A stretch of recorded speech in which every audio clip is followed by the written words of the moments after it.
I'll be back in a bit.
How to navigate large projects in Vim. You don't navigate large projects in Vim. You use Bash for that. Yeah. That's you're thinking about it wrong if you're thinking about it, in my opinion. Vim is made to open and close. It's not made to have lots of files open. If you want something like that, you have to add a plugin. And I'm not particularly a fan of the plugins that are out there. So I'm actually going to be navigating a large project a lot tonight, so I'll be able to talk about that, Mahesh. You can go through it. So here's a project I'm working on. This is a consolidation of my blog or whatever, my website and my personal profile. So I have a lot of different files across lots of different things, and I have commands to show that. But then when it comes time to working with an individual file, I just open it up in that way.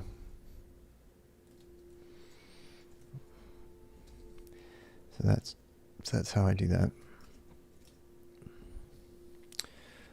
Meta.yaml file.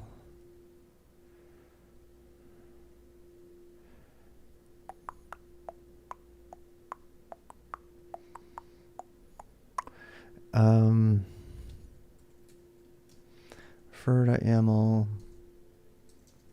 Yeah, I think I'm going to just keep these all YAML files, by the way. I've been tempted to move those to a different format.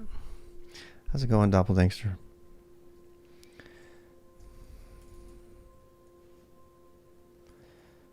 I was playing around with possibility of using HashiCorp's configurations to stuff. I don't think I'm going to do that after all.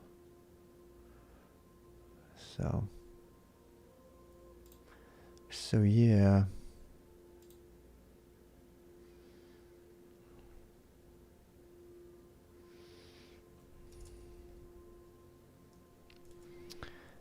So just having a mellow time tonight.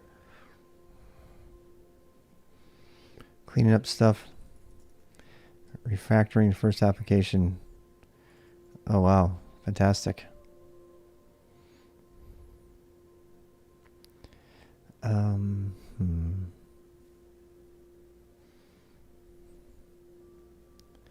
Amazing going back into it after you've been doing it for a while. Yeah. That always feels good. I agree with that.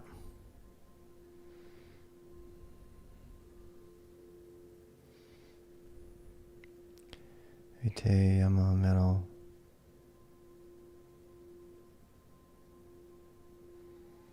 I'm trying to think if I can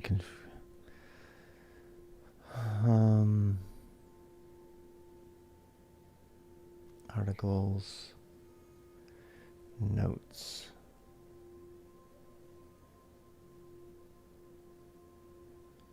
Probably should have that under projects.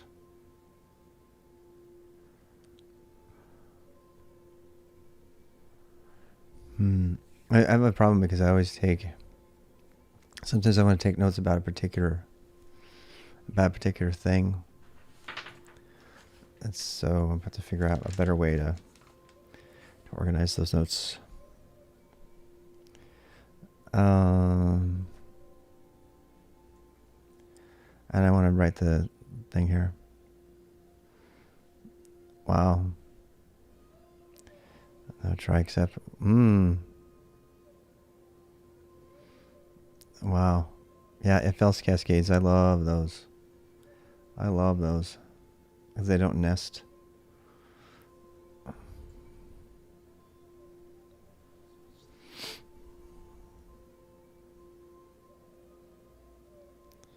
Meta refer. Vitae.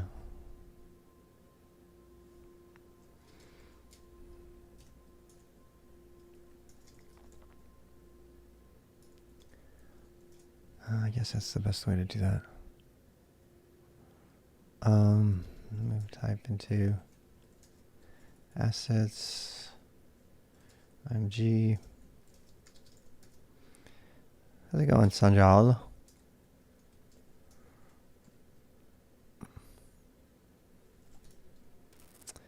Type. Dun, dun, dun, dun, dun, dun.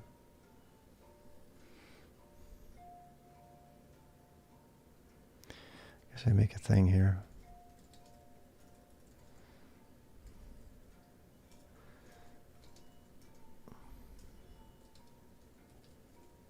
I'm just playing around with different ways of organizing this data and taking subject-based notes.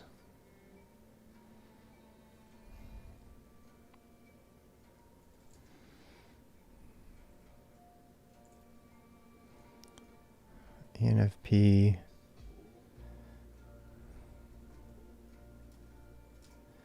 Om Mani Padme Om. Om Mani Padme Om.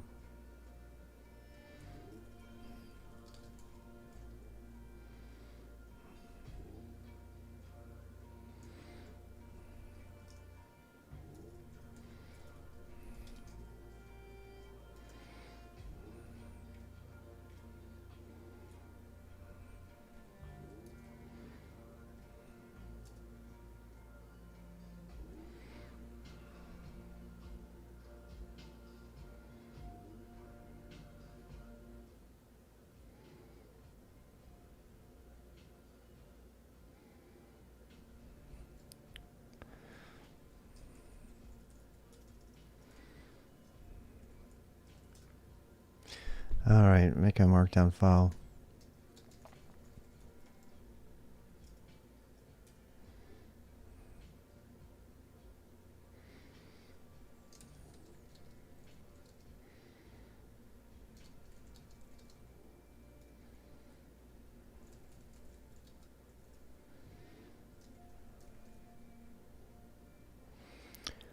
Mm-hmm.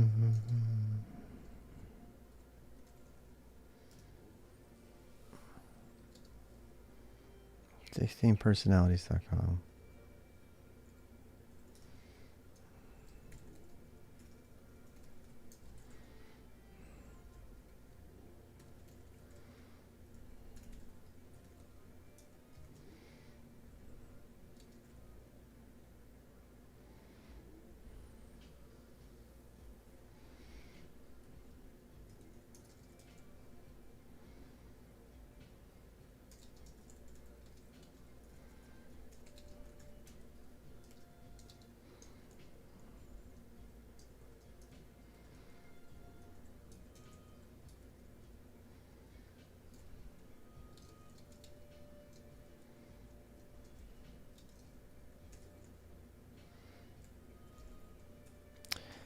Campaigner.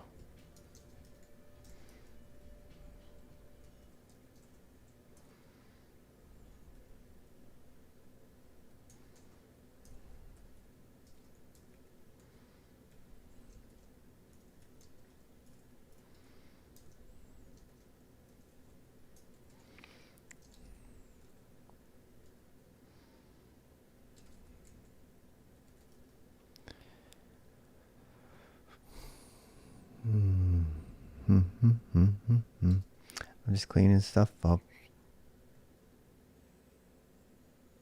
ENFP personality.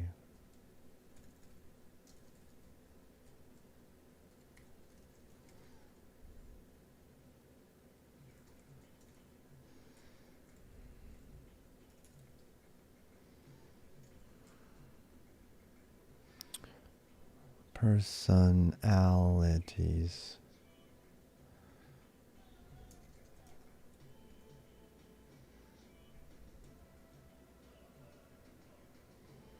I'm going to turn my thing off.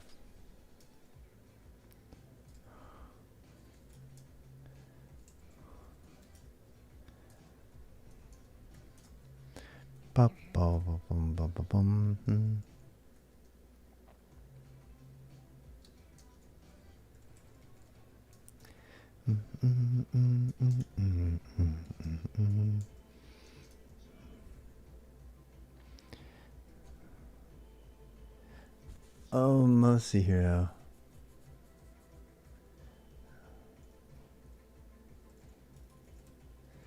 ENFP.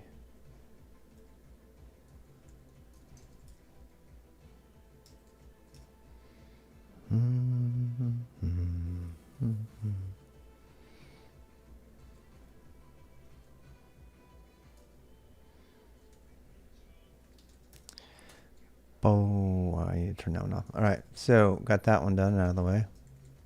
I'm just trying to clean this up. Just cleaning up the profile site.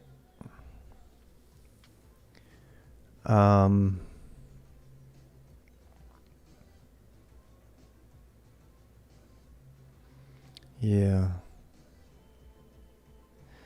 I probably would put it under notes. I think notes is different than a log. Yeah. Yep. That's what I'm going to do.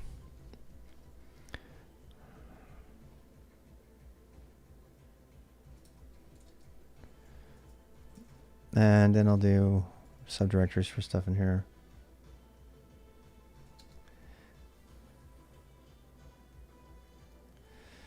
Yeah. And then I need to make a script that lets me select from all the different paths, from the different notes, and then I can name the notes. So the notes will be more. They're not articles. Articles are like polished articles.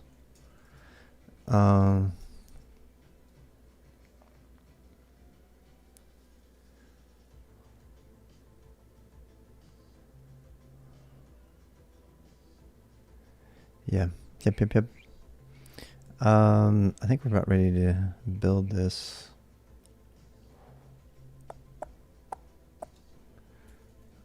I have to go through all these files and make sure they're good. I'm probably gonna bring in the RWX live files as well, and then just make RWX live redirect to the GitHub. Yep, that's what I'm gonna do. That's what I'm gonna do.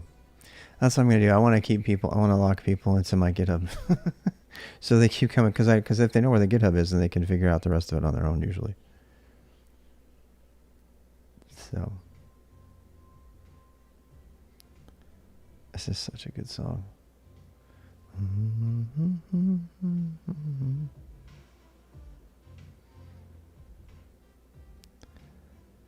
gonna get coffee. I'm gonna turn off my songs from spamming the chat.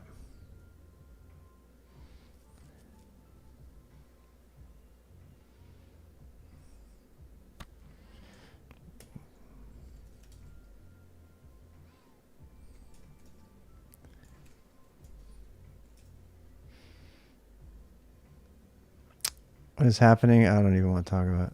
Not right now. I need coffee before I talk about that.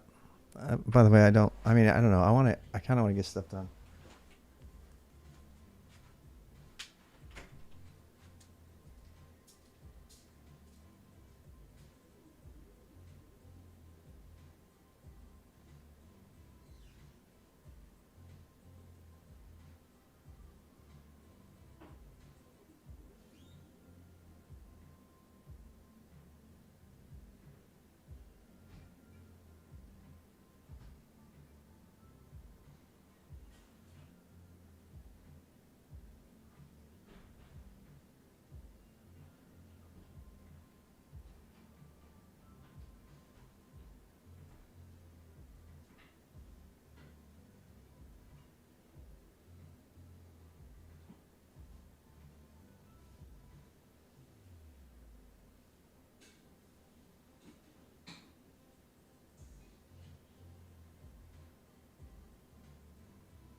Whatever.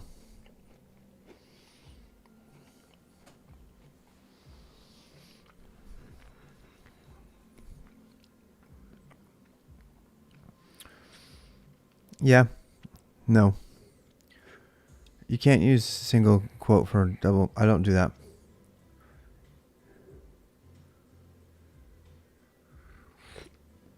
I've never done that.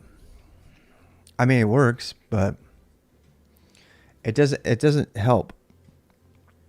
If you're trying to do a long comment to turn off stuff, that doesn't work. For that I use here doc. Yeah. You know what a here doc is, right? So yeah, but it's not meant to stay there. It's just to turn code off temporarily. If you're making a comment, like a comment, then how's it going, RKJ? If you're making a comment, then you should probably use it like an actual comment, you know?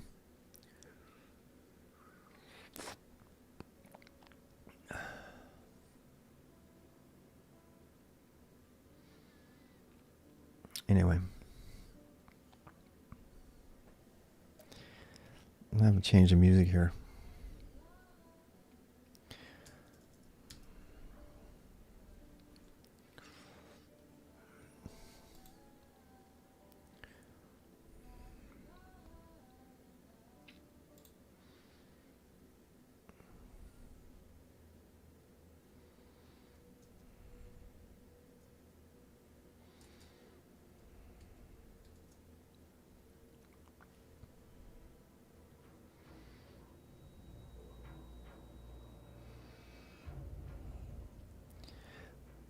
Yeah, hear docs are just hear docs are good for the right things. They're good. They're good when you just need to comment code out really quick.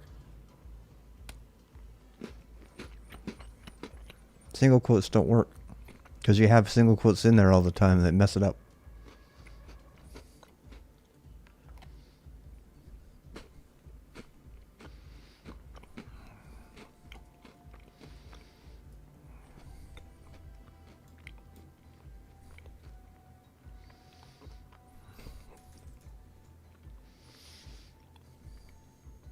Hmm.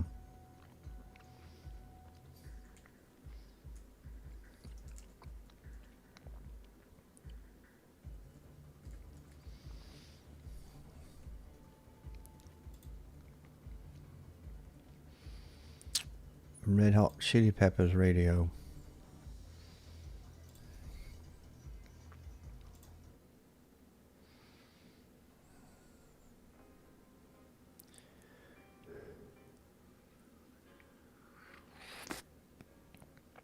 Mm.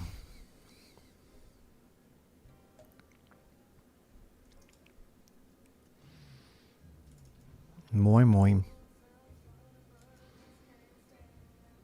No. Pearl Jam. Pearl Jam.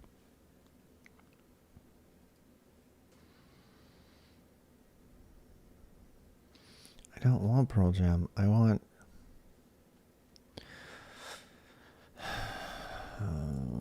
That's the problem with music. You have to spend so much time on the music.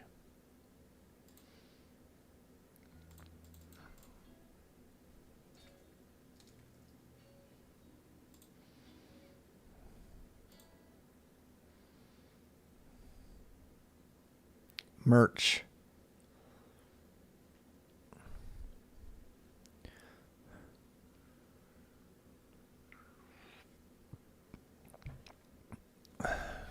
I hate Foo Fighters. Incubus is good.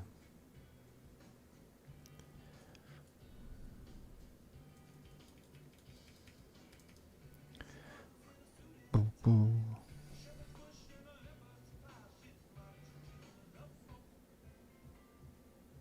That's what I'm talking about right there.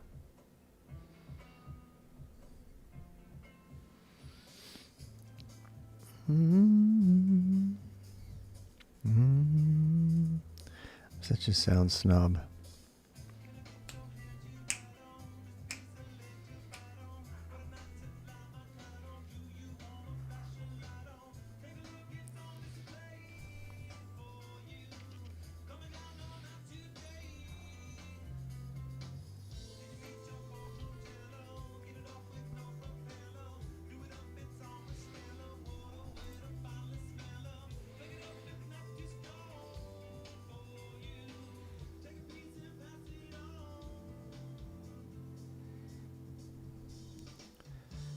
Away.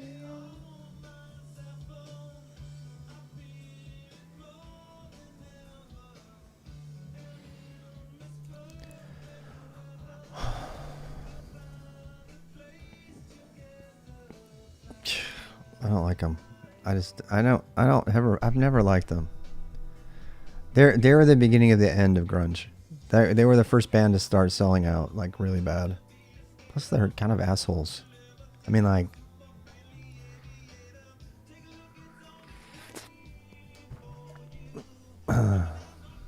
you can tell. You see him in the thing when they did with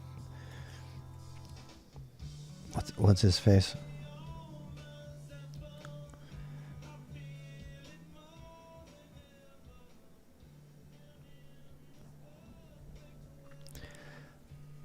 Anyway, lots to do here. Try to get all this stuff together. Yay.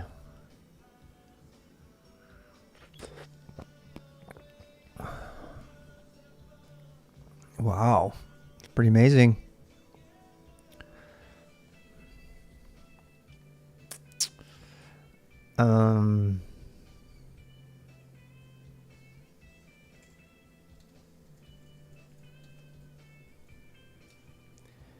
Boom, boom, boom, boom. Automagical.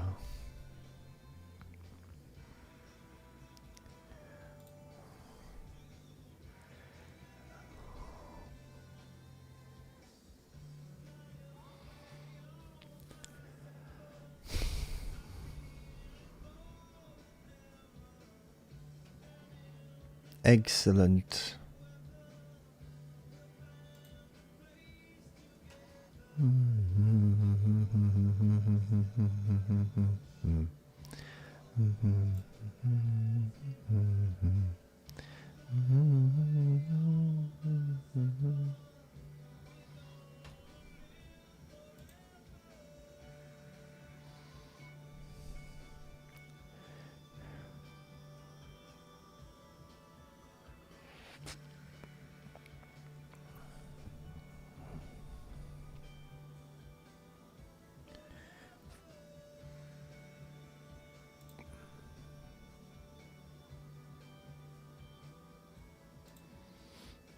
Boom.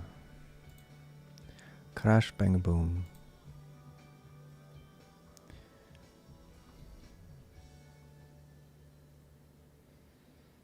It's almost done. PLV2.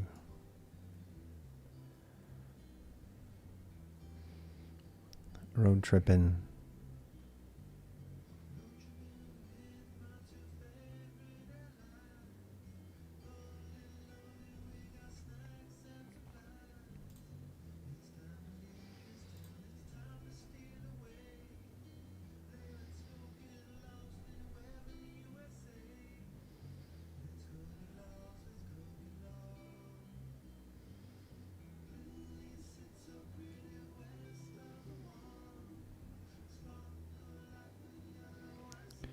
Yay.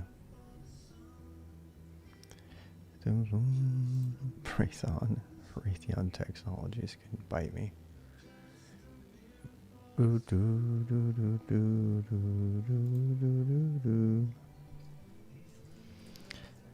I'm not talkative today. It's been a rough day.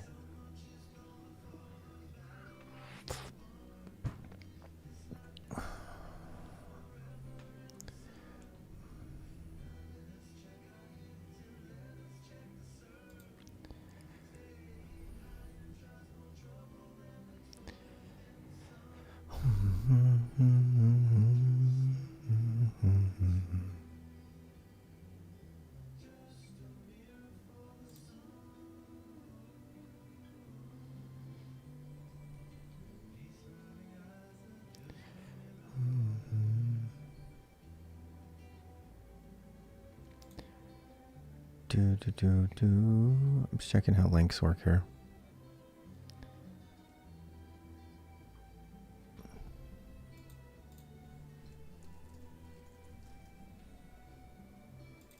See, you can't do that. GitLab is so fucking stupid sometimes. GitHub anyway.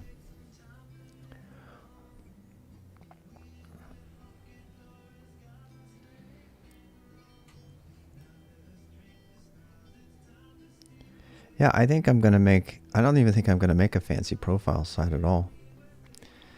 I'll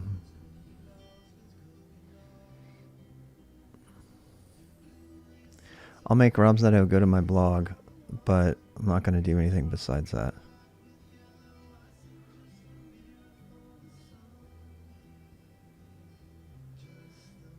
A fellow named Paul used in his book Misery. Yeah.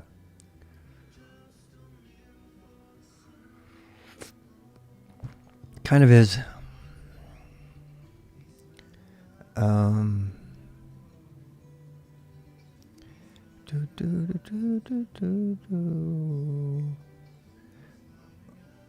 This particular. Oh, I just realized you're not going to be able to browse this thing. Yeah, that's right. You're going to be able to just browse it. Yippers. Huh.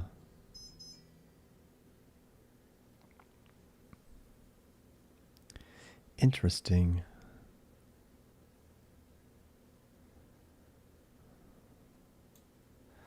Just thinking about this for a second, it means I'm going to have some sort of link.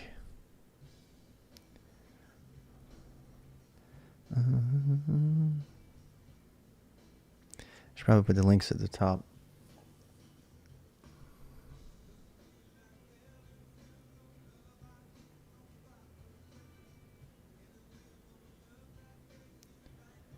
Yep. I'm playing around with different things here. Trying to get this all cleaned up so I can recommend it to other people, the way of organizing stuff.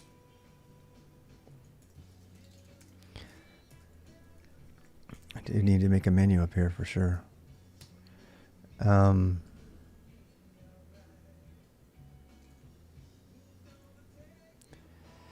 Notes.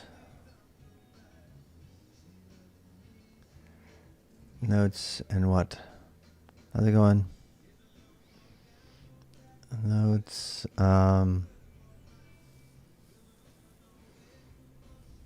Organizing your brain. Actually, no. What I could do?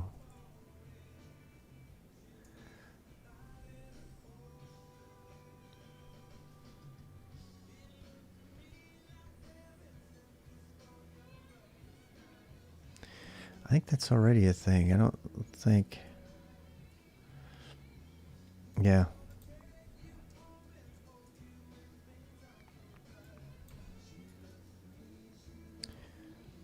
Yep.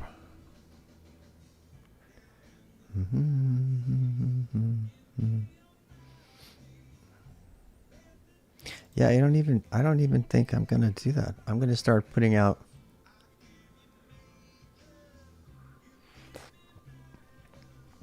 I mean, because everybody's got YouTube.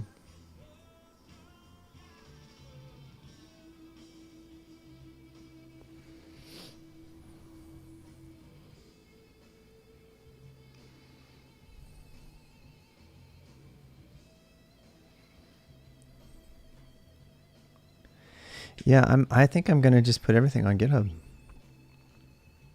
without even having a site.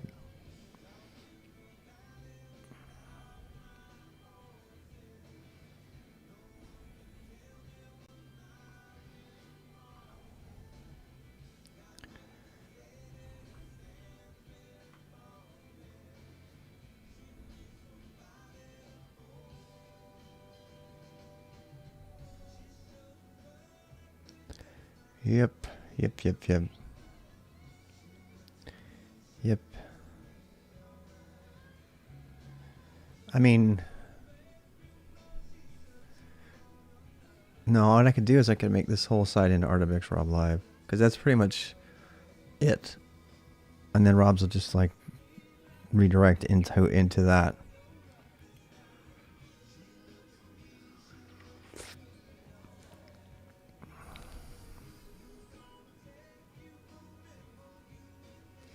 Yeah, I'm trying to consolidate things here.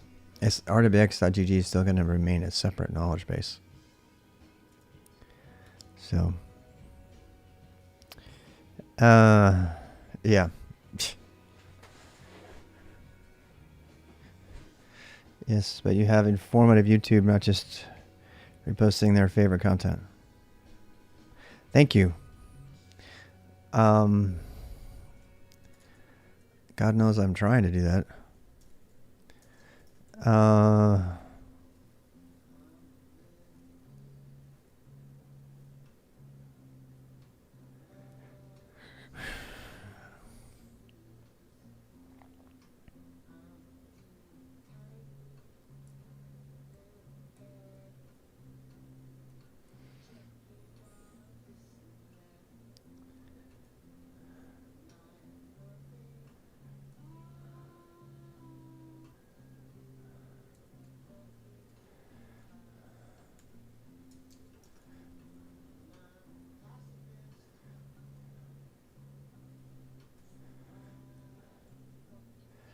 So yeah, the personal log link worked. I'm really glad that worked out. So if it's much deeper than that, I don't think it works.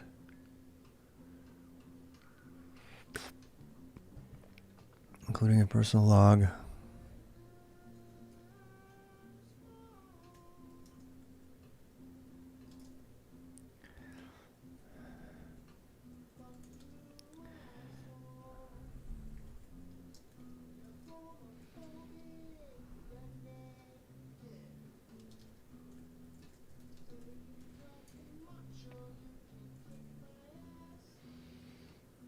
I've never heard that song before. Chili. It's hard for I can't believe I haven't heard it.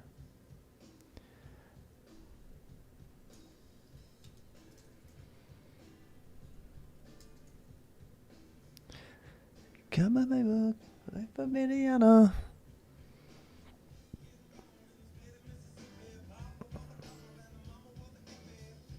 Oh yeah, all my clothes were Nike for years.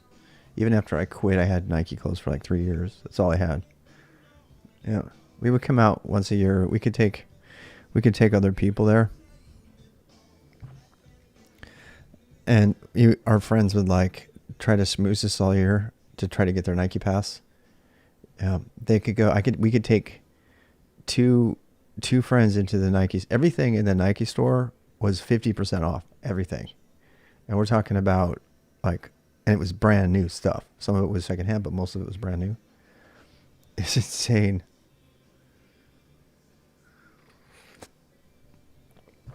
Yeah, it was the right job to have when I had little kids because we could dress them all up. Yeah, and I had tons and tons of shoes, running shoes, and they actually own a brown shoe company too.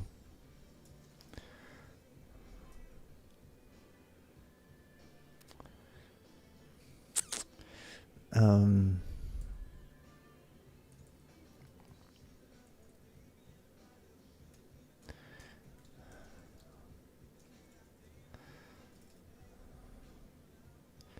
I need an emoji for personality.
One day I forgot Nike pumps. Oh gosh, nah,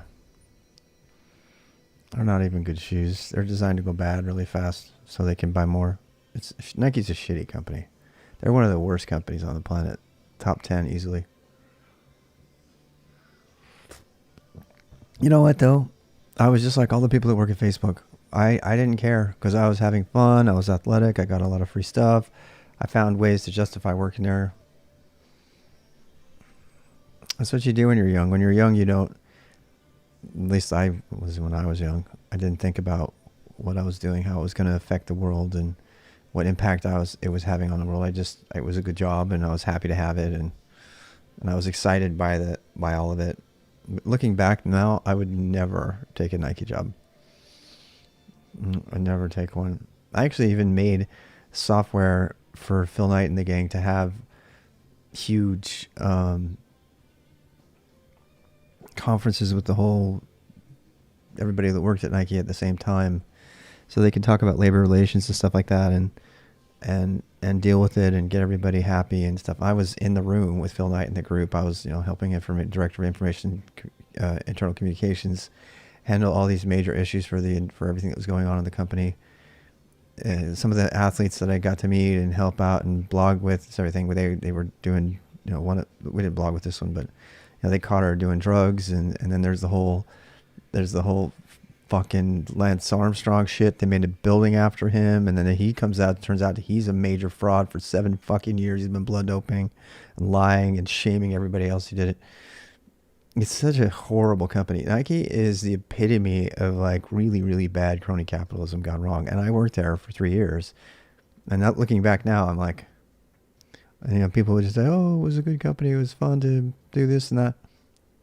It's look, just pick a company that is not going to make the world worse if it's possible. I'm just so tired. How is tomorrow? I don't know what that means. I don't know what. Um,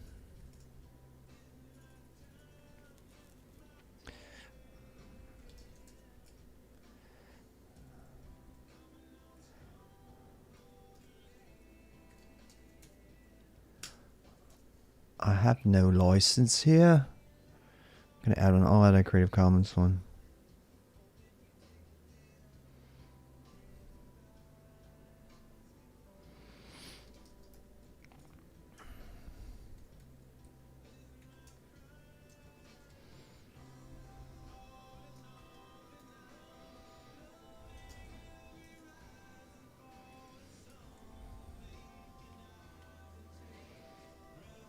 Why is this such an? This is like a really esoteric Chili Pepper song. I'm gonna have to like get busy making my own playlist again.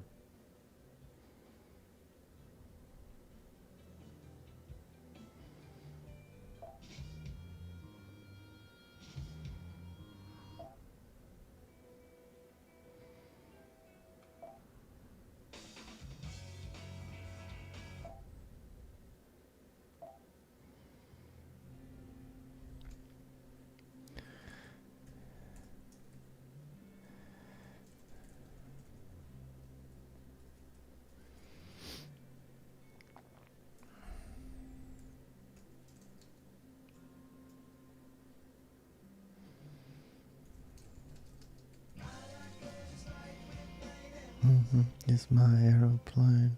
It's my.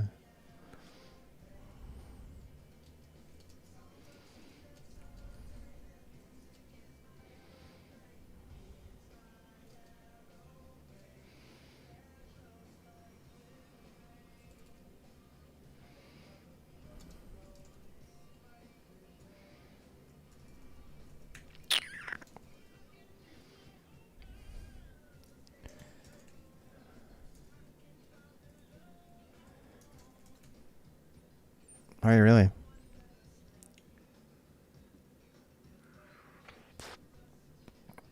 It's easy to be a consultant and then just work on different projects.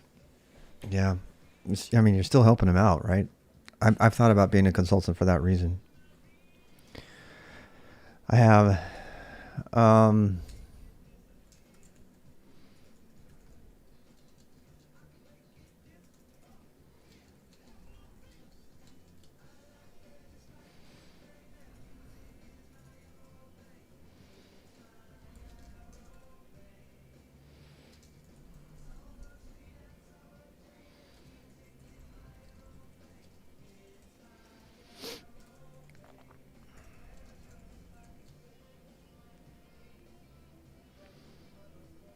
yeah. Well, maybe I'll have to do that. I'll keep that in mind.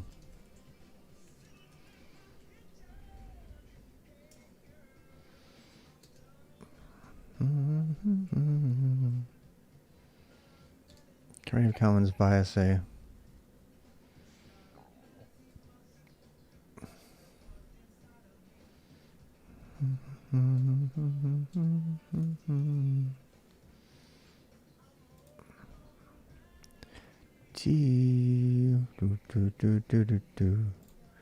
I know which one I want. I just want the thing.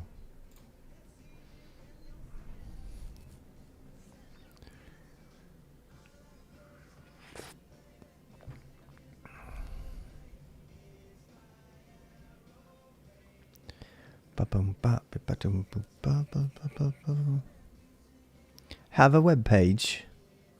Embed your work. Okay, wait. Allow activities to work. No. Yes. What is this? Man, you freaking inline JavaScript. God, people are such shitty developers.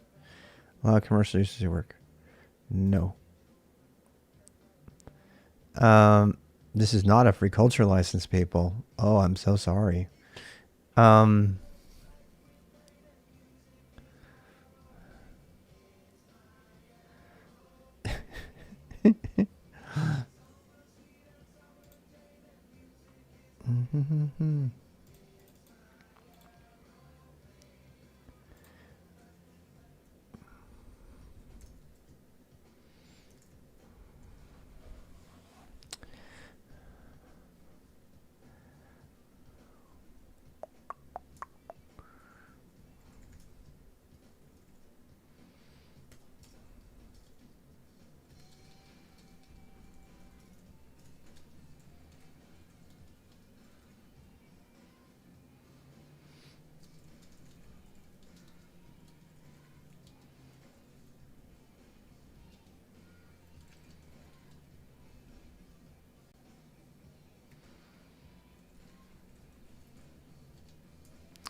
oh.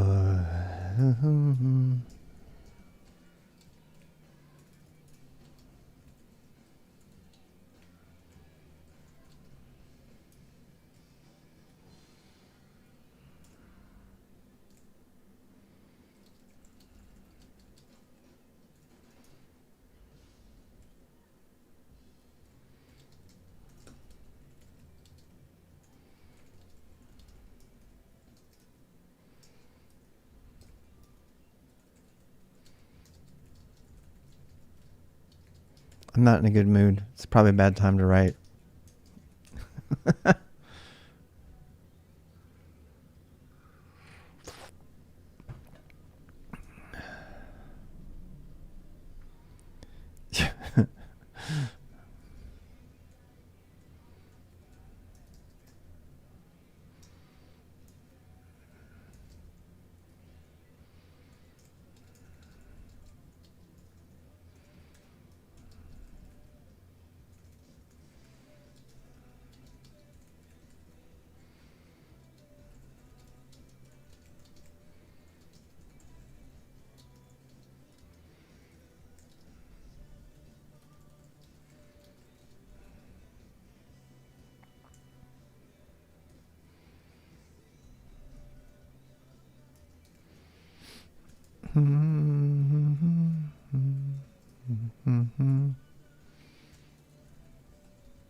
Do, do, do, do, do, do, do, do.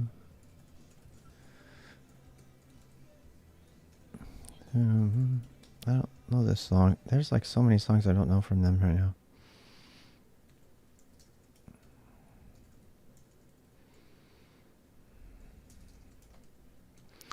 It's cold. Yes, it is.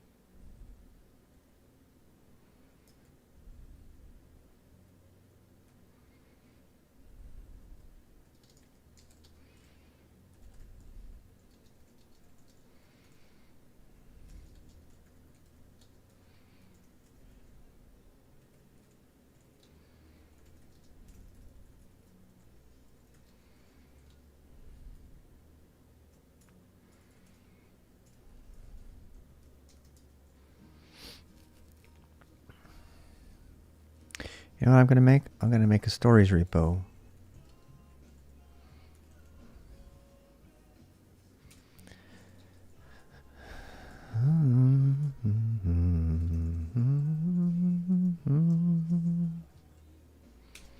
Do, do, do, do, do, do, do.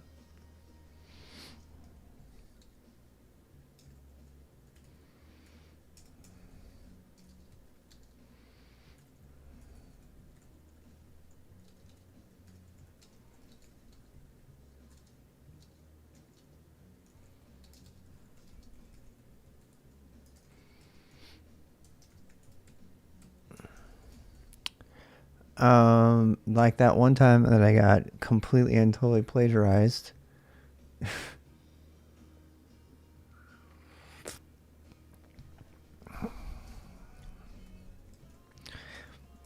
I've gotten really sort of right leaning when it comes to like IP, proprietary intellectual property lately, because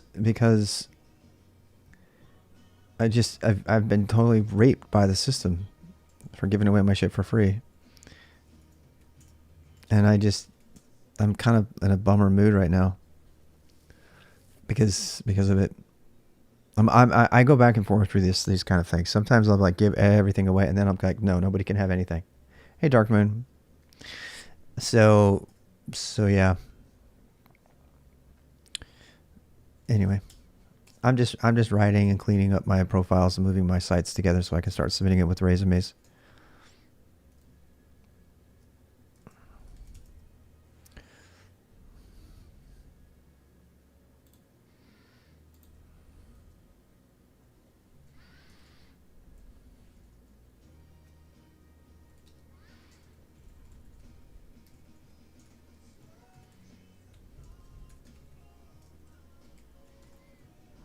I don't even know why you would have a license for this. See, this is not a free society license. Go fuck yourself. You know what? Go fuck yourself. Copy and distribute material in any medium or format. The licensor cannot revoke these freedoms as long as you follow the reasons.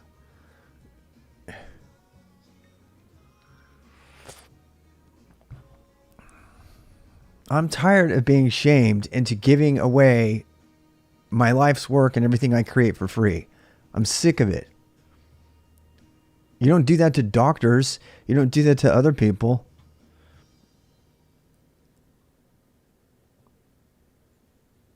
You should be doing all pro bono work as a lawyer. Yeah, right.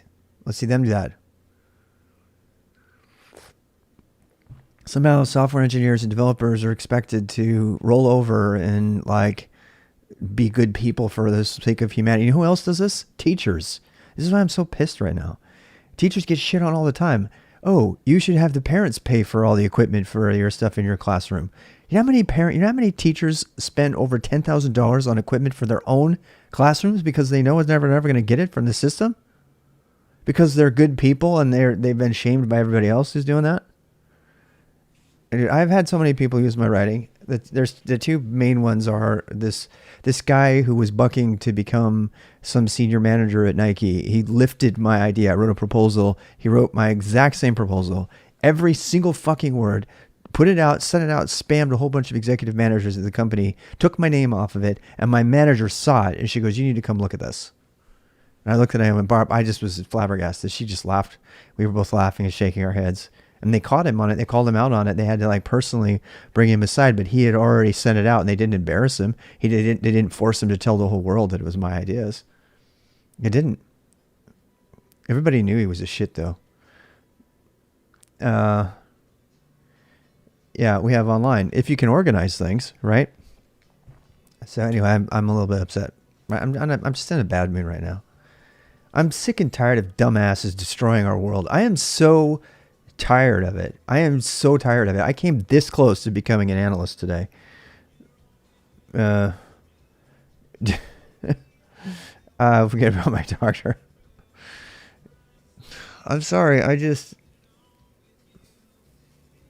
I'm trying to stay positive. I really am. I'm trying to stay positive, but I'm having a really hard time today. Really hard time.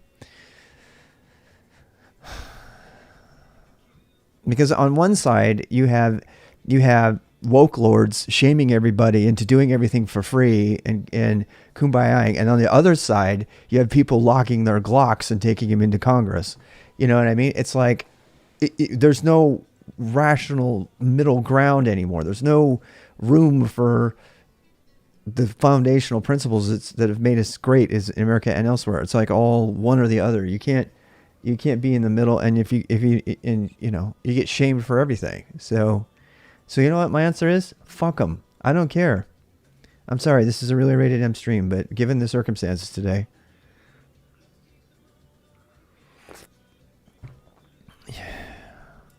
the only thing I want to keep is my own. I want to keep my own personal writings about my own stories and stuff. If you copy my stories and sell them someplace or stick them on another website like they did, these shitheads at another internet service provider stole the stuff that I had written, the guides that I had made for CGI scripting. They ripped them straight up, copied all of them, but put them on their site and called it their own. We called them out on them. We didn't send them a cease and desist, but we sent them an email from our company and said, you need to take that content down because that belongs to our, and they go, well, you didn't say we can share. I said, no, you can't share it. Anyway, the original author name when we use open source licenses. No, you can't. No, that's the whole fucking point of the license. And the other day I was talking about how Inkscape, nobody even knows the original creator and the fact that it used the name Suddy Potty when it came out. The person who put all of the original work into it is completely and utterly and totally forgotten because open source sometimes really sucks.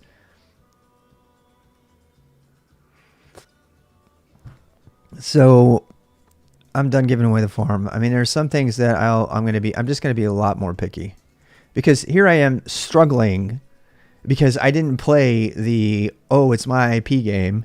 And now I continue to struggle because I give away my YouTube videos for free. I give these away for free. You know what? You know how guilty I felt even turning on monetization on my YouTube videos and making people watch advertisements because I don't believe in advertisements? Because one of the reasons for that is because I've been so shamed in it, and like, I don't want to make everybody have to watch these stupid videos. I don't like videos. So I was like, I'm just tired of it. Just tired. I'm sure I'll calm down another day. I'm going to be very grumpy tonight, so you might not want to watch me right now. You might want to tune out and watch something else. But if you're in a grumpy mood, then join me. Everything on this profile site is copyright. Is copyright me, or at least on a Creative Commons. What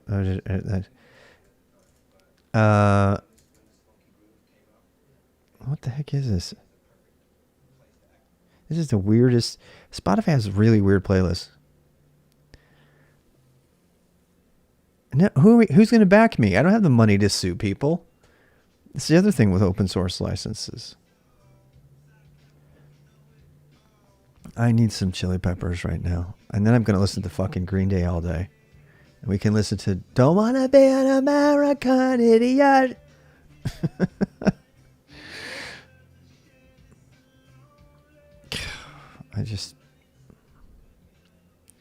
How's it going, Andrew? Aju.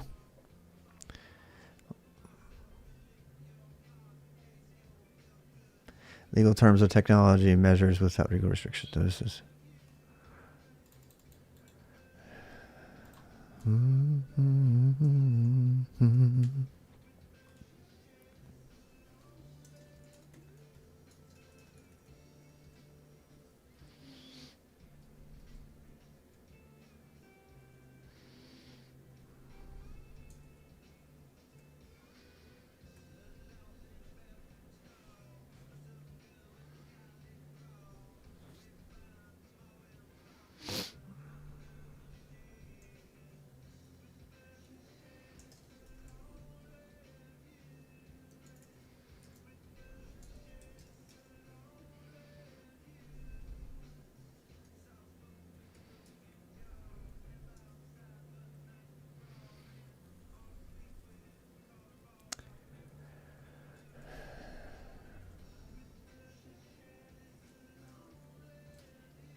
I don't want the FSF anywhere near me. They're a bunch of fucking liars. Tried to sneak in a license without telling everybody. Just another inauthentic woke lord group. Everybody's lying to get their own way.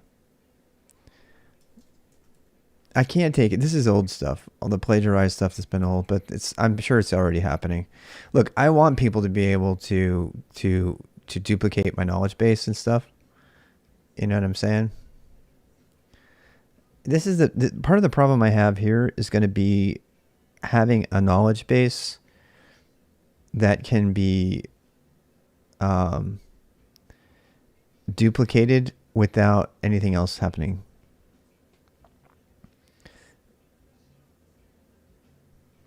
Have spyware. Yeah, agreed.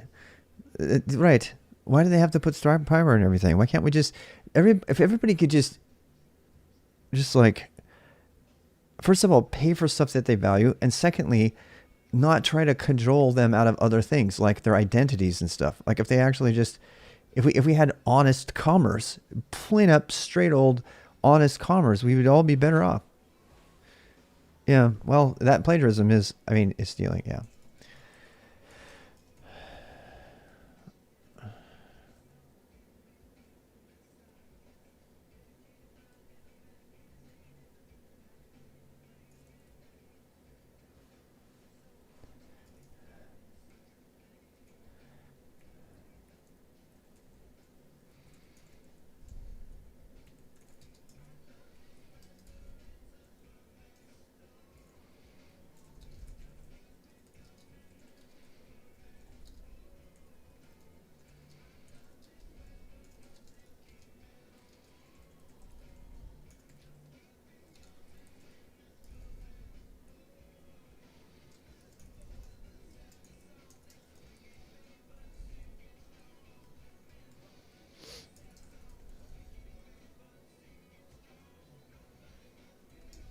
You know what? I don't know why they're playing all these.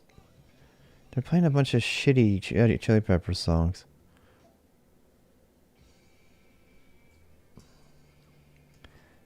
Anyway.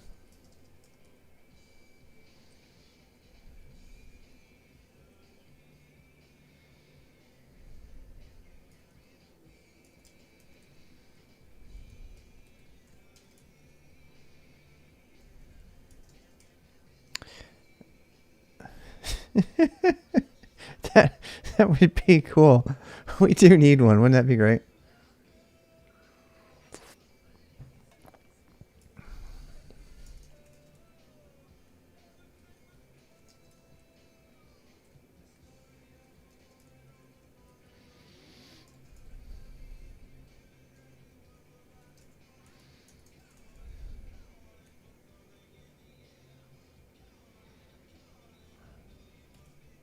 Wait, what is it? Is it IDW? I can't remember.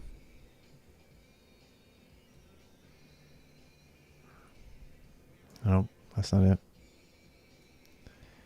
I'm trying to learn the internal delete one. Was it IDW? It's IDW, right?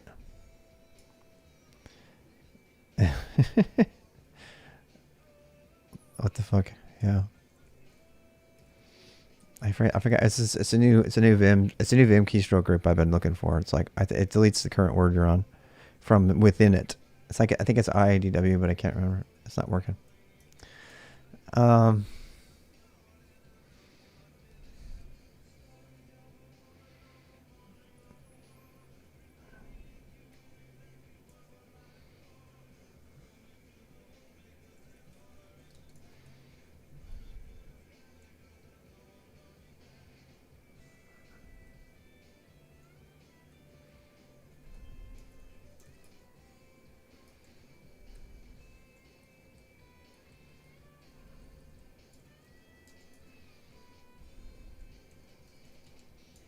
Hi, Og. No, I'm trying to copy from the middle of a word. I know. I'm. Watch out! I'm really grumpy. Delete inward. I know. Is it DIW? Oh right. It's the I is in the middle. Yeah. I always forget to put the I in the middle. I always put it first. That's how come I screwed it up. Yeah. Thank you for that reminder, Mahesh. Thank you. It's DIW. The one I was looking for is DIW. So if you're in the middle of a word, you can do DIW and it will delete the whole word. Sometimes that's what you want, right? Yeah. Great fan. Aju, thank you. Thank you for saying that. I appreciate it. Right now I'm struggling, so any positive reinforcement is really appreciated. Seriously, I'm like on the edge of tears all day today, guys. I am. I'm like, even right now.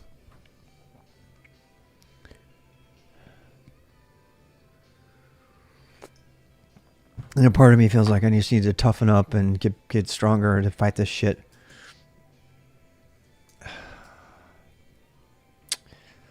So, I'm getting busy. I got to protect my family too, so we can't even go out and buy water because we're in the middle of the South and we're terrified to even go to the store. It's so bad right now. It's like if you go to the store and you wear a mask, people will say, "Oh, you don't support Trump." Oh, okay. We're in like, yeah. Nothing happened. It's just the little fucking country's falling apart. And you have, and either, if you're in the middle, then you get attacked either way.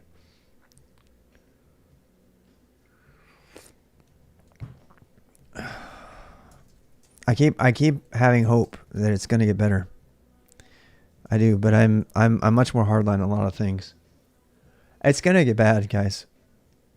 I'm not trying to give you FUD because the deletes current word. Yes, C.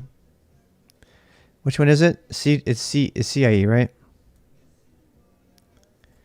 Yeah. Yeah, that's a good one too. Wait, that's not it. Whoopsie.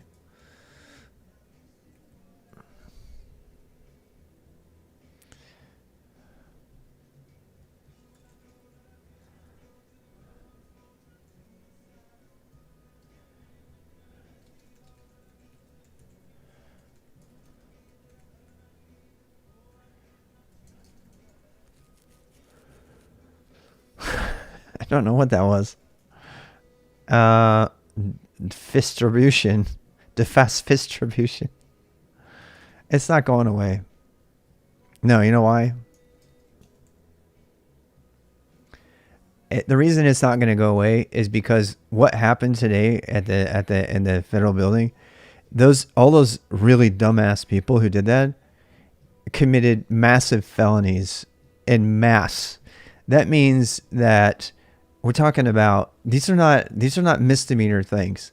Like sitting at Pelosi's desk with your feet on her desk is a fucking treasonous felony, and that is not good. They think that this is fine and everything, and that's fine. They're going to take it away, but what they've done is they've automatically created the opposite of the witch hunt that they did for communism in McCarthy era. And now the liberals have total control of both of them. They don't have the control of the Supreme Court yet. Doesn't matter though, because they'll vote in a new judge. So what we have now in America is the left has total control of our country, which is, I generally agree with a lot of the stuff on the left. But the problem with that is that it would have been fine if they had peacefully protested. So here's why our country's going to fall the fuck apart. And I don't like saying this, but mark my words, this is exactly what's going to happen. I did it. I can't watch him. I can't watch people right now. It's just too hard. I'm just terrified. Colbert saw it coming. This is why Colbert has been like in tears many, many times, because he can see it happening. He can see it happening. He said like months ago, he told us this is exactly what he would do. If I win, I'll stay. If I don't win, I'm not going to do whatever. So, but here's why what is otherwise it was some violence and it was bad and it could have been a lot worse, right? But the reason that this is the end of America is, and nobody wants you to hear this, and I'm just going to tell you the truth because I want to learn to survive it. I don't like being right on this, but you watch. And I can be dramatic, so maybe I'm just being dramatic. We don't have a free press. You kidding me? We have sort of a free press. I mean, you're right. We have more of a free press than other countries. But what the conservative people did today, the radical right, forced the left. Now, if they had kept it peaceful, this is where Trump has really, really sold out our country. This is where he has really sold out our country, and I'm going to say this. Yeah. You know, because they committed all these felonies, the left will not let, the centrists and the left will not let the healing take place. They will not say that was a bunch of craziness, let's just move on now and have a country. Because they forced this issue, because they created a situation where hundreds of people have committed felonies, they can't. They can't. Even really, really good people who would be willing to forgive them and say, we understand you have a lot of emotion and COVID is going on and you're acting out and you're doing all of these things, right? There's ways that some people could find a moment to have a dialogue and to calm down, but they don't want to calm down. They want to fight. And so by pushing the fight, what they've done, Biden could pardon them, I guess, but he can't now. The problem is he can't do that now. He can't do that because they've forced him. They committed treasonous felonies. If they had just been loud, and if they had taken out a cop or punched them or something like that, just like the BLM stuff, right? If they had done any of those things, all of that could have been pardoned and we could have moved on from it. But because they raided the Capitol, they've committed massive felony acts, which are going, and it's in some of them, there's and anybody that's been associated with that is now, even the one thing about this has been really good is a lot of Republicans are like, oh hell no, and they're running back away from it all. They're taking off. They're like, no, that is not the America I want. That's not what I signed up for. So they're separating themselves out, which is a good thing.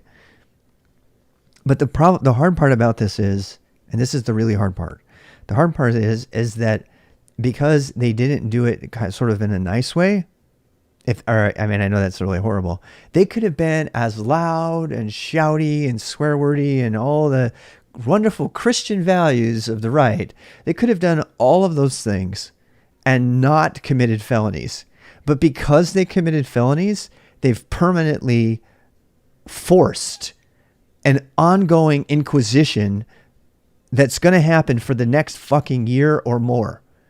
Every single one of those videos, those live streams, every single one of those pictures of people doing seditious things and using Nancy Pelosi's phone, every one of those things is going to go in an ongoing trial that's going to be running for the entire next year and a half. So the worst part about what just happened isn't what's happened today.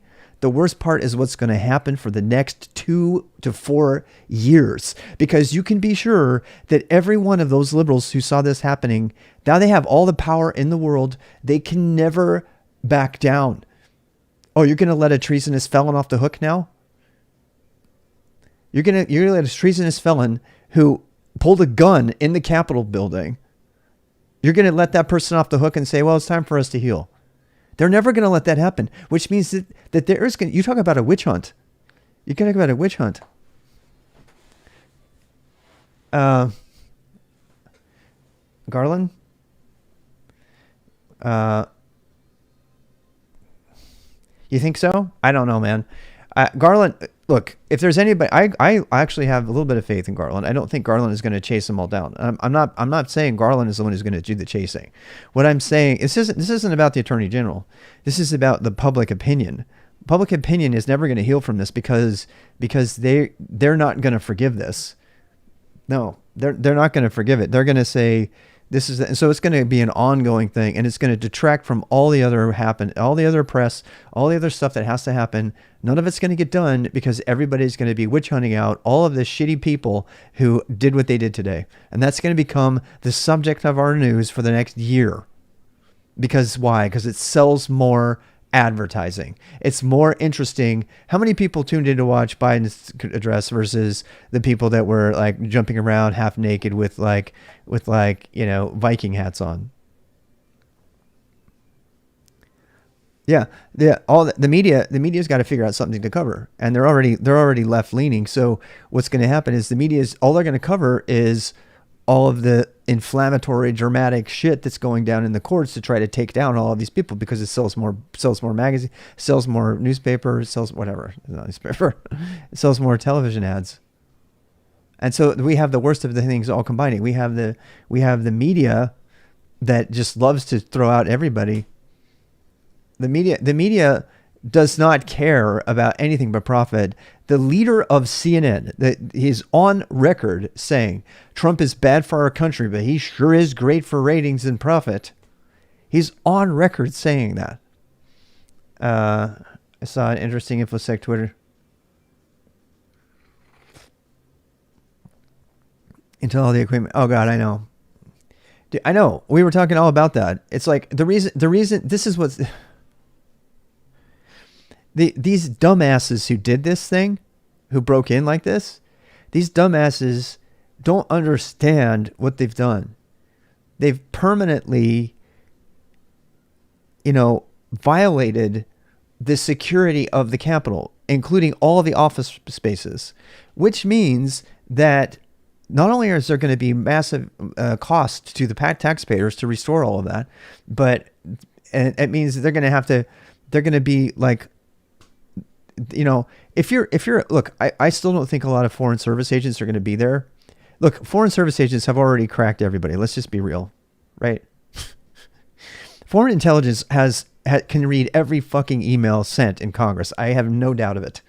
I have no doubt that right now, from the comfort of their nice, cozy homes, they're reading whatever they want from any foreign official, from any person in America. I have no doubt that we've been totally owned at that level.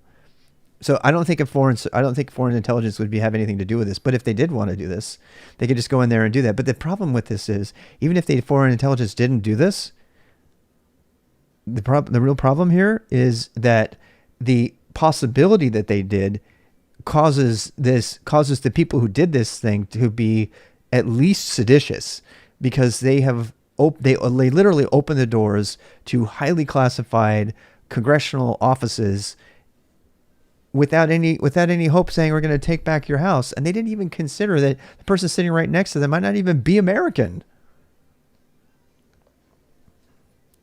The Patriot Act is going to get really nasty. It's going to get worse. So I don't think Merrick Garland is going to be, I don't know if you're talking, okay. So the problem is that this inflammatory act has made it so America, it's almost impossible for America to heal, which means 2021 is going to be the year that we're going to see more shit. I want to stay hopeful. I really do. I want to be the voice of hope and all that, but Brits do, yeah.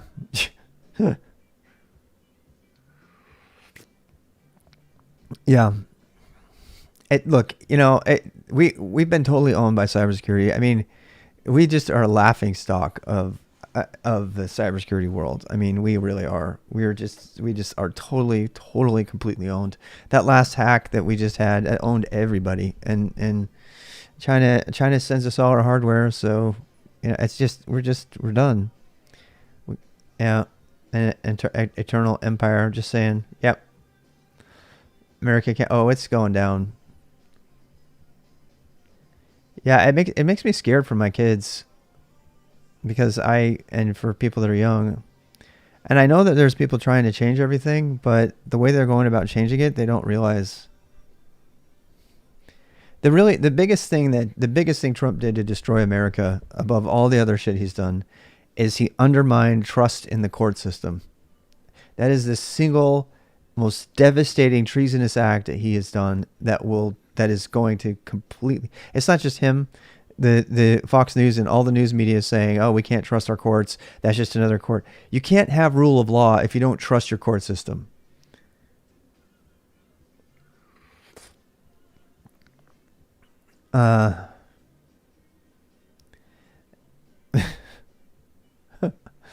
Wow. Yeah.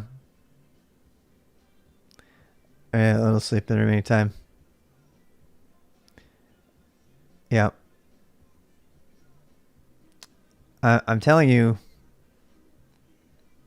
The problem with this is that they've just not only did they look, not only did they justify going after this forever and having it dominate our dialogue and everything, but they forced them to do it. They forced them to do it. If you commit a capital felony, these people, their time now has to be taken up prosecuting and chasing you down instead of doing the other work of the nation that we need to do. So now they're forced to chase thousands of people down because that's what you have to do in this case. If they had kept it peaceful, we could have actually maybe had something going on in Congress. But now the only thing we're ever going to hear about for the next year is try chasing all these people down.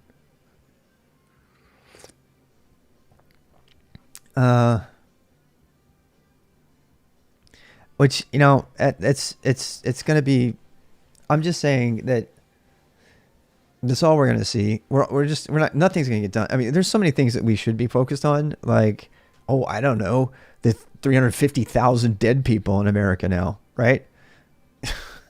Maybe we should focus on that. Maybe we should focus on they ran out of oxygen in California. They're telling people don't even pick them up because we don't have the oxygen. Leave them home.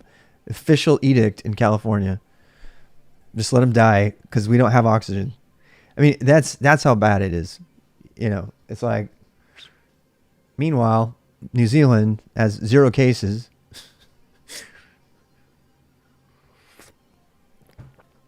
So it sucks, man. I can't talk about it.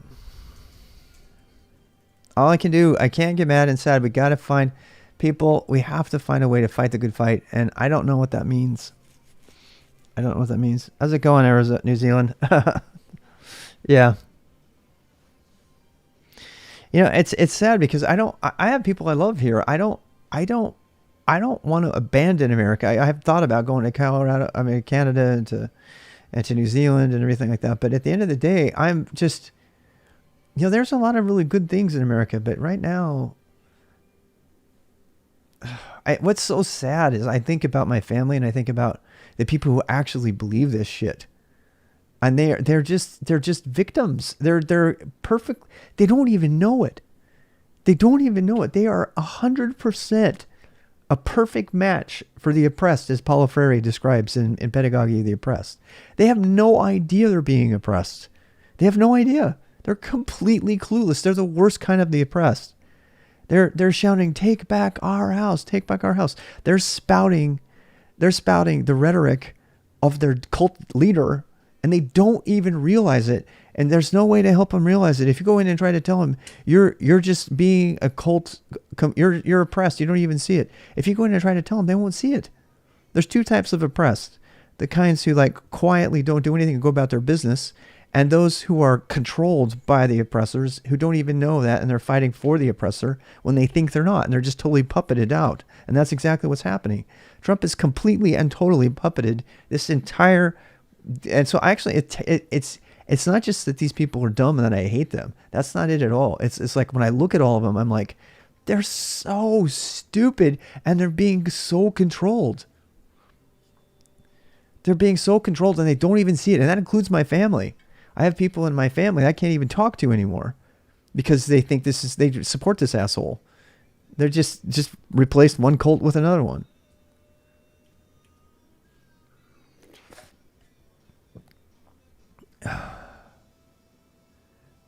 Yeah, but there's no country that does that. All the countries, you know what, the problem, this is what gets me the most depressed, and this is why I have to really fight this depression. The reason I have to fight the depression is because all humans are like this. If you look deep enough, most humans, we all have weaknesses. Like we can try. It makes me uncomfortable to know that I am a human just like them, and I'm subject to the same problems and stuff. You won't notice you picking his pocket well. Give him somebody to look down on. Yeah. Oh God. From someone looking into the U.S. on the outside to get rid of people dividing control from both sides. Yeah. Well, what's happening too is it's very clear that we're being controlled by a master propagandist. Nobody wants to admit that. Patient track everyone in the right. Yeah. What's really happening is what's been documented in the Cambridge Analytica documentary. Yeah, I mean, look, you have to watch the documentary and see all the evidence presented to make your own conclusion. I'm not going to tell you what to think, but we've been overwhelmingly controlled by other political influences that are stirring up this stuff. I'm not blaming them for it, but we are just like really ripe for manipulation. Americans have no idea, right? Americans have no idea how controlled they are because they don't even know what propaganda is. They haven't been raised in it. And I've been in Russia for years and stuff. We're being 100% controlled by one of the most powerful propaganda machines to ever have evolved. I'm just saying. And what do they do? They just look at Project Veritas. Project Veritas has direct ties to Russian intelligence. That's been confirmed. And Project Veritas is one of the main places that's giving everybody their information. It's like, I know, we're getting totally owned.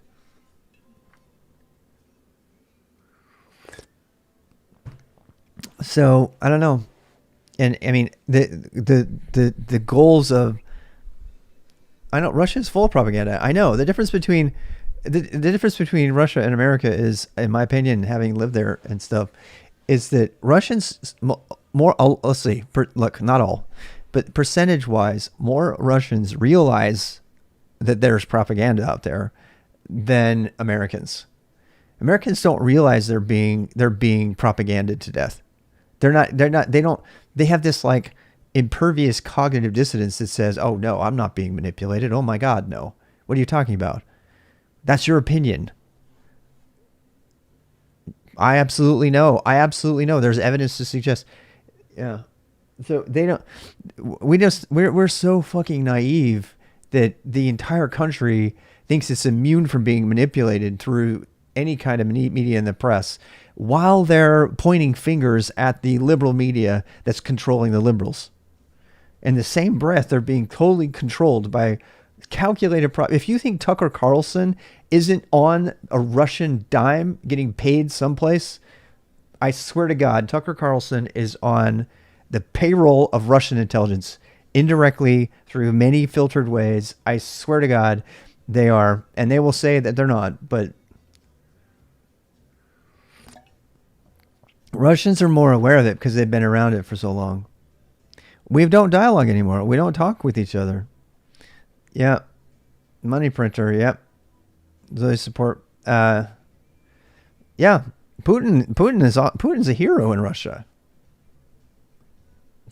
Don't clip it. I'm going to get people trust whatever makes them feel good. And I can't even talk about that. I can't talk about it because it just makes me so angry. You know what? What does Russia have to gain from Trump and the USA? Nothing. Russia. Okay. The biggest thing that Putin, look, you got to understand, Putin has a personality type.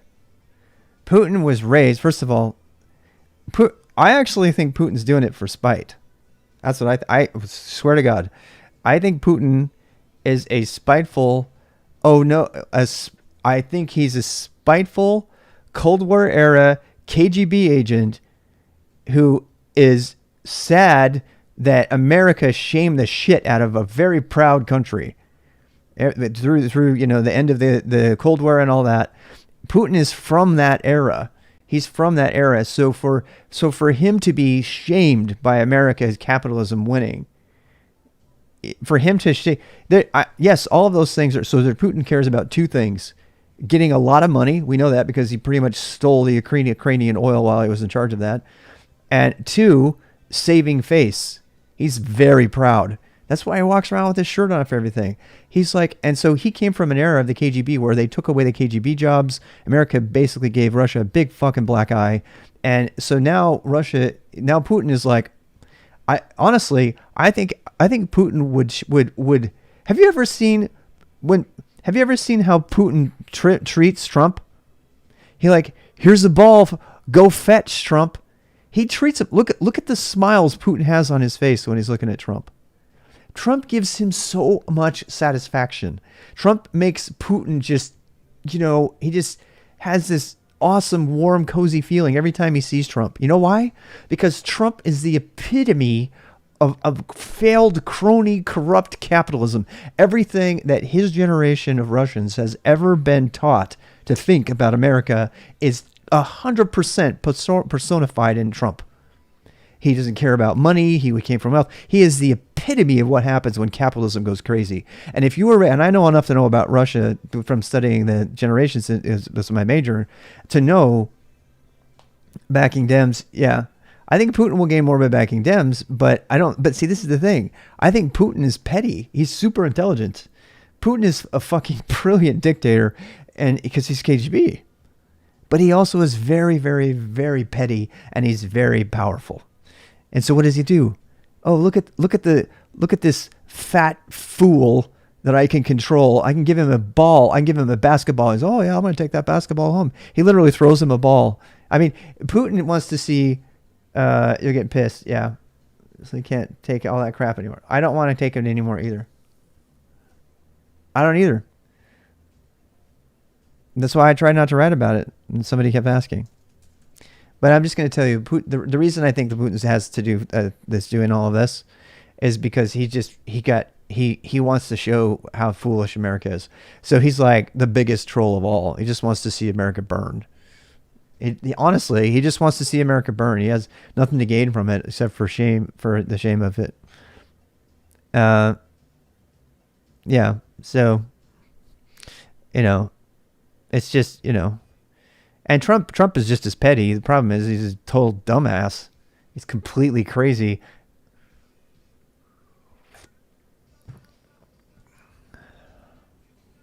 Yeah.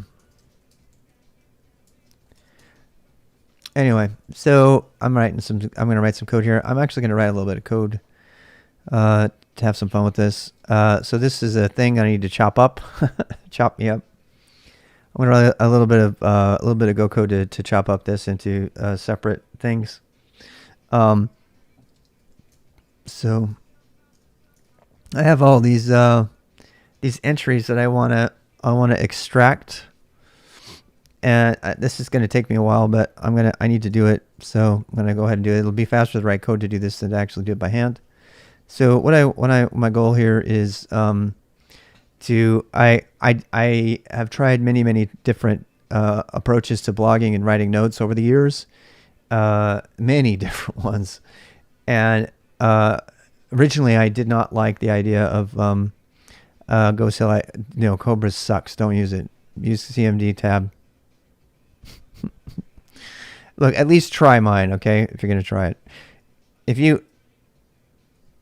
I hate Cobra. Cobra sucks. I hate it. It's a piece of crap.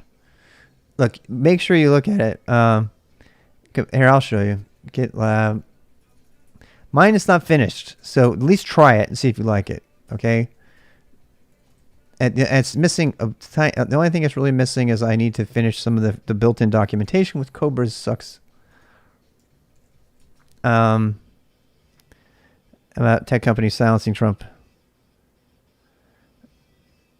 To silence him? Oh, I understand that perfectly. Yeah, because the people that are being controlled are if you turn off the communication channel to them, they won't do it anymore. The people that are being controlled are literally you're cutting the string. That's what they're doing. And it's a slippery slope, right? So I don't know, just give this a look. You don't have to use it, but definitely give it a look. I use it for all my stuff because I was sick and tired of not being able to do tab completion built into the system and stuff.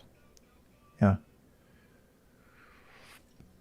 Actually, if you want to help me finish it up and polish it up, that would be great. But the files that result are really clean. If you want to see an example of a really clean file structure that's using that, I have another project called Auth that uses it. And so yeah, you can go over there and go look. So if you see into Auth, right, okay, how do you fix tab? Tab autocomplete in Z Shell after using std echo. I don't know. I don't use Z Shell. Z Shell is super bad. Nobody should use it unless you have to because you're up in BSD. Z Shell is shit. For lots of reasons I've written extensively about. When I say stuff like that, I actually write about it and make the conclusions and tell you why I think that. I don't just like throw that out there. So here, if you're doing command tab, this is just what you need to know. So the stuff in here, this is how you do it. You write a command and then you write stuff. So that's a good example of it. Actually, I need to do something here.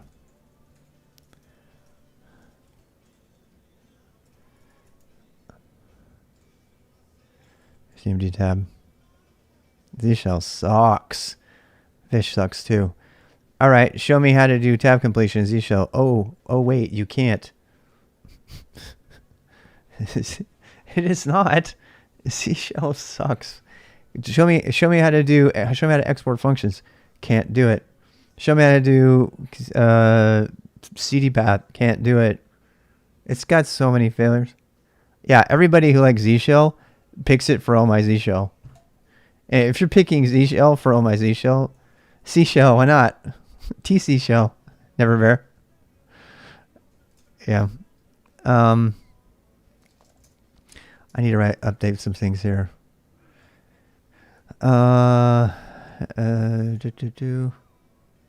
Yeah, I was afraid of this. This is all back. This is all GitLab. Fuck, I've got to switch this stuff out, man. Well, the canonical source is GitLab for right now. Back to Corn Shell. You know what? I let at the beginning of the year I let myself use Bashisms and I'll never go back. There's so many cool things in Bash. Yeah. Yeah. You try to do associative arrays in K shell. I mean, can't do it. How to do associative arrays in G shell? Can't do it. Do regular expression matching? Can't do it. It's just, it sucks. Not to mention the fact that it's not the standard. Bash is the standard Linux shell. The end. It's on everything. Why would you not learn it? If you're a BSD person, I could totally see you using Z shell and K shell and stuff like that. I'm going to be really grumpy today if you hear me talk though. So, wait, I need to show examples here.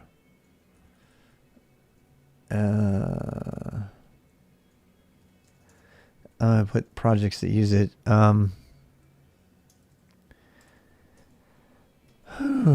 To do, I guess we'll put it here. What's it called? Well,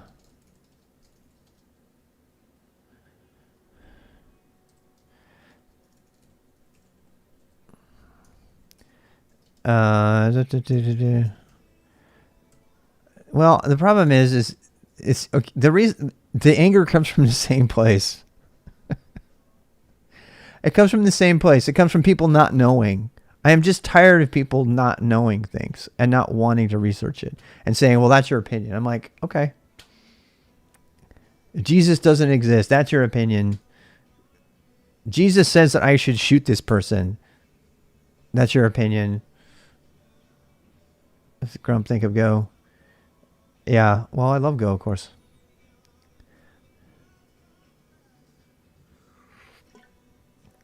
Mesh, so I'm telling you. See, I don't say these things just to be... Jesus says seashell is trash.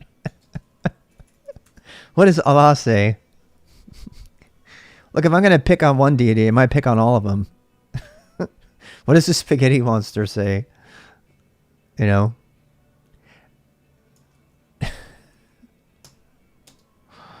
Oh, man. Auth. We need to do the auth.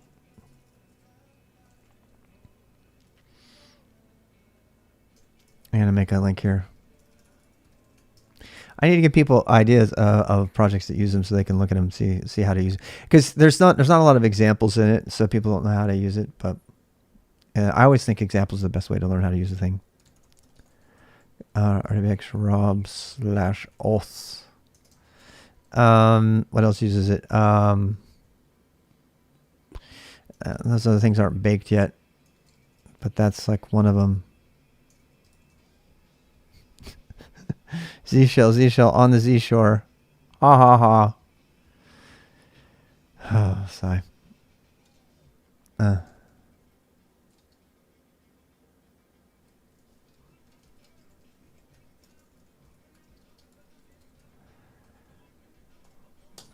Oh, crap. I'm going to put some, you know what? I'm really going to get all amped up. You know why? 'Cause I'm putting Green Day on. Don't want to be an American idiot.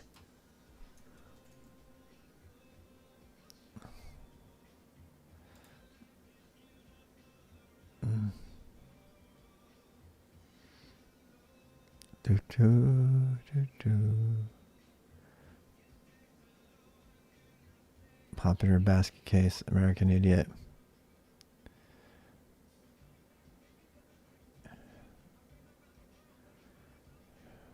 Yeah, let's play it. This song is so great. You're not gonna be able to hear it, but you should listen to the lyrics of this song.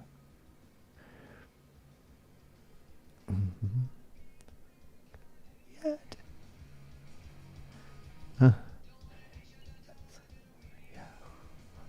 This was made forever ago. I swear, and I hear when September comes, and I make way up September ends. I just cry my eyes out every time, because I'm a libtard. I'm a soy boy, who actually gives a shit about people. Oh, chance work I don't have locally. What? Oh boy, I got problems there.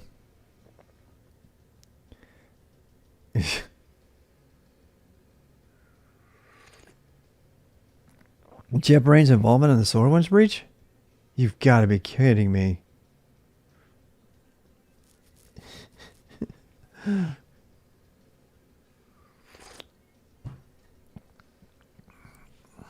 That's insane. Give me a link for that, Kronos. If you can. Conservation. JetBrains denies it, right? I don't know, man. That's a pretty big thing to say. All right, I need to chop this thing up. Let's see how to do that.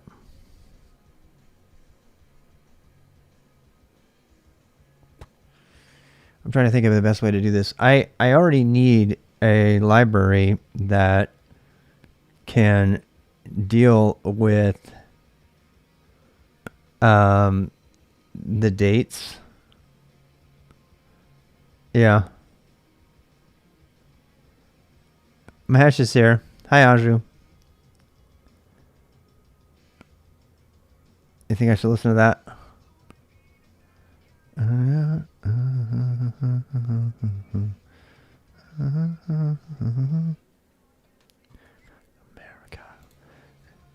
I'm kind of curious what will happen if I open the link.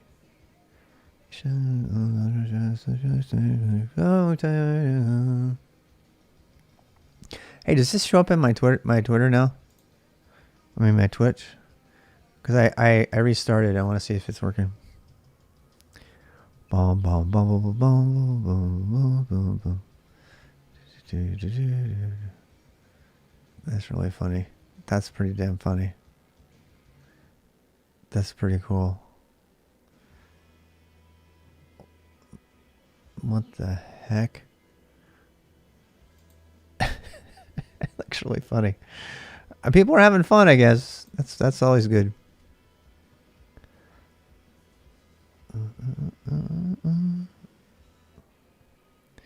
Oh, holiday. Oh, fuck. I gotta turn this one up. Nope, still offline.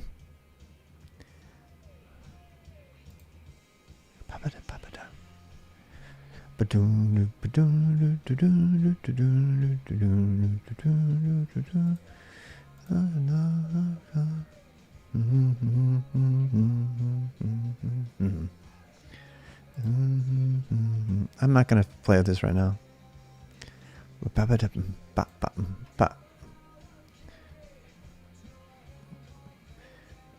Sorry.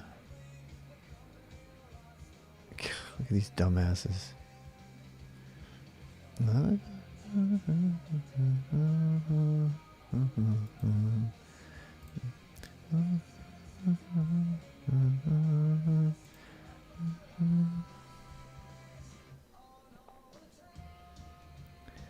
thought I did this already.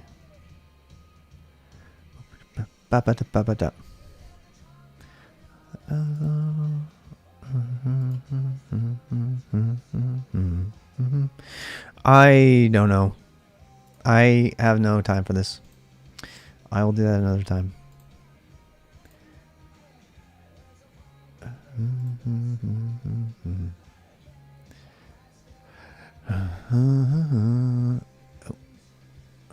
Oh, thanks for the register thing.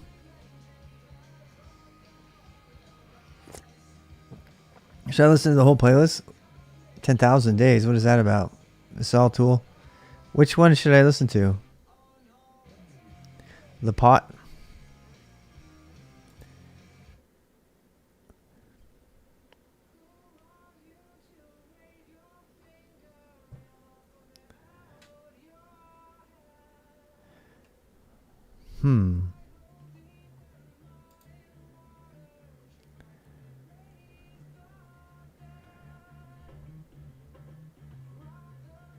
So good so far.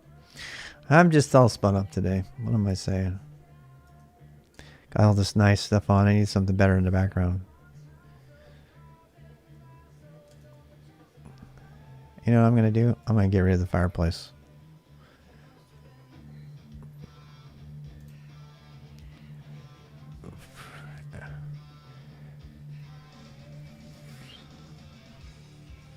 Oh, this is good stuff right now. You guys might not like it, but I do. This is one of those cases where I don't have to. You know what? My headphones are going on for this one. Thanks for the pot.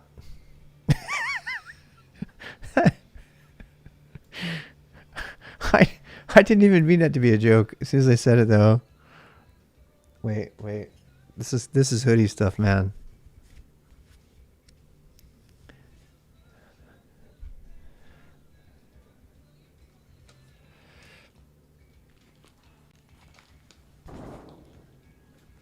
Guys, be nice. I don't even know what that means.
This is exactly the music I needed right now. I know you guys can't hear it now at all, but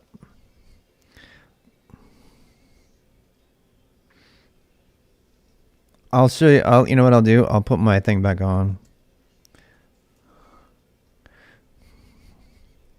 Oh.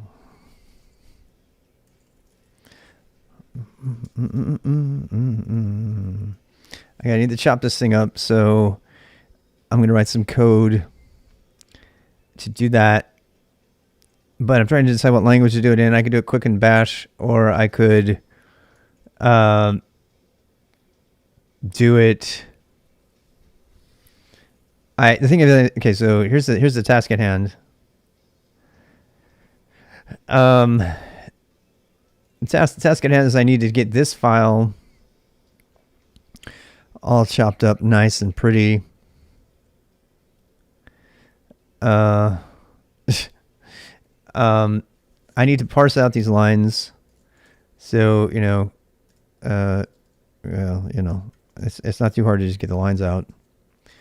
So there's all the lines. But what I need to do is take all of those blocks and put them into there. I'm gonna organize it by date and time, and I'm gonna create my own infrastructure that goes through the entire log and changes it from flat to a data structure file, creating directories along the way.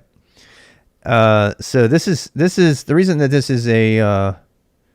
I could probably do this as a shell script. This does not need to be done in Go because this is not the kind of library function that I would reuse. And so it's good chance I'm not going to do that, but it does mean that I'm going to need to extract I'm going to need to extract the file and convert it into a date. And I don't know if I can do that with the date command. So that's worth looking into though. I absolutely know I can do it with Go. But this is kind of a fun bash challenge, so I might try to do that instead. So first things first, we need to be able to convert this. So let's see this. So let's see. Touch. Chop up. Chop up. Chop up.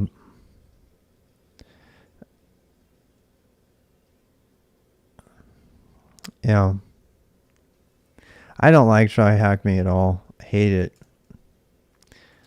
It's crap. Their Linux thing is absolute crap. Went through the whole thing on stream years ago. Feels like a year ago. It was months ago. This is the music I need.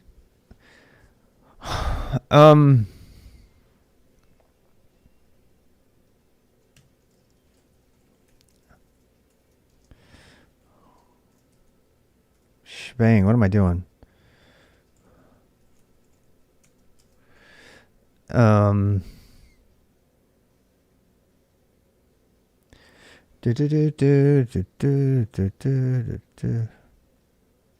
do I want to call it? Date to never finish. Oh, sorry. My thoughts all these years of blogging.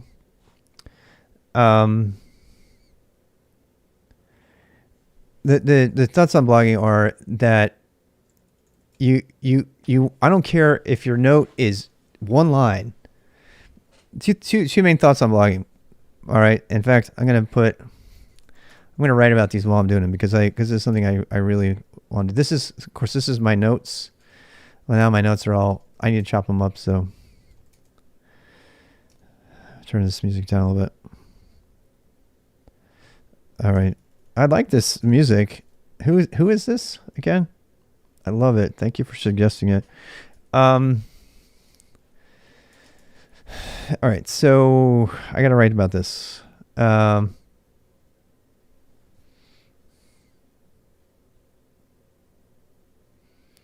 So one of the problems.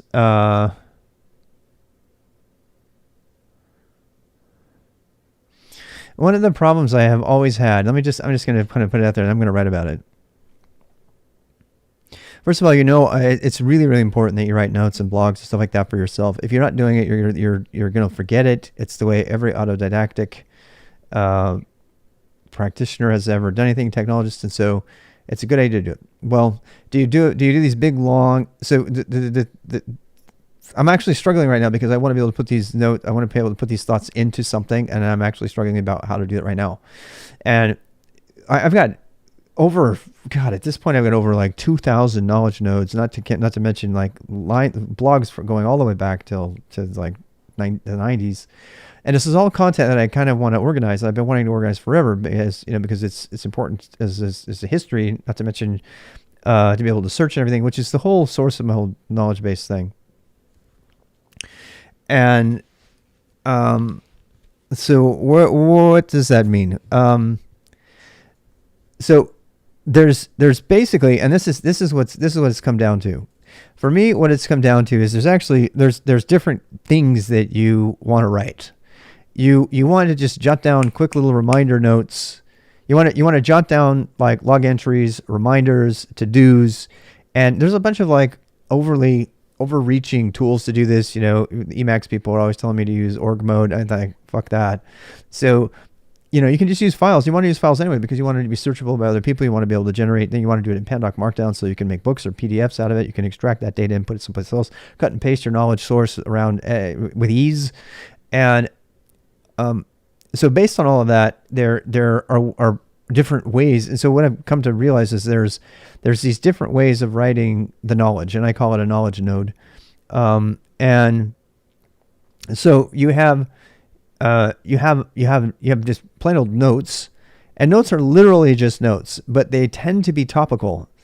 So if you were to start up. So for example, my notepad here, right? I don't put a topic on the things I'm writing about, right? It's a notepad, right? But I do know that this particular section of my notepad is all going to be pagan stuff because I was thinking about pagan that day, even though I didn't put it in the pagan note category or whatever. See what I'm saying? So, that's something like random notes. Then you have reminders. You have like reminders, you have bookmarks and stuff like that. And I've tried to put them all on the same. So for a long time, I've done many, many different approaches to this. And one of them was I was going to put everything into a blog.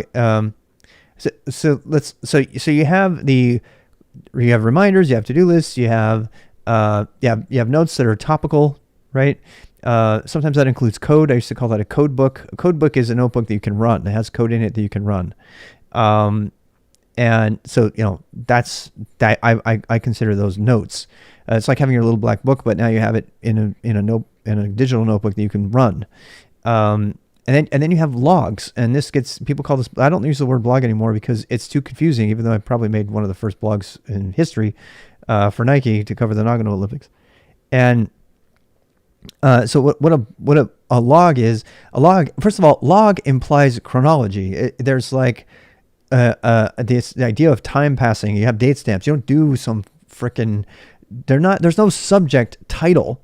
You don't put titles on a log. A log is like, this is what I did. This is what I thought of. Blah blah blah. And then that stuff might develop into something else. And what is that else, right? So then you have the else. To me is an article. An article is, here is a thought that's baked beginning to end. That is, talks about a thing. It could be a knowledge node, which is just generally, a conversation about, it looks like a book review. Well, is a book review an article or not? So, and then that gets tricky, and you have the Zettelkasten idea. Zettelkasten is another sort of independently evolved notion about knowledge nodes. This idea of like break the knowledge down into its finite composable organization so you can put it around and combine it with everything else. So, and so what I'm finding myself doing is that just this stream of consciousness that goes into my log, some of those log entries kind of grow. They grow into other things. And then where do they go, right? Well, sometimes they don't go anywhere. Sometimes I will keep a big entry in the log and I'm like, God, this thing has got all, it's so, there's stuff in my log right now that is just like, it doesn't belong in the log, but I didn't have another place to put it. So like there's like entire articles like about domain names. After a member informed me the domain name is expiring, I did this. So this is what I really should be doing, and this is what I constantly struggle with, and I'm finally okay with it, with a solution now, I think, is you should be putting a link in your log, which can then be associated with an RSS feed or whatever, to the article. And then people will link to the article instead of to the log post. And this is where things get really ugly. If you continue to put everything in date format like this, people will log to that specific location within your log, and then they won't be able to go anywhere. So one of the big discoveries that I didn't fully comprehend when I went into this, long ago, I've never ever liked long URLs for logs. I've always hated it. And really what the problem that I was dealing with was that they were long URLs that also had titles in them. Right? So what I've come to conclude is that the best way to organize that knowledge is to have a log that does have date and timestamps in it, right? And to think of it as a chronological log. That means there's nothing else, and that means the URLs are nice and short. Log /2020/02/08, right? but it's still organized by day. So you can have multiple entries for that day. And then, but if you do it this way, you got to make sure you're probably going to create a shell script or something to automate how you're going to write it. But the cool thing is that, first of all, it's all self-contained, so it separates itself out. You don't have to. Jekyll, which is the default for GitHub, forces you to put them all in these special files. You get this massive file system structure in one, flat system that's got all these files in it. And that totally is a bad idea. But then what that means is that if you deliberately name them this way, then your articles and your notes are topical, but they're not polished, right? Your articles are like, the truth of the matter is that the reason I have articles is because articles are like designed to be like, this is a full blown thing. I deliberately had to make articles or blog posts. Let's just be real. Blog posts on Medium, for example, a blog post on Medium, a Medium post, whatever you want to call it. And you could, instead of calling it articles, you could probably call it posts. I've actually really, belabored the idea of calling it an article or post. I'm just curious, what does the chat think? Do people think we should call this an article? Article is, the document idea that is, represented in HTML5. That's really what they are. They're magazine articles, and most Medium posts are articles, is what they really are. And they, so anyway, that's what I'm thinking.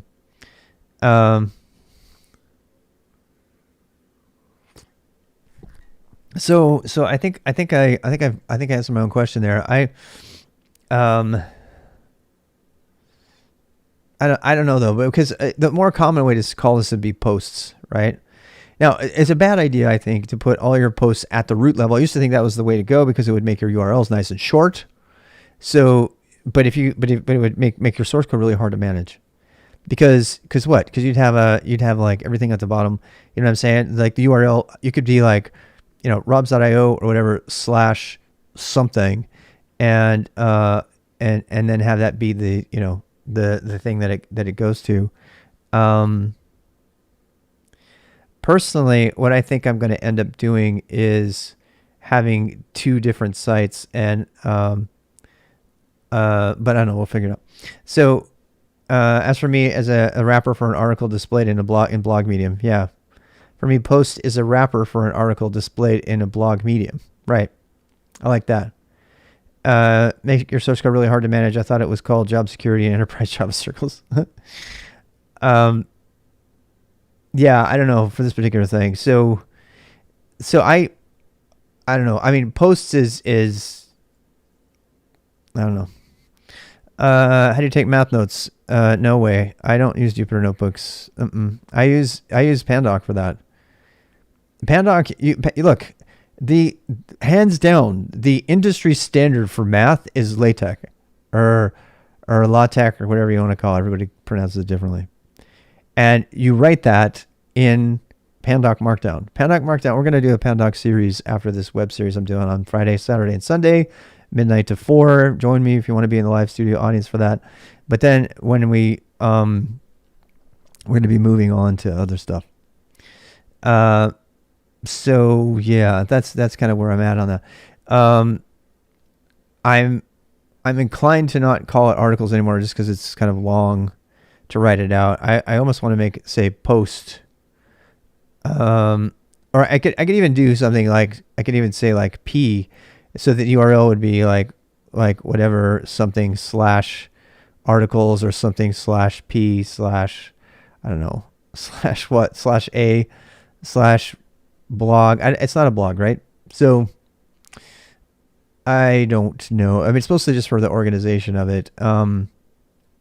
And I don't really feel like, I mean, part of me does kind of want to standardize on the names of these directories, because I want to be able to create a tool that somebody else can use if they want to.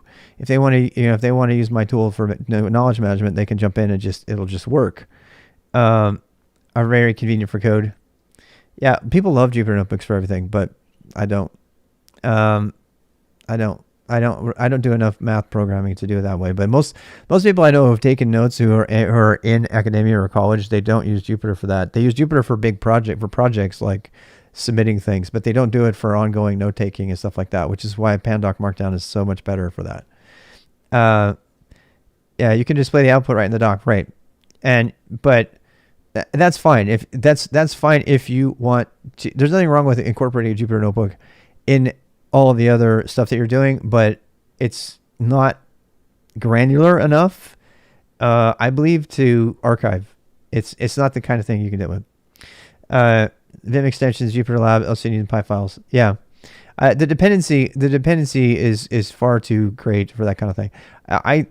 You can do both. There's no reason you can't have a Jupyter Notebook that's linked from your notes file or from an article or something. In fact, there's probably a way to embed it. I think I'm going to leave it as articles because that's really what they are. Articles, books, notes, plan, blah, blah, blah. I tend to think, yeah, I'm going to keep these things, at that level.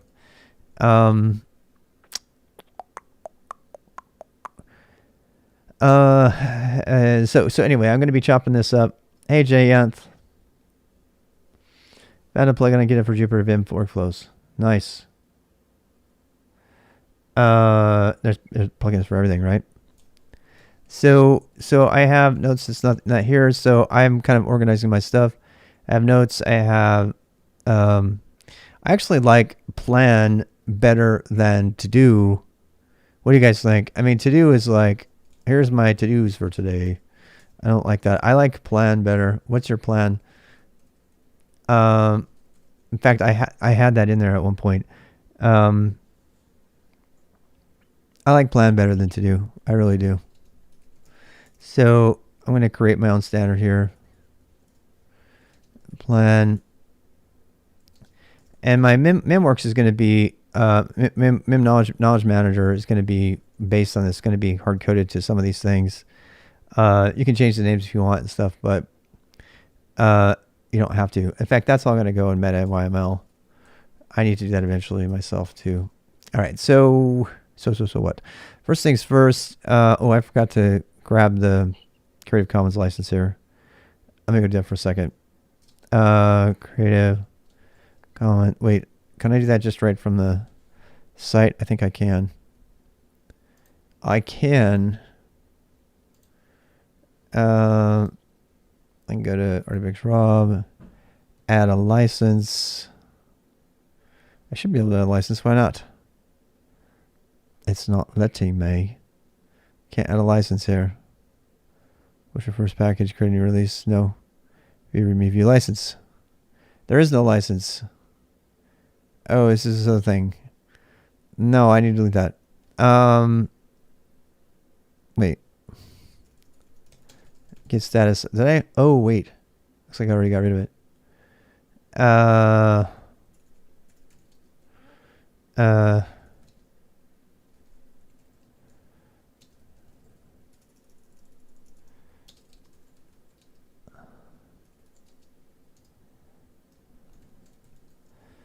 I'm removing my Bork license. They're going to Jupyter. Huh. All right, I should be able to reload this now and see. Go to file, add file on the master branch. There is no license. No license exists. It's not letting me add one. Damn it. I want to add a license. How do I? They usually have a helper. Add a file. If I go goad. Nope. Let's do this. Crap. I didn't want to have to do this. I'll just go get it. I thought it was going to help me get one, but that's not. So I just have to go look. Creative Commons. I don't even know what text version of that license. You know what? This probably has it. Selected license file. Wait, are these individual? Or are those all? You know what I'm going to do?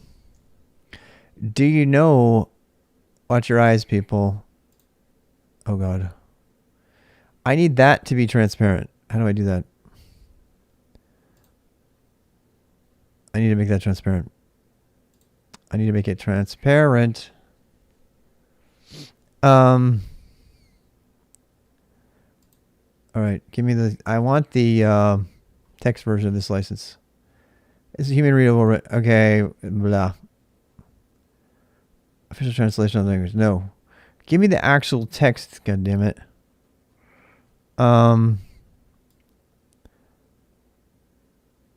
Nope. Nope. I know. Legal code. I think I can do /text. If I remember right. Nope, that's not it. What a picture to get remove the background. No, God no. That is, you can do. I want the SVG of it, and these are probably SVG. I'm probably okay if I just open the 3 together, which I will do.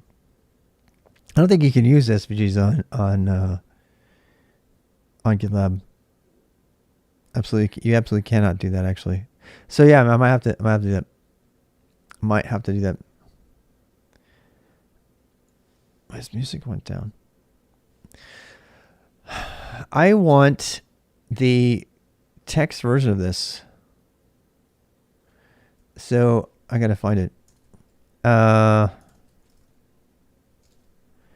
Text version of by NCND. By NCND. I guess I could just put them all next to each other. Pictures. I went back to my terminal. That's just easy for me to read. Plain text versions of it. Yes, that's what I want. That's what I want right there. Ba ba bum bidoo. Ooh. By NCND. There it is. And there she blows. Save. Download. No. Oh wait. Download. Save to disk. Enter file name. Boom. That was easy and productive. Nice. Save.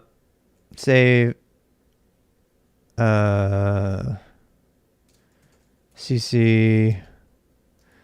By, was it? By NCND. I've never heard of that before. So now I have a new one. License added. Yeah, I might do that. I might have to do that GIMP thing. We're going to turn this one on. Reload. You should have a license now. License. View license. Ah, it doesn't know what kind it is. Because it's so weird. Creative Commons legal code. Attribution. Non-commercial. No derivatives. In other words, you can use it all you want. You just can't make anything commercial. You can't make any derivative work. What does that even mean? Is that even a commercial creative license at all? No, that just means you have to copy it as is and say, this is Rob's thing. So if somebody wants to okay, this is perfect. This is the perfect license for knowledge bases because you retain all the ownership. All that gives them permission to do is to copy it. The end. You must give appropriate credit, provided a link to the license and indicate if changes you made. You can't make the changes actually. You may do so in a reasonable, but not in any way that suggests the licensee endorses you.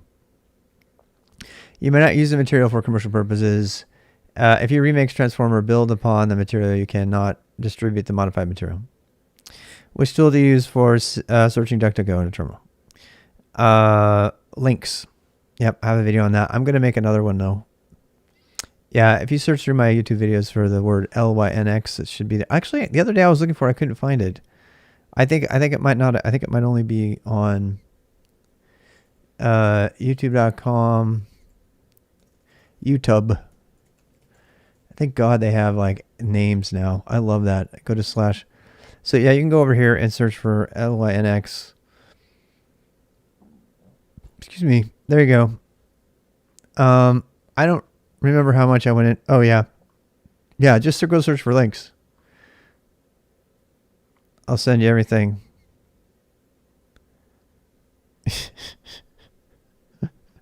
My old videos are so funny. When I go back and look at myself, it's such a surreal thing to go back and look at your old videos. It really is Hey, look, query links. So that's cool. That's cool. I did not know you could do that. If I want to send, you know what, that has to be an alias. Holy cow.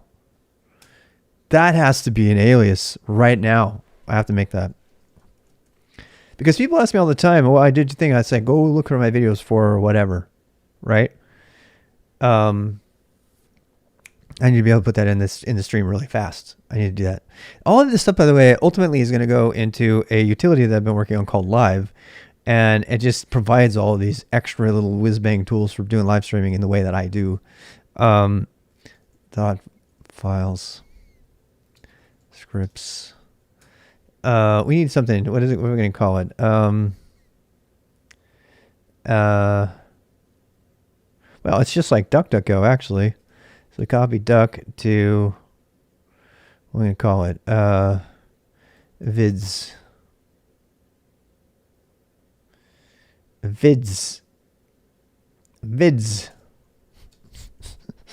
I don't know.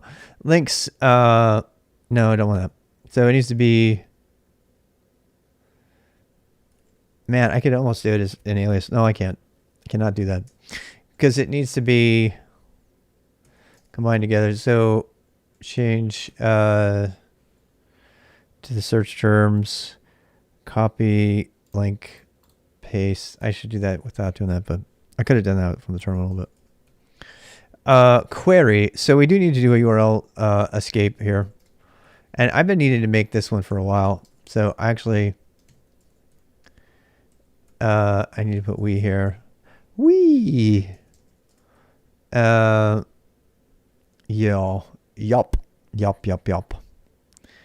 And this needs to be URL escape. URL esque. This stuff here. That's what I need right there. So yeah.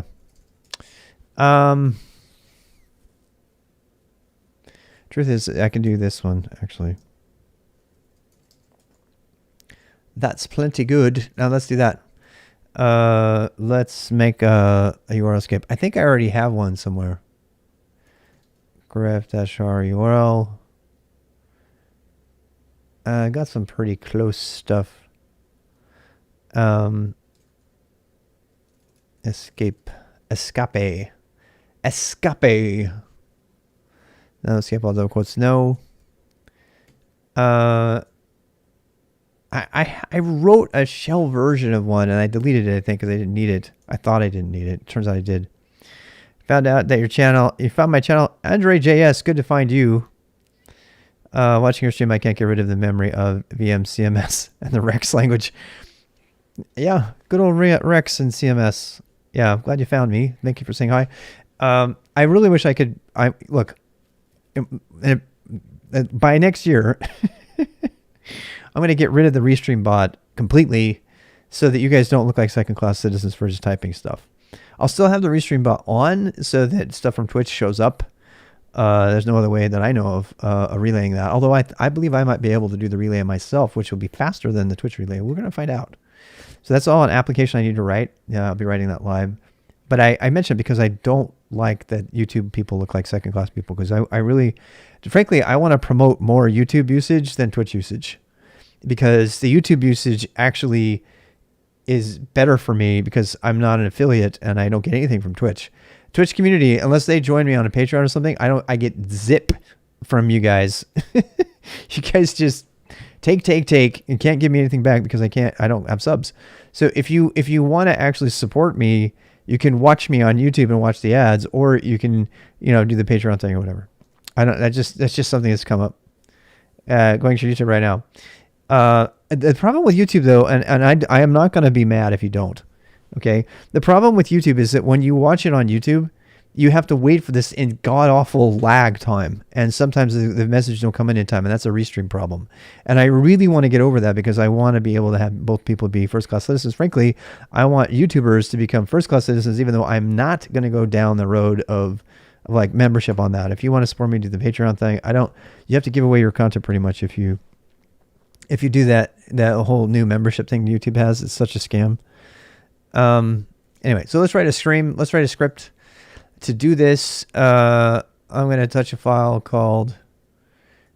I should probably do... You know what? I'm going to fix my schmucks. My schmucks. Oh, gosh. I have this... This is the epitome of lazy right here. Schmod is alias to schmucks plus x.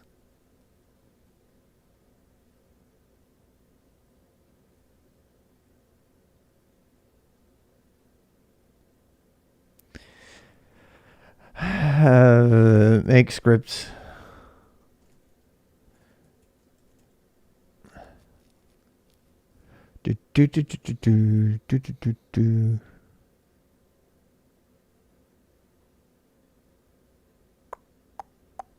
I think I can make that anyway. I've been wanting to do this one too because I just wanted a script. Touch. What are we doing? URL escape. I made this already, and now I have to make it again because I lost it. I do that all the time. I suck. URL escape. URL escape. And there's actually it's on. That's probably why. It's because I know there's a thing out there you can go find it. URL escape in Bash. You can do the whole thing in Bash. You don't have to have any other subshell. URL encode. Is it called URL encode? Wait, do I already have one? You watch, I'm going to have one already, like I did my song thing. Move URL encode. URL escape to URL encode. I think there's already a program called URL encode watch. If there is, I'm just going to install it. There is not. Wait. URL encode. Wait. Let me move it for a sec.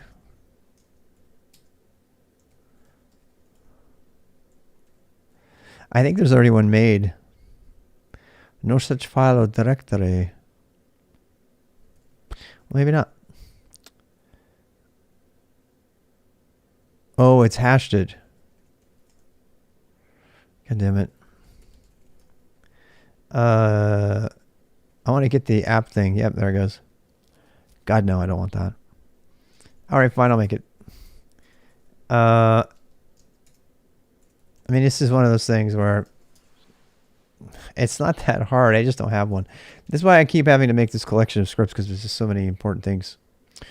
And we'll go look at this again. I mean, it's really not that hard. You have to do a bit 64. I mean, a 16 conversion. Yeah, bad host. Curl shift. Yep, and there's this like, there we go. Curl data URL encode. No, we don't want that. I don't want that. Don't want that. Don't want that. Want to be able to do it ourselves. Yep, this is it. Pure Bash. There is the Pure Bash version. Yep, this is the one I had before. So it's just doing an escape. Yup.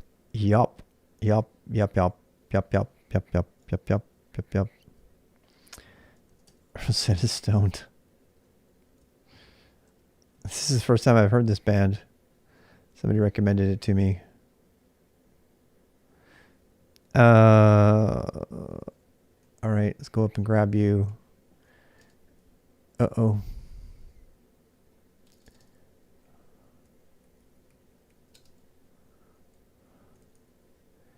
Man,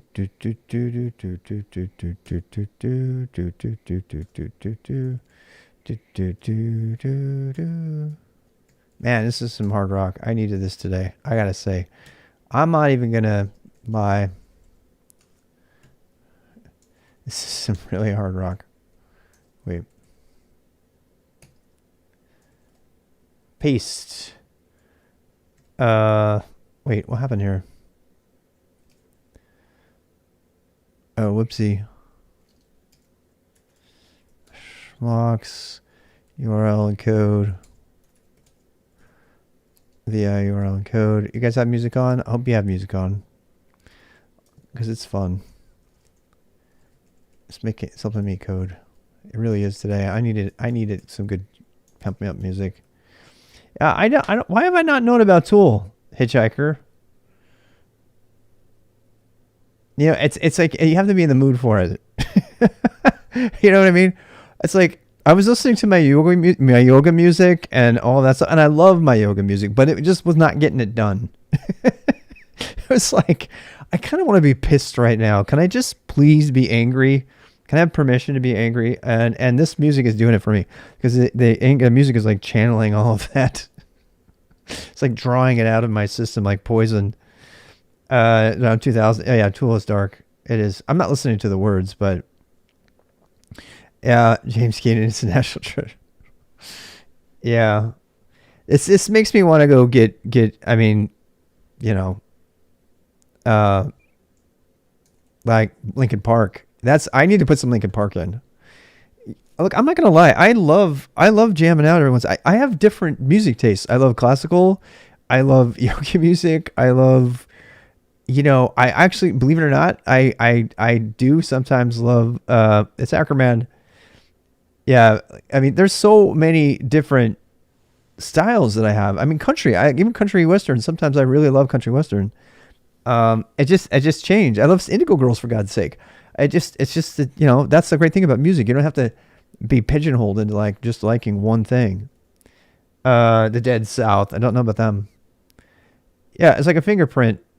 It is. Dude, I love ABBA. Sorry, Flynn. No shame. I love ABBA when I'm in the right mood, but I like the Bee Gees. There's just so much great music. Why would you limit yourself? You know? Yeah. Yeah. The ABBA slaps. ABBA. Yeah. So, raw URL and code. All right, I'm going to put a thing here like, yeah, I totally stole this.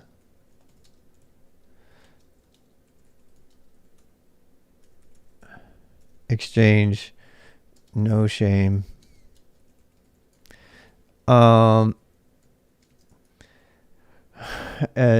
Jacks, don't know about them.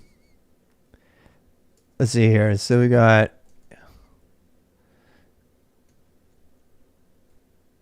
that's totally fine. I wasn't thinking it's not. You've been stuck listening to HoloLive music recently? Oh, wow. Yeah. Whoa, I might have to try that. Look at this. Yeah, you can do that cool match there. This is cool. Series soundtracks. Yeah, I do stuff like that too. It just depends on the day. Yeah, it depends on the day. I that's why I put like what's it called? It's completely YouTube recommended. Who, me? I might have to try that. Person of interest. Raw URL and code. Whatever comes in. This, they're trying to do this as object one. That's not cool. They want it to be a single string. All right, fine. If you want it to be a single string, I can do that for you. This is how you do it right there. All right. Let's see this. URL encode something here. Boom. Stolen from the internet like a boss. Totally stolen. Totally stolen. But that's all I need. That's all I need. I'm not proud. Not proud. Just want my thing to be done. So that's the beauty of the internet. Oh, I forgot about Watch Dragon. I wonder if it even fits on here anymore. Barely. Daft Punk. I love Daft Punk too. Vids. I'm making a vid script. Now what? I can do URL encode. URL encode this stuff right here. I'm going to code that right there. Whoops. Whoopsie daisy. I might have to do this. I don't like doing this, but I'm going to do this. All right.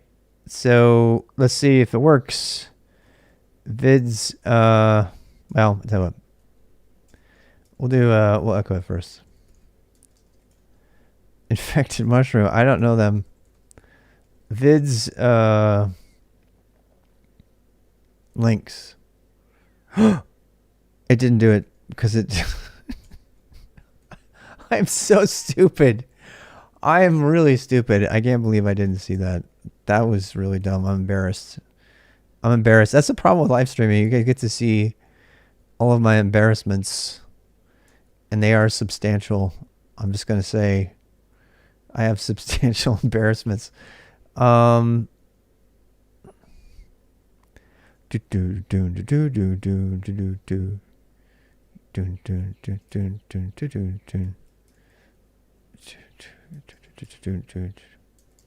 right, let's try that. Yeah, Rasuru knows. I'm programming in Rust. Not today. Happy face. Horatio. You must have seen my video. I think this is going to work. I think it's going to work. All right, here we go. Let's that thing. I got to change all that stuff when I change out my live thing. All right, so let me test this. So, all right, so here are all of my vids. Here's all my, Here's all my vids that have links in something. So let's do this. Vids links. Boom. Does it work? Let's click on it. Open link. Oh, look at that. It's every single one that has the word links in it. Wait, is that one? I don't see it. What? It's not just links. It's like links %22 or something. This is not good. I failed. I have failed. Continuous delivery, I think it's a good thing until it's not. As in, search for channels sucks. Apparently, it does. We're going to try this again, though. So yeah, I'm going to take this out. I'm going to take that out just like that. And see what happens. I'm going to spam this. I'm sorry for the spam. I just have to try it. So we're going to do this. Open link. So links. Web search with links. Hack pails with links. Somebody told me on the stream the other day that if you say smash that like button, that it ups you in the AI. Like, how could that? What? That's not links. I must have said links in the. I think if you say the word and it gets, because they actually do translate all your words from the thing. And this is not links. Why would that pull up? Pick a web browser. It must be that I'm typing it or something. Oh my God. You remember when I used to do news? I used to do like 3 hours of news every week, 4 hours of news. So many things I had to not do anymore. I had to just get rid of it. God, I've streamed a lot this year. Just don't try to understand it. Save yourself the time. How's it going, Quint? 3 hours of nudes. Did I say that? News. There's only 5 minutes of nude, and it was only half nude. Yeah, it's out there somewhere. Yeah, I leaned over to turn off my camera, and I didn't have a shirt on yet. It's got to be my low point of streaming so far, and it's permanently terrified me of ever making the same mistake again. So anyway, It will pick you up if you say the color of a chess piece. Really? Yeah. Oh, that's true. The AI thing. Yeah. Anyway, so yeah. I mean, it did put links as the top 3 things, so that's good. Let's try something more complicated, shall we? Let's try web design. Ooh, it put the %20. Thank God. Okay, open link. And learning web design, first hit. Learning web design, progressive web design, learning web design. I like it, this. This is very good. Oh, hey, they're like tools like messing with my ears or doing left to right panning stuff. Always a fun thing to do. Super happy with everything. Can you actually click on that in here? You can. What? Okay. So that makes me happy. Like little tiny scripts like that make my life easier, make me happy. Elder Gods of Bits, do you think it's necessary to know some algorithms for interview? Yes, it depends on where you interview. That's all I got to say. And is it worth it to learn it from a junior yeah. I do think it's worth learning it. I do. I changed my opinion on that. I used to not think learning all of the data structures and algorithms was ever worth it. If you're doing it to get a job, the most important thing to get a job is figure out what the company you're trying to apply for trusts, and then do that. If they trust interviews and coding interview stuff, then go for it. I don't particularly like that. I will never work for a company that puts me through a really laborious coding interview, because it's not a proper assessment of my skills, nor is it of me. I actually think it might be illegal. Someone searches, the site will seem empty. So we put other videos unrelated to that. By this, people will also get punched in the face with their videos. Good point. Go PHP programmer. Hi. I do not like PHP, but if PHP got good, well, that would take a lot of convincing to make me believe that. The premise of PHP is flawed, if you ask me. Go to search for PHP DEF CON. See all the people who love PHP for all the wrong reasons. Do I like the subject of distributed systems? I really do, yeah. Have you researched the jump consistent hashing? No, I have not. I have not. I don't know anything about that. JS is the new PHP. Kind of is, yeah. So I'm back to working on my site. I'm going to take a quick break here. Having made that thing, I'm going to go save this. Wait, where'd it go? That's my links. You know what? I'm happy with the Groovebox background. I sometimes I like the transparent background, but these days I'm like, I can see it better and I'm faster. Anyway, I forgot to commit my .doc files. You want to see something cool? I have 2 origins for my .doc files, one on GitHub and one on GitLab, so I can commit them to both places at the same time. Really fun little trick. If you want to do that, you can add an origin. There's the way to add it. Git remote. So you can. I'll send that to you guys so you can see. But that's how you do it. You do git remote, set URL, add origin, blah blah blah. It doesn't need to Git. No, they both don't need to Git actually. But I've learned through sad experience that it's always better to put it in there. Oh, I know what's going on with that. That's because when I added the .doc files one originally, I didn't add it with .git. Neither of them need .git, but occasionally there's a few things that do need it, so it's a good idea to put it there.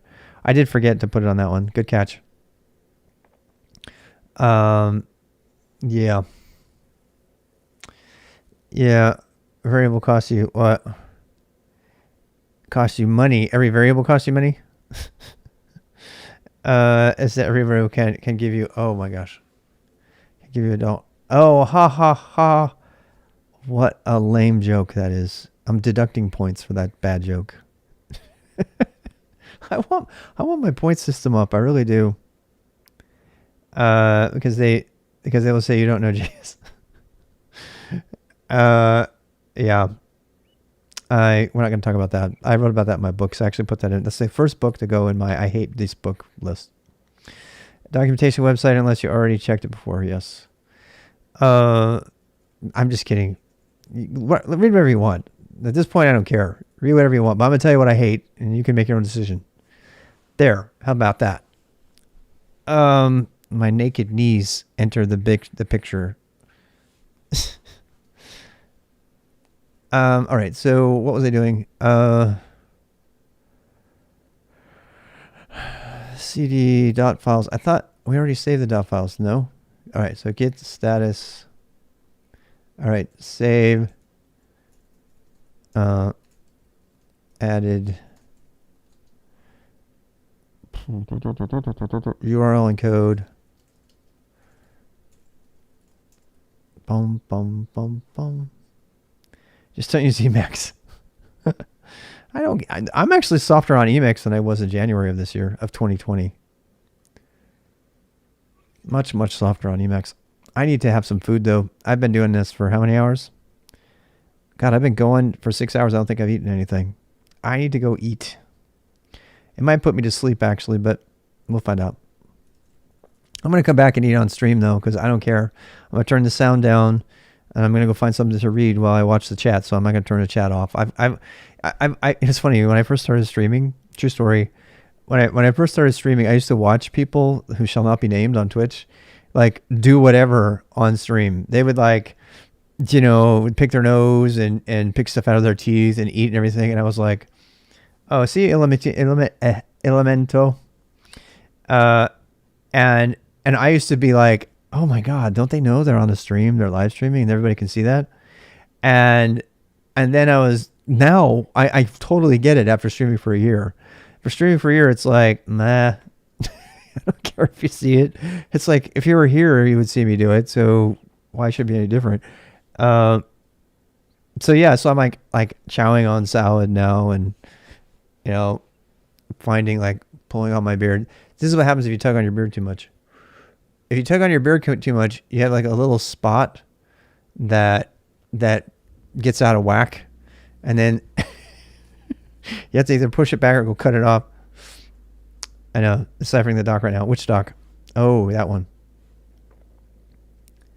Yeah. Anyway, thank you for liking and subscribing and all that jazz. Before I take a break here, I'm coming right back though. I'm just gonna make some food and coffee. And what am I going to do when I come back? I'm going to do whatever, because I'm going to do whatever I want. But, wow, that's the only one. Okay. Mostly though, I'm probably going to be chopping up my log. I already told you the task at hand to do that. All this stuff, by the way, I'm doing to prepare a personal portfolio. And at this point, I've decided that I'm going to be linking more and more directly to my GitHub repo, because that's where all of my stuff is. It's really the only place I want you to be. If you're going to go read stuff about me, I have sites all over the place. In fact, artifactsrob.live is going to also be a redirect. Oh, look, it's got me pointing an arrow. I'm doing like that. So that's kind of fun. I don't even know why I have this. I mean, the truth is I should have artifactsrob.live linked directly to YouTube, because all of this stuff here I can put in my repo, right? In my GitHub thing, and then I could make my other stuff go there. So it's a new year. I'm trying to like manage my persona online and such. And down here I have to take that link out. You can put several links in here. I need to pick that out right now, because that'll take you to YouTube actually. So I probably should just make it YouTube though. Let me try. Let's see what happens. Let me see what happens if I just make it YouTube. It'll detect it if you do it. It's kind of cool. YouTube. Oh man, it did not do it. Real Noses have their own website independent, just like you. You know what? Yeah. I mean, I like websites too, but it's like, I don't know. I need artifactsrob.live because it has to have the FAQ about how I do everything. So I don't know where to put that. Skill sector, that's my business. The Twitter. Yeah, I'm trying to figure it out. I don't know. You know what? I'll put it here. I'm gonna put everything in this one page. Here's my live streaming FAQ.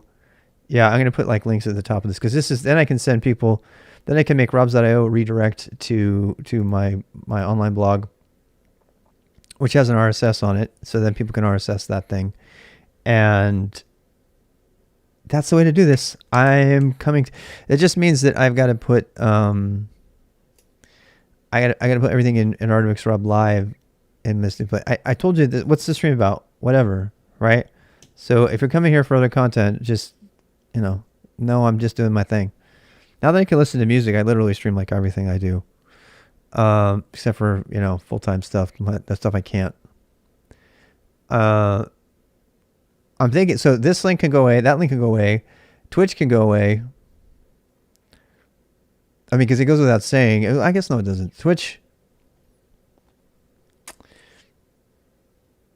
You know what? I'm not going to link to Twitch. People can find me on Twitch. I'm going to link to YouTube, to the YouTube. Support. So the support says, yeah, all the ways you can support me, but that's also in my stream. So basically, I'm gonna put library links. Do people really need a library link? I don't know if they do. Do they even use it? Apparently they do. Library is still being updated. I haven't logged into library in like 2 months, but it's still following me apparently. Are people actually using it? How would I even know? How would I even know if they're using me on library? 63 freaking followers on library? What? I guess they do. Join library. Sync my YouTube channel. That's what I'm doing. I had no idea I had any followers over here. So, change the list. I'm just looking at this for a second. Trending. What's trending? What is Markdown? Oh yeah, I did that forever ago. Oh my gosh. Wait, I have to do a trick here. Vids Markdown. So now you can go search for all my vids, open link. And there's all my Markdown links. Look at that. Basic Markdown, Markdown editors and plugins. I really love this. You realize what this means? This means that I can create vid links. Oh. Yeah. Yeah, you know what this means? This means that URL, let's see, local URL. Can I do local? I don't think I can. I think I have to declare. No, I'm going to do URL equals echo URL and then what? Then I can do we URL. There. That's much better. Save vids now. Let's see. It's now, oh, God damn it. It's now good for creating markdown URLs. I love this. Wait. Oh, wait. C to dot. Wait. Doc type dot files. What are we going to do here? We're going to make. Yeah. Save vids improved. God damn it. I am getting hungry. I'm getting like, why is it doing that? Oh, there we go. This music is the right thing. It was the perfect thing I needed. Thank you so much to my community. Habla San Russo OMG Diaglo Rob. Horatio, I wish I spoke Spanish, man. Я говорю по-русски. Почему? Вы тоже говорите по-русски или нет? Скажите. Да. Ну почему? Я закончил университет на русском факультете. Надеюсь, что я говорю по-русски, потому что я платил за это. За то, что я то и говорю. Понимаете? Понимаете? Я уже очень много забыл. Можно спросить. Did you see my issues? No, I didn't. I'm going to go do those right now, Quint. I'll do those after the break. The reason I'm focusing, there's two things I need to focus on. I need to focus on that. Я отлично понимаю вас, потому что вы русский или нет? Любопытно узнать. Любопытно узнать. Ну ладно. Очень хорошо. Мне очень нравится русский говорящий. Потому что... Ну, потому. Что я сделал? 10,000 days. This is the one that's supposedly good. So I'm going to pause. Yeah, you know what? I am so happy. That is like, it is always the little things. Can I just say how much I love Linux? This is a good example of where Linux just comes to the rescue without even needing to be rescued. You're like, I didn't even know I needed that. And now you have it. And you're like, what? I don't know how many times I have that experience with Linux. It's so amazing. I now have a way that I can put a link in my notes in my blog that links to everything that you need to, all the videos about a particular topic. So if you're like reading through my notes on my blog, you can click on it and it will take you straight to all the videos about that topic. Yeah, and it'll search through my descriptions and everything. You cannot do that with Twitch. Once again, I got to put this in a note. See, whenever I have these ideas, I cannot leave until I put this in my notes. But unfortunately, that means I got to put it into a note that's going to need to be chopped. God damn it. Need more music. Music back on. Chop me up. Ну да, а что делать? Английский не факто-технический.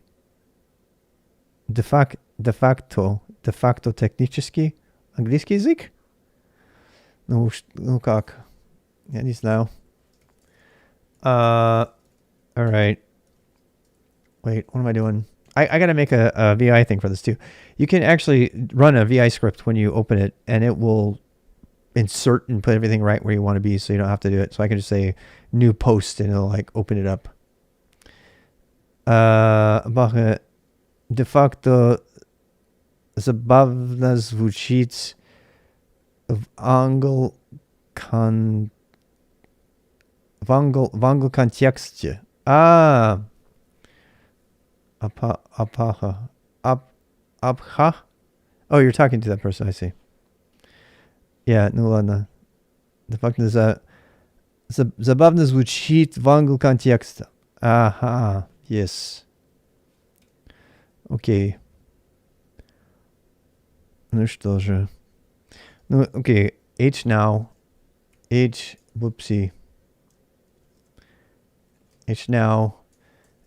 And then I can say stuff like, I never get tired of how amazing the Linux command line is.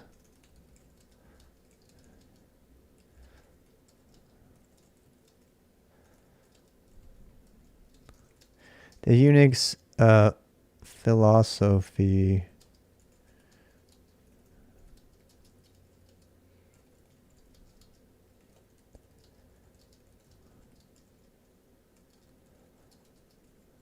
The muster of the patience to learn it. Damn it. Sounds funny though. Some of the reasons hi Jordan, opted to learn a Latin character set. Yeah, when you learn Serbian as opposed to Cyrillic, it just looks so beautiful though. It does. I love Kirillsky bukvami. I get tired of how amazing the Linux command line gets. Let's see here. What was I saying? So, just added a way to instantly post to the chat, to the live chat, a link that searches my YouTube videos for a specific keyword or phrase. Phrase.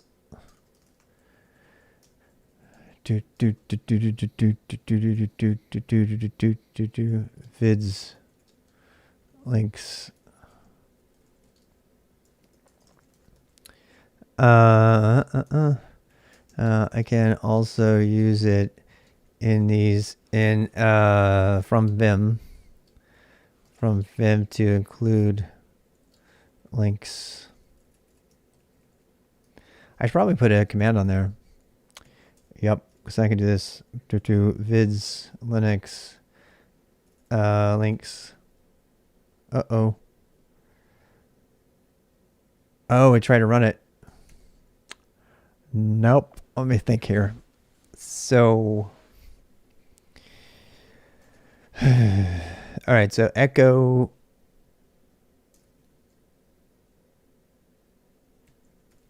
Wait. I know.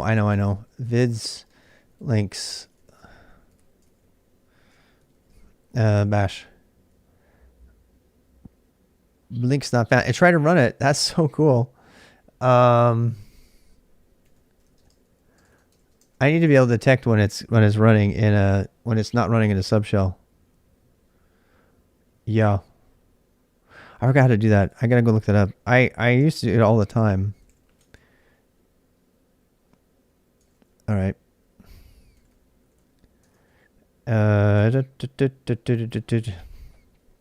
forgot how to do it. It's in one of my other scripts. I just don't remember.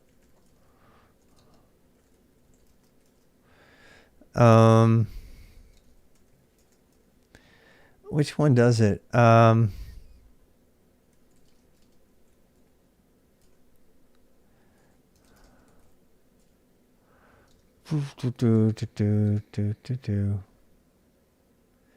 Feckles route. How are you doing?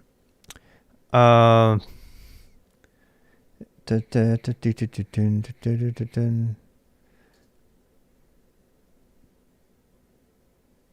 don't know how to do it. I make a quick search. Detect if a shell script is running from interactive shell. I know that's a super easy command. I just can't remember it. How to check if you're in batch mode?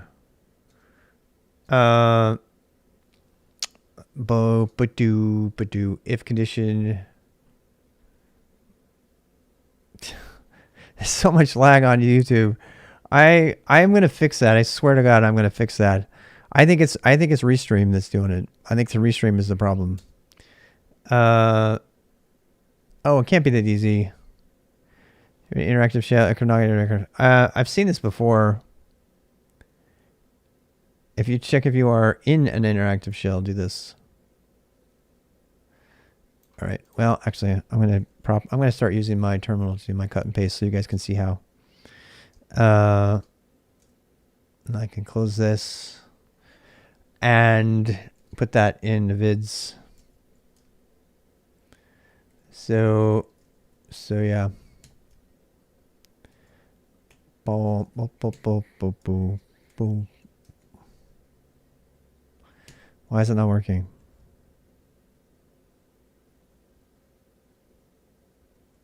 Yeah. I must not have grabbed it. God dang it. Gersh, dang it. That's what I get for closing out my links. Thank God I have my search still there. There we go. Where are you? There you are.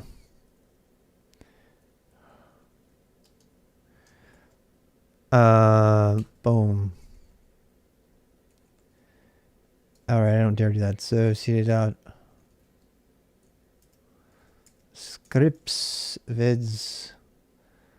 And there you are. All right, so and Echo Interactive.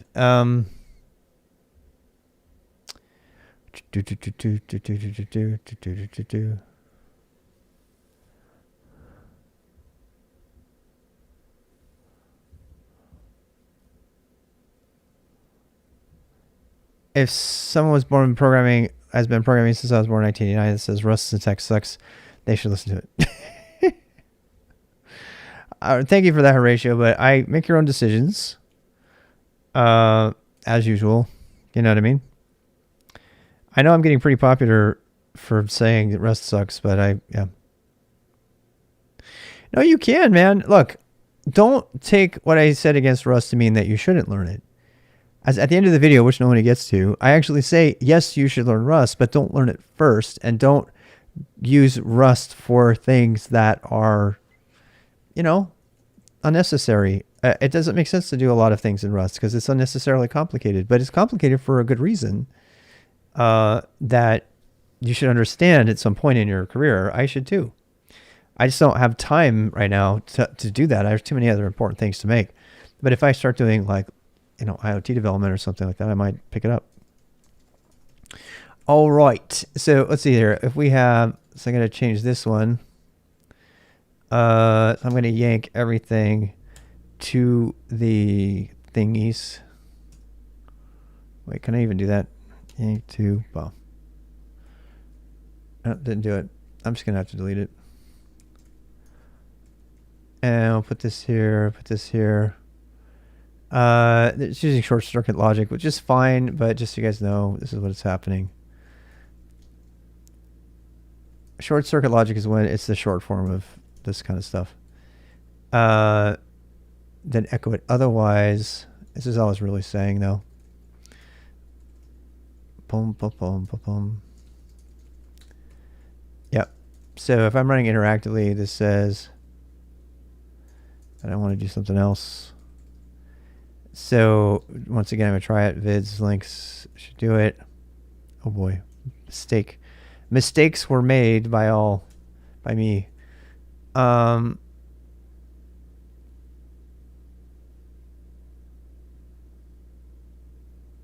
What's going on there?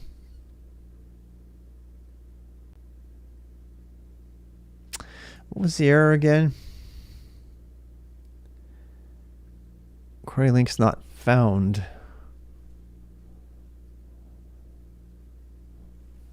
I don't understand. It's not found. There's something going on. There's something weird in here.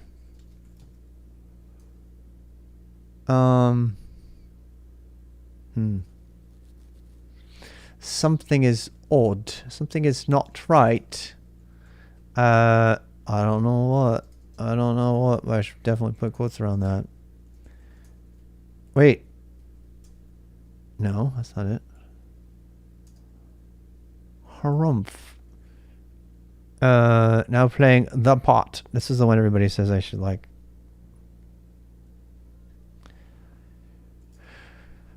Links not found. What does that mean?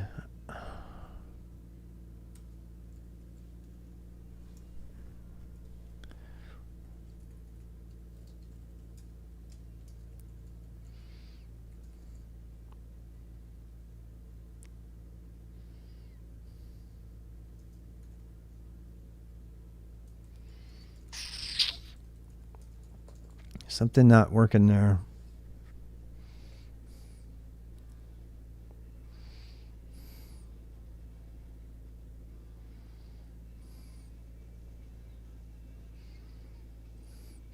Yes, it is, but that's fine. That's not the problem. Actually, if you use Bash, you should always use doubles because it saves you from glob star expansion. It's like built-in Bash thing. You have to put quotes around everything like you do in POSIX. But I do have a problem here because it's trying to execute the command, and that's not a thing. It should not be executing the command at all. So, oh, there it is. Look, you see it? Fuck. One space, people. Learn from my mistake. You cannot have spaces around your equal signs in shell, and I somehow snuck one of those in there, and that was the problem. Oh, did I do bin sh? Well, that's also a problem. Did I do Ben SH? I'm a dummy. Thank you. Yep, there you go. So let me try it now. Wait, I have a feeling this is gonna work, so I'm gonna go ahead and save it. Save.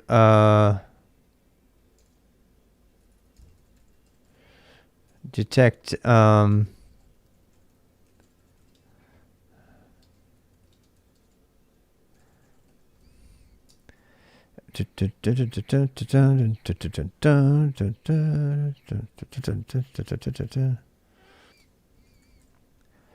Here we go. Quit. You can go.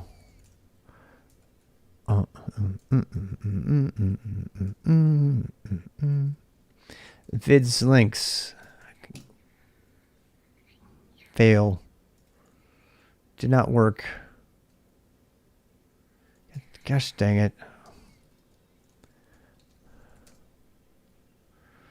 No, not working. Wait, is it printing it every time I do that? Oh, that detection is not working then. Oh, they lied. Stack Exchange had false information. What a surprise. It's I've done that wait. I have some in my scripts. I forgot. Files common, I think. Shell alias function particle pro settings.bash.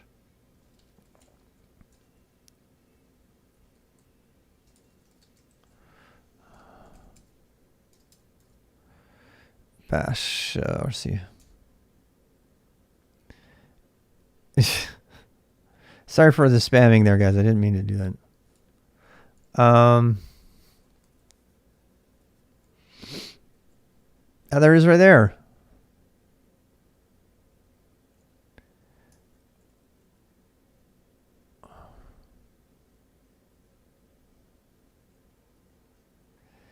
I mean, I could do this. Let me just steal this. This works. I know this works, so.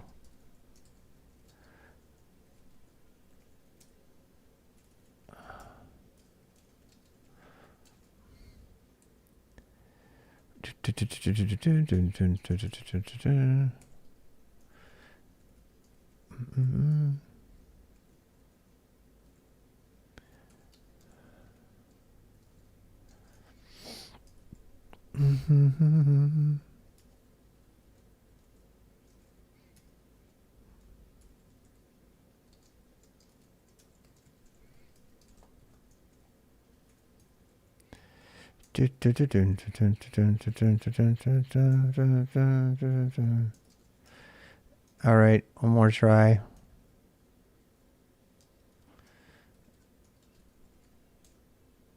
Damn it. They totally lied. You know what? They didn't lie. That must mean that VI still does an interactive shell, so I have to detect something else. So what I learned today was that this is not good enough.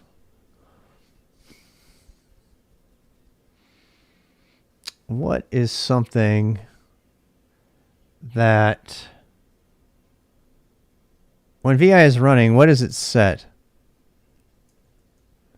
I wonder if there's a variable VI sets when it's running.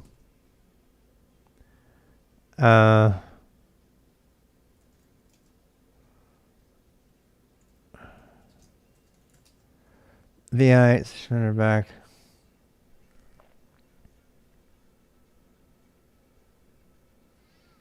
There's not gonna be anything in here, I swear.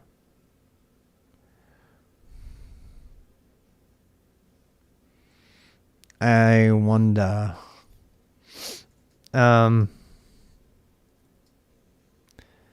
Echo dollars. No, that's not gonna do it. That's just gonna be.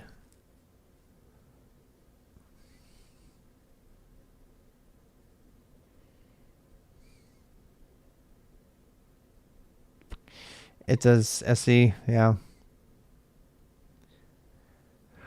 That's not going to be it. I need to echo the parent process ID. Oh, there's got to be a better way. Fine. I'll go try links again.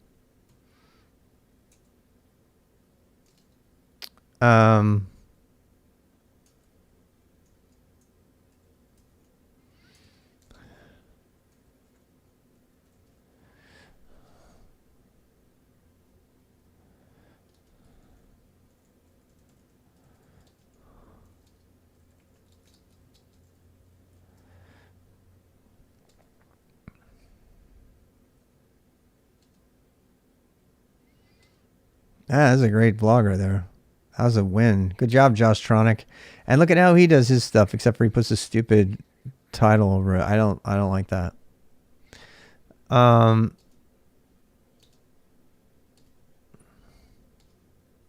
Wait.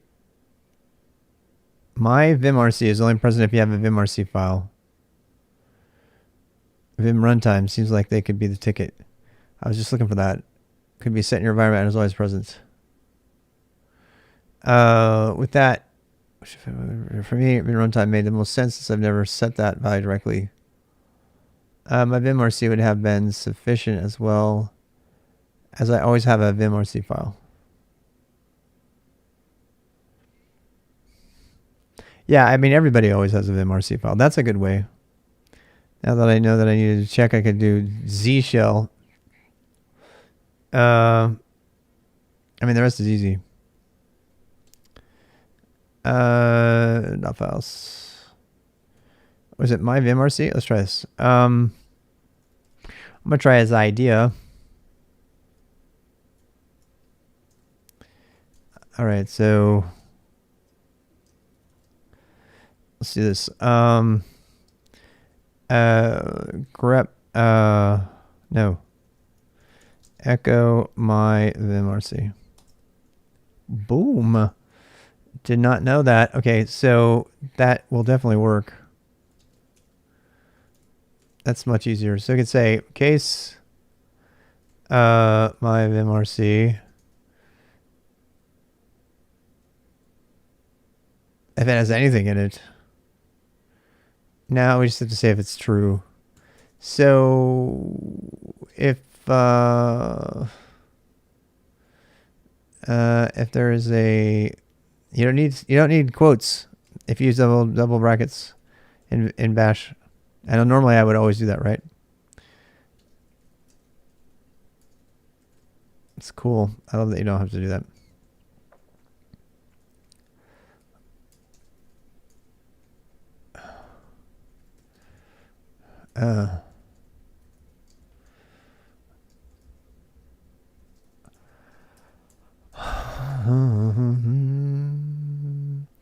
Vids links.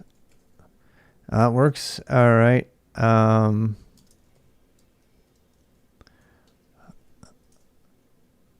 Boom. And you know, every time I do that, I'm usually going to want to make a link to it.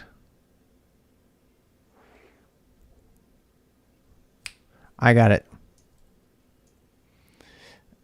I got it. I can't stop, people. I love shell scripting. I will do it all day instead of doing what I need to do. I just love it so much.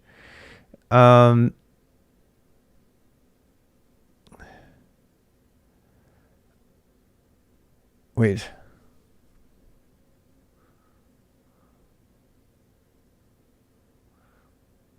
No, that's fine. This is fine. This is fine. This is fine because I was going to make it so that it would wrap the text as well, but that's fine. Vids keys off of vimrc now. So that script is done. It's probably time for you to take a break. I haven't eaten in 6 hours. No kidding. All right, so you'll have to watch me. Thank you, Beagles Rye. I appreciate the encouragement. I really do. Makes me happy. Keeps me motivated. Not depressed. I was really depressed on this stream today because obvious reasons going on in our country. but a little bit of tool suggested by a concerned viewer was the right thing, and your guys' encouragement as well. It's so funny because I know you guys can't hear it, but everything I say, I can hear myself saying it in radio voice, and then I also can hear Tool in the background. So it's like I'm the DJ talking over the music the whole time. You know that annoying DJ? You guys don't remember this, but it used to be you would like hate the DJs who would talk over the music because you would try to get a good cassette, rip of the of the song. You like turn the cassette, I want to rip it off the radio, and somebody would talk in the middle of it. And you're like, oh my god, really? Like,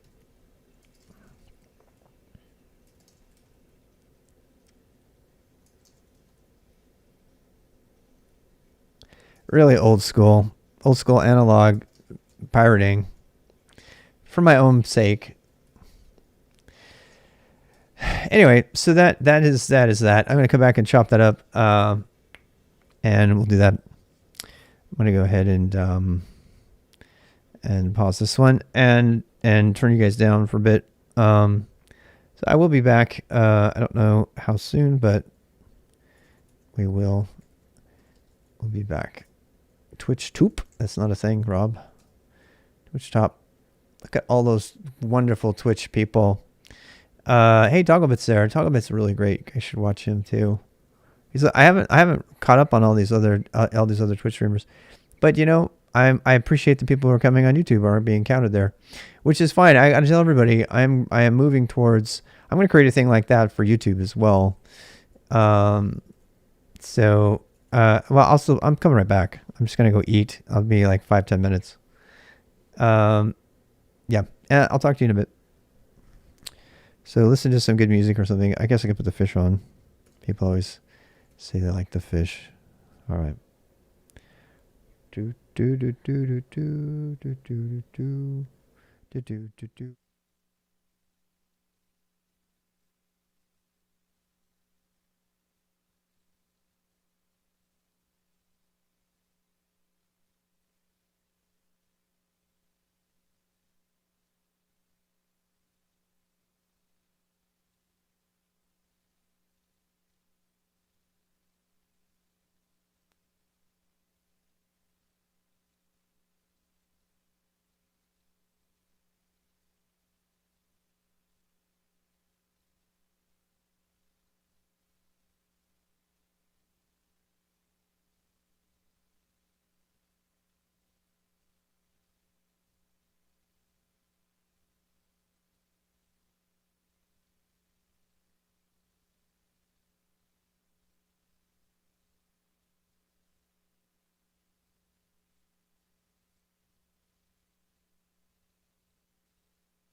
Yeah, it's a fun one, huh? It's a fun background. I'm going to go just look at random stuff while I eat here. I got my meal. What can I read? It's not going to give me a ding. Could probably go watch somebody else's Twitter feed. That's not illegal, is it? No, I guess it is. I don't know if I can do that. Fishies. I know fishies are great. How's it going, user? I'm still gonna eat here. I guess got stuff here. Oh, you know what? I need to go start some coffee too. I need to do that. Anyway, I wish I could watch Netflix. Man, do I wish I could watch Netflix here. It's one of the few things you can't do. I tell you what I can do. I can go through my Twitter. Oh no. I need to read something educational. So I need to read about. I was reading about. How's it going, Alexander? Alexander. Let's not show the video or play the audio. I can watch it, but then you can't see it. What I was thinking of doing is there's actually something I need to read. Actually, this is not. You know what? I'm going to do that. I don't think it's copyright. I think we could try it. I could go work on my. So there's this free Stanford compiler class, and I just thought it'd be interesting to go through compilers and stuff. I mean, I know what they are, but I always think it's fun to go through other people's material and see it. And this is free material. Stanford. Stanford. Oh, there we go. edX compilers. Yeah, I'm gonna do this while I have my meal. Introduction to compilers. I already did this one, so I'm on like section. I'm on it. You're gonna have to. I'm sorry. You're just gonna have to like bear with me because I already did the other ones. You can go back and watch your own. You can go through the whole thing yourself. Yeah, I'm gonna turn this on and eat my food. You can watch with me. This is not YouTube content, so I imagine it's fine. Fill browser, what? That's not the browser, that's the whole screen. Okay. Oh boy, gotta turn this up. Domains, and they aren't really necessarily well suited to them. On the previous code. with the previous question, because it's hard to have one language that incorporates all the features you would want. This is actually really good. I'm going to show you this. So the new languages are not necessarily new application domains coming along all the time. So there are new. Now exceeds the training cost. Practice is very consistent with that prediction. And again, these are just. This is actually an interesting topic. I'm going to put this on. I'll let you guys watch it while you eat. There are so many languages in existence. Why would we ever need to design a new one? And I'm going to begin the answer to this question with an observation that at first glance has nothing to do with the question at all. So let me just take a moment to explain it. I claim that programmer training is the dominant cost for a programming language, and I think this is really important. So I'm just going to emphasize the. By the way, this is why Rust is a bad idea compared to Go in the language. So if you think about a for most language, things, there are several things that have to happen for that language to get used. Somebody has to design it, but that's really not very expensive. That's just one or very few people typically. Somebody has to build a compiler, but that is also not actually all that expensive. Maybe 10 to 20 people for a really large compiler project can build quite a good compiler. The real cost is in all the users and educating them. So if you have thousands or hundreds of thousands or millions of users of a language, the time and money that it takes to teach them all the language is really the dominant cost. And here I don't mean just the actual dollar expense of buying textbooks and taking classes and things like that. It's also the fact that the programmers have to decide that it's worth it for them to learn this language. And many programmers learn on their own time, but that's a use of their time, and the expense of their time is a real economic cost. And so if you think about the number of hours that it takes to teach a population of 1 million programmers a language, that's really quite a significant economic investment.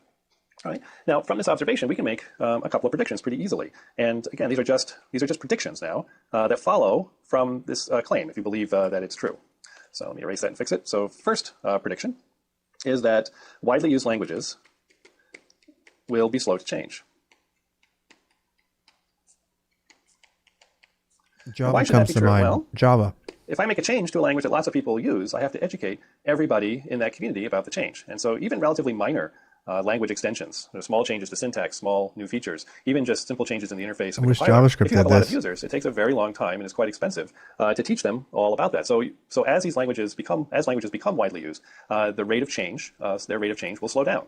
And this Generics. predicts that over time, as the world of programming grows, as we have more and more programmers in the world, we would expect the most popular languages, which will have larger and larger user bases, larger and larger programmer bases, to become more and more ossified, to evolve more and more slowly. And I think actually what you see in practice is very consistent with that prediction. Now, at the other end of the spectrum, this same observation makes an almost what appears to be contradictory. Wait, what does ossified mean? What does ossified? Does that mean ossified? Hardened like into bone. I learned a new word today.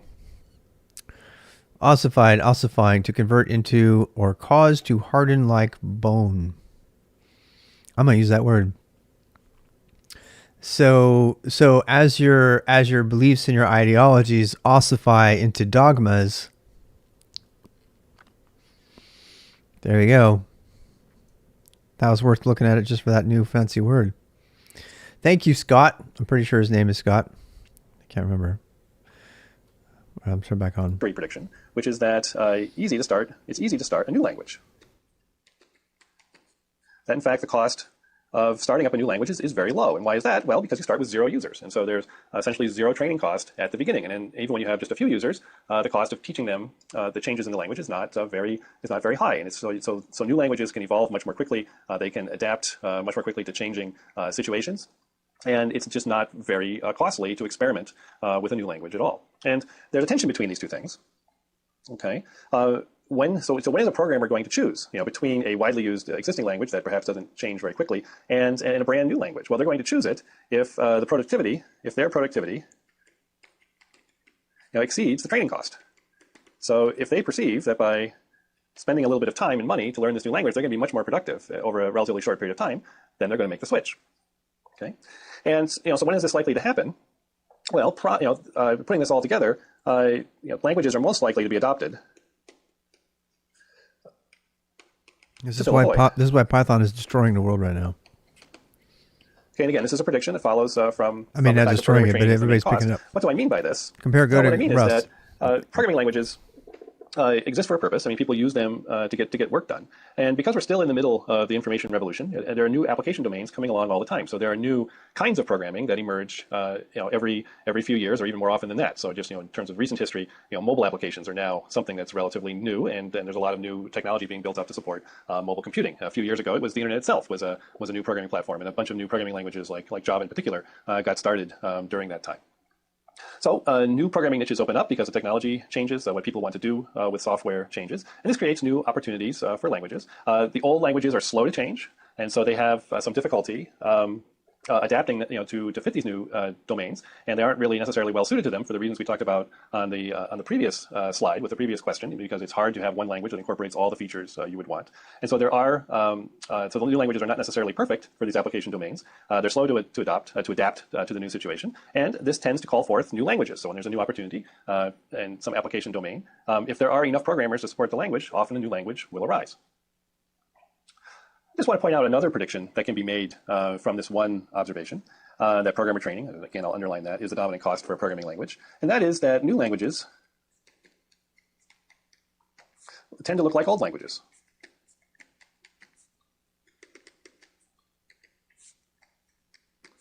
That is that new languages are rarely, if ever, completely new. They have a family resemblance to some predecessor language, sometimes a number of predecessor languages. And why is that? Well, partly that it's hard to think of truly new things, but also I think that there's an economic benefit to this, namely that it reduces the training cost. By having your new language look like an old language, by leveraging off what people already know about the old language, you make it easier for people to learn the new language. You make them learn it more quickly. And the most classic example of this is Java versus C++, where Java was designed to look a lot like C++. And that was, I think, very conscious to make it easy for all of the existing C++ programmers to start programming in Java. Finally, we can ask ourselves, what is a good programming language? And here, unfortunately, the situation is much less clear. I would just make one claim, that there is no, and I'll emphasize no, universally accepted metric for language design. And what do I mean by that? Well, I guess the most important part of this statement is the universally accepted bit.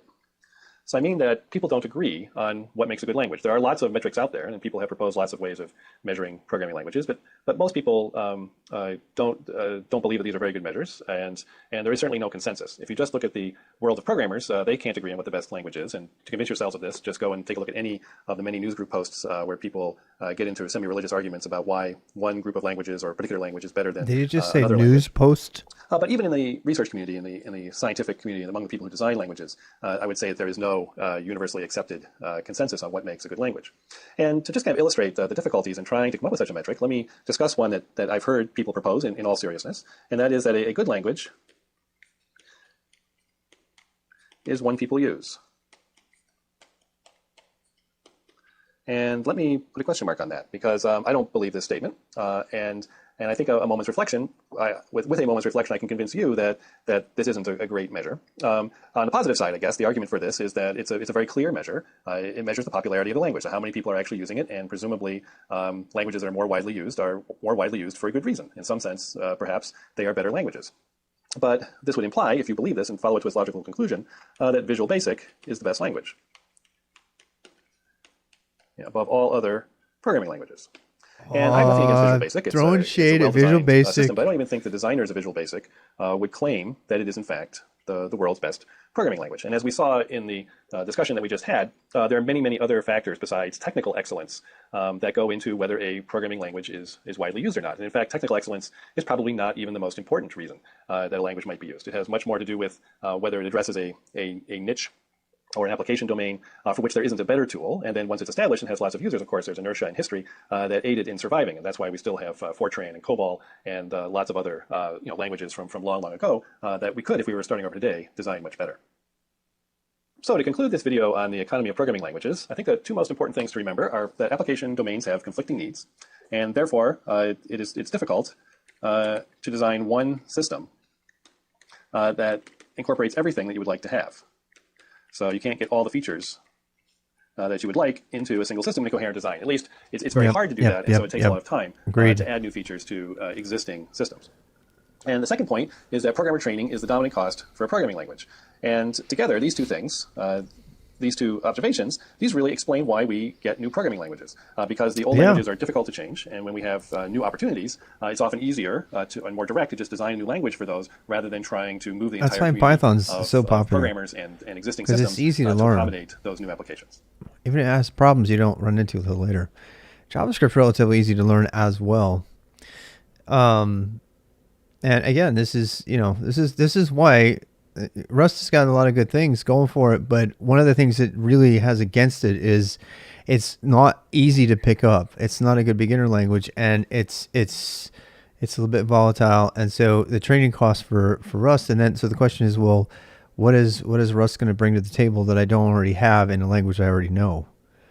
JavaScript, Python, Go, that are already dominant languages in many, many other places. You really can't say that about Rust, even though it's becoming more popular in a new area because it does fill a niche, as you said. Anyway, I thought this the Rust Go fight kind of came up when I ran into this kind of randomly. I'm gonna go put coffee on and put the fish back on for a second. I almost could put you guys, just put this on and run it. You guys, if you want, I can run the first video if you guys want. I might as well do that. Structure of a compiler. This is pretty interesting. I'm going to play this while I'm making coffee. Welcome back. In the second half of the lecture, we'll continue with our overview of the structure of a compiler. Pagan Dev is down, yes. I think it's down because I moved stuff around and we have to go do a build. I'm sorry, Quinn. It's like everything is in the middle of transition. I'm going to make coffee. Recall that a compiler has 5 major phases: lexical analysis, parsing, semantic analysis, optimization, and code generation. There's your code gen. Now we're going to briefly talk about each one, and we're going to explain how a compiler understands these with an analogy to how humans understand English. The first step in understanding a program, both for a compiler and for a human, is to understand the words. Now, humans can look at this example sentence and immediately recognize that there are 4 words: this, is, and sentence.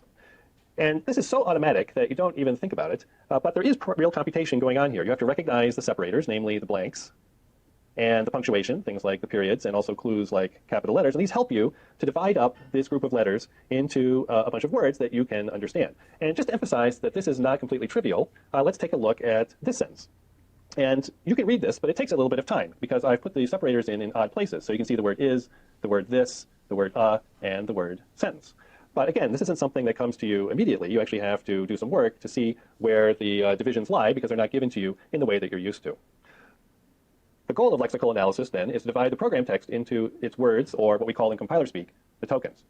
So here's an example piece of program text now instead of a piece of English text. And let's walk through this and identify the tokens. So there are some obvious ones. There are keywords like if, and then, and else that we want to identify. And then there are variable names, things like x and y and z. There's also constants, things like the number 1 and the number 2. And then there's some operators. Double equals is one, and the assignment operator is another. And here's already an interesting question. How do we know that double equals is not two individual equal signs? How do we know that we want this to be a double equals and not two single equals? Well, we don't know right now, but we'll talk about that in the lecture on how we implement lexical analysis. But we're not done with all the tokens in this example either. There's a few more. The semicolons, the punctuation are also tokens. And then the separators are also tokens. So here's a blank, that's a token. Here's another blank, that's another token. And then there are lots of blanks here that serve to separate things like the keywords and the variable names and other symbols from each other. And those are the tokens of this example. So for humans, once the words are understood, the next step is to understand the structure of the sentence. And this is called parsing. And as we all learned in elementary school, this means diagramming sentences, and these diagrams are trees. And it's a very simple procedure. Let's look at this example. This line is a longer sentence. The first step in parsing is to identify the role of each word in the sentence. So we have things like nouns and verbs and adjectives. But then the actual work of parsing is to group these words together into higher level constructs. So for example, this particular sentence consists of a subject, a verb, and an object. Okay, and that actually forms an entire sentence. So here we have the root of the tree called a sentence, and that's broken down into constituent parts. The high-level structure, as we said, is subject, verb, object, and then the subject is more complicated, as is the object. And this is an example of parsing an English sentence. The analogy between parsing English text and parsing program text is very strong. In fact, they're exactly the same thing. So here's our little example piece of code again, and let's work through parsing it. So clearly this is an if-then-else statement, and so the root of our diagram of our parse tree is going to be an if-then-else. This if-then-else consists of three parts. There's a predicate, a then statement, and an else statement. And now let's look at the predicate, which consists of three pieces. There's a variable, a comparison operator, and another variable. And together, those form a relation. So a comparison between two things is one of the things you can have as a valid predicate. Similarly, the then statement consists of an assignment where z gets 1. And the else statement also has the form of an assignment, z gets 2. And altogether, this is a parse tree of the if-then-else showing its structure, breaking it up into its constituent pieces. Now, once we've understood the sentence structure, the next step is to try to understand the meaning of what has been written. And this is hard. So actually, we don't know how this works for humans still. We don't understand what happens after lexical analysis and parsing. We do know that people do lexical analysis and parsing in much the same way that compilers lexically analyze and parse programs. But frankly, understanding meaning is something that is simply too hard for compilers. So the first important thing to understand about semantic analysis is that compilers can only do very limited kinds of semantic analysis. And in particular, the kinds of things that compilers generally do are try to catch inconsistencies. So if the program is somehow self-inconsistent, compilers can often notice that and report errors, but they don't really know what the program is supposed to do. As an example of the kind of thing that we do in semantic analysis, again, using an analogy in English, let's consider the following sentence. Jack said Jerry left his assignment at home. And the question is, who does his refer to here? It could be that his refers to Jerry, in which case we would read Jack said Jerry left Jerry's assignment at home, or it could refer to Jack. In which case we could read the sentence as Jack said Jerry left Jack's assignment at home. And without more information, we actually don't know which one his is referring to, whether it's Jack or it's Jerry. And even worse, let's take a look at this sentence down here. Jack said Jack left his assignment at home. And the question is, how many people are actually involved in this sentence? It could be as many as 3. There could be 2 separate Jacks, and his could even refer to somebody completely different. We don't know, without seeing the rest of the story that surrounds this sentence, all the possibilities for his. But it could also be as few as only a single person. It could be that Jack and his are all the same person in the sentence. And so this kind of ambiguity is a real problem in semantic analysis. And the analogy in programming languages is variable bindings. So we would have variables, in this case, a variable called Jack, and maybe more than one variable called Jack. And a programming language is going to have very strict rules to prevent the kind of ambiguities we had in the English sentences on the previous slide. So in this example, the question is, what value is printed by this output statement? And the answer is it's going to print 4, because this use of the variable Jack binds to this definition here. And the outer definition is hidden. So the outer definition is not active in this scope because it's hidden by the inner definition. And that's just a standard rule of a lot of lexically scoped programming languages.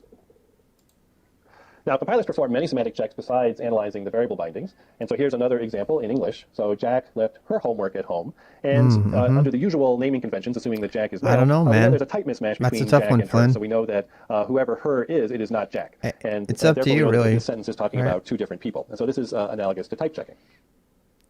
You should probably, I mean, doing Compiler it both, phase optimization right? doesn't have a very strong counterpart in everyday English usage, but it's a little bit like editing.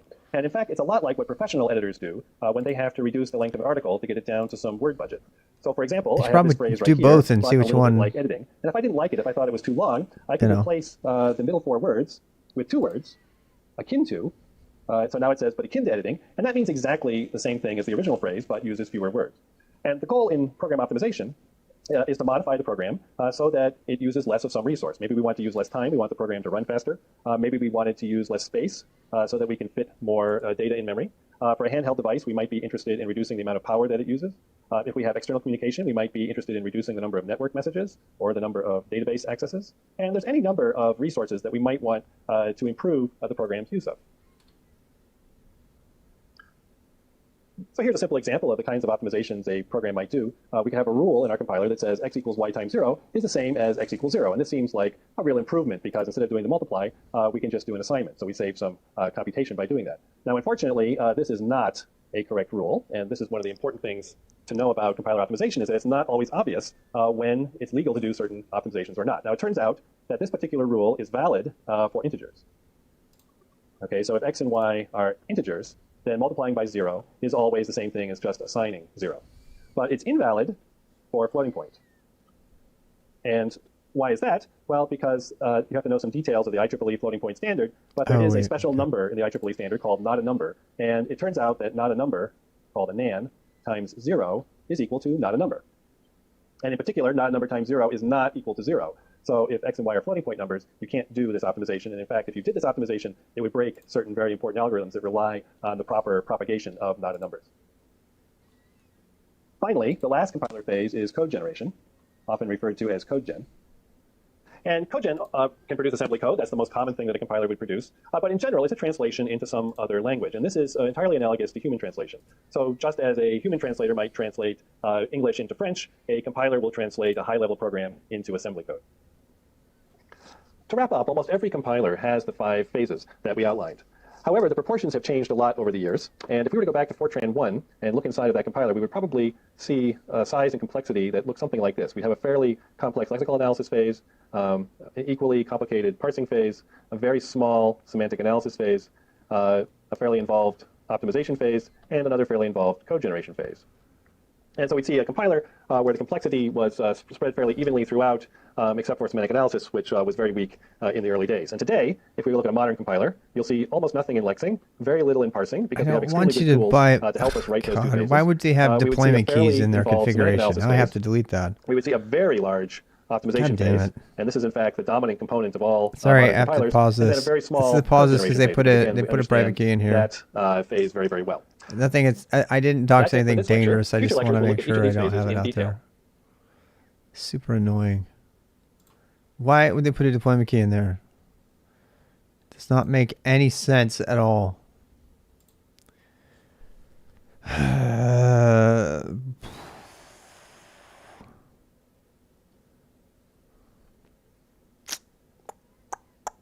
I don't understand why they would have that there, but I have to turn you guys off for a bit. I mean, this is really annoying, but it's still linked or is that the goal? Well, yeah, I mean, we're going to move out of that, but for right now, I still need it to publish, right? Wait. Are you telling me? Wait, Quentin, did you say it was, you know what? That's good because we can get rid of that whole deployment key and that'll solve the deployment key problem too. So let's actually build a brand new thing. How about that? And yeah, so we're going to edit the settings here and we'll change link to a different repository. This gives a whole new key and everything. So GitHub.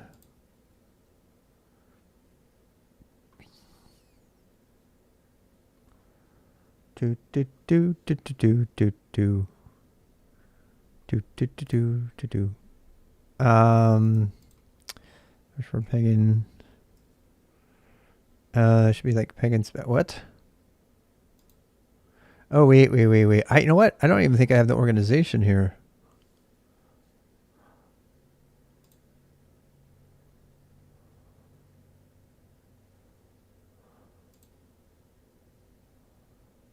Still notify. Read access to the emails. Okay. Pop pop bum pop ba doo ba doo ba doo doo doo. Do do do do do do do do do do do do do. I have to find.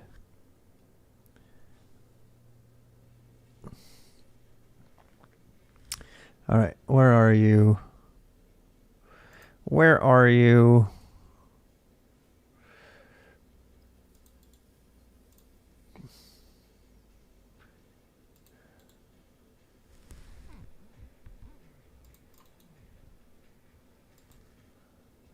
There we go.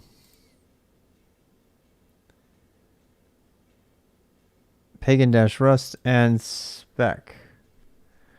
All right, you can go to bed, get...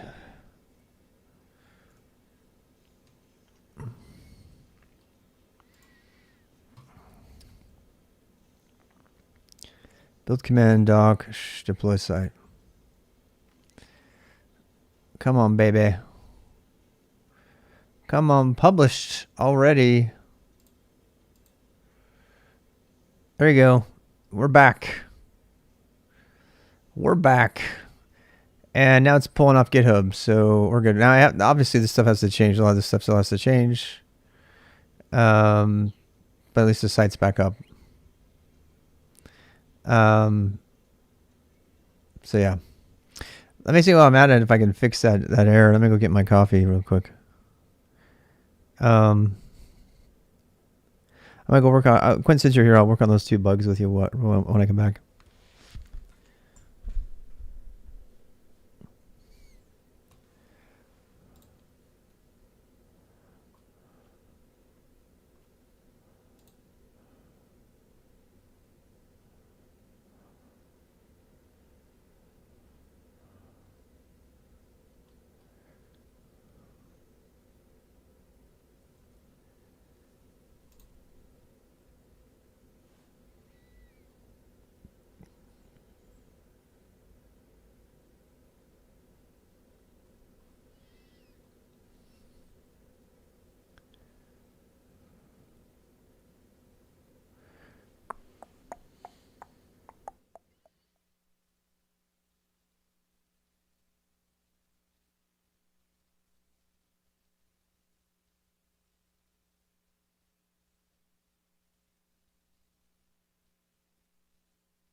It's cold.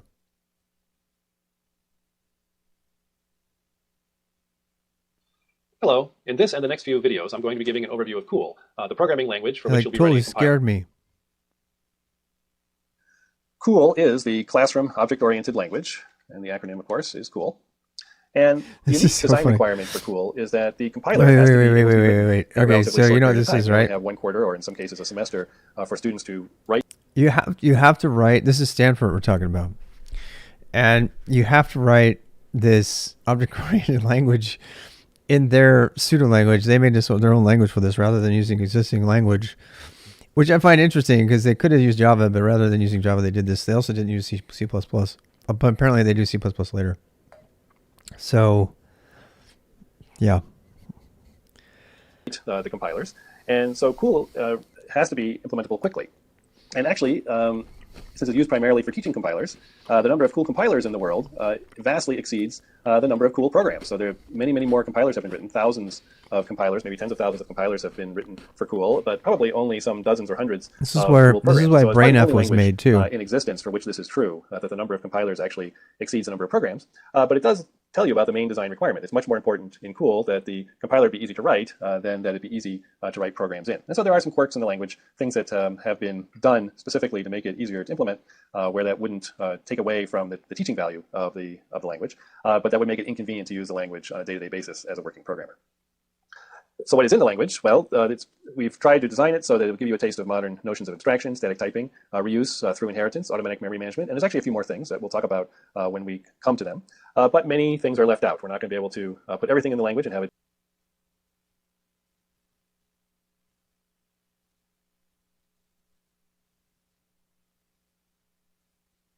Amen. The compiler is also a program.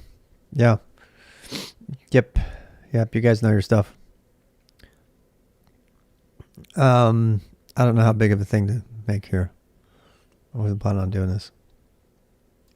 I don't mind having this run in the background though. It's kind of interesting, and it's open source material. It's edX, so I'm not breaking any laws here or anything.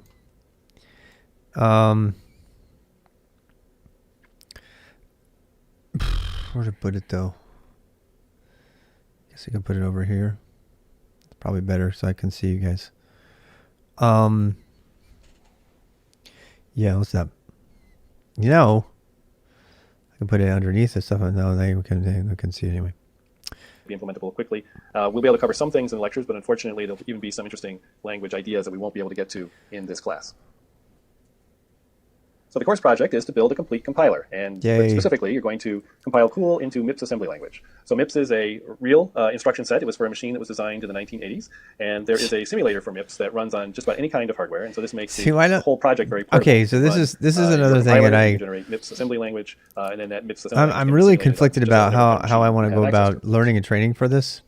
I like what they're doing here, and I'll do it eventually just because I want to go through it, but I really love the Goolagam board approach for learning assembly programming, because it's teaching you more low level stuff.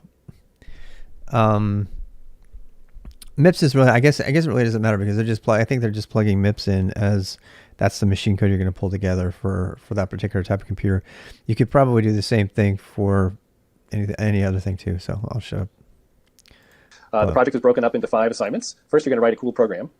And that program itself will be an interpreter to give you a little bit of experience with writing a simple interpreter. And then the compiler itself will consist of the 4 phases that we discussed: lexical analysis, parsing, semantic analysis, and code generation. And all of these phases, I should emphasize, are plug compatible, meaning that we have separate implementations, separate reference implementations of each of these. And so, for example, when you are working on semantic analysis, you'll be able to take the lexical analysis, parsing, and code generation components from the reference compiler and plug your semantic analysis into that framework and test it against the reference components. And so this way, if you have trouble with one component or aren't sure that one of your components is working very well, you won't have a problem in working on a different component because you'll be able to test that. MIPS is a modular architecture supporting up to 4 coprocessors. See, I don't understand because people always say MIPS. This, yeah. I think a new thing, Donald Knuth thing. Yeah, it's really interesting. One of the reasons I'm doing this is because the ecosystem for academic computer education is so different than the practical world. So that's one of the things that fascinates me about all of it. MIPS was what SGI you ran on. Did not know. IRIX runs on MIPS. I did not know that.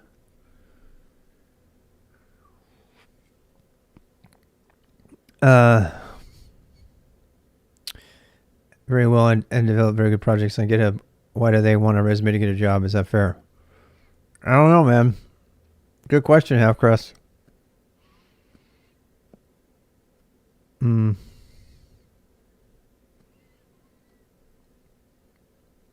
Look, getting a job is all about trust, right? We talk about that all the time. So you just have to get them to trust you that you can do the job. And it depends on the job, depends on the company, depends on what you're doing. And school is a good way to do that, but it's not by far, it's not the only way. Mips was not Knuth. He did. You're talking about Knuth who did LaTeX and all that, LaTeX or whatever you guys call it. I get yelled at every time I say that wrong. So, I look at Racket. No, it's a programming language designed to create new programming languages. Interesting. No, that's really cool. That's the language. Flynn, I might be interested in it, but the language I'm working on right now, Pagan, is a language to make other languages in. Not programming languages, though. It's just it's only about grammars. I'm all about the grammars. Mix is it? Okay. And right now I have a ticket I need to fix actually on my Pagan project. I wonder if I can use the Go. I'm going to use the Go. I mean the command line to look up my ticket. He uses a fictional assembly language in the art of computer programming. Oh, really? Interesting. Did not know. Was it Mix Mix? Good to see. Look, I love this stream. You guys are awesome. We're learning lots of stuff.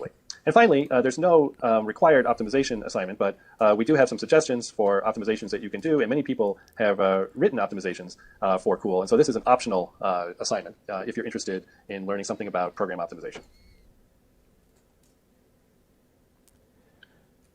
So let's write the simplest possible Cool program. And the first thing to know is that Cool source files end in the extension .cl for Cool, and you can use whatever editor you like to write your programs. I happen to use Emacs. You can use some other editor. Of course he does. And he's an academic Cool professor. Has to have they always use Emacs. Can I just say? And let's. I cannot. I have not run into anybody who works at a university who does not use Emacs. Just haven't. Have not run into that. This is gonna suck because you're not gonna be able to see it. It might be time for us to cut it out. Because other than that, or I can put it in the background. Then that's gonna get really confusing. So yeah, he's got Emacs open. I can only just detect that ancient joke, which still stands today. He is on Linux though, which I find cool. I mean, at least they're on using Linux. They've been using Linux and Unix forever to do this stuff at university level. That's, BSD and MIT. Those licenses came about because they made Unix. The government let them make it for free. They didn't charge them all that money.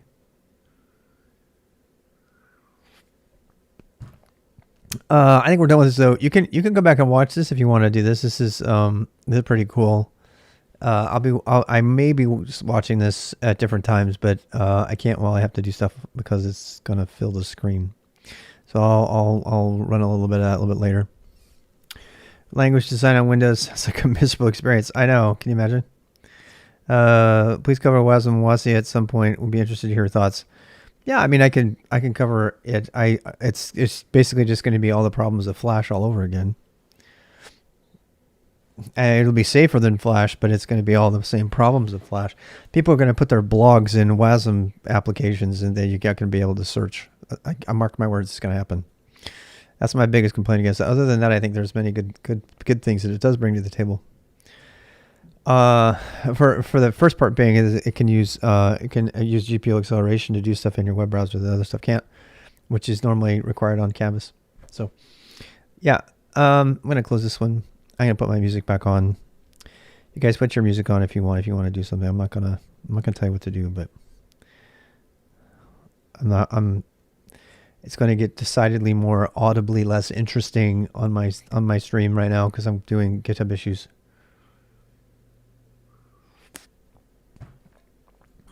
GH issue list. None of the Git remotes configured for this repository point to the known GitHub host.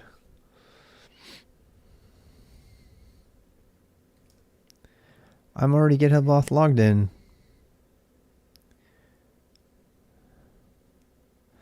I already did that. Are they making me do it again? Wait, I don't trust this. Give me a sec. would be possible with WASM, but you could also use HTML rendering from WASM. That's interesting. Yeah, I mean, as long as there's HTML that can be crawled.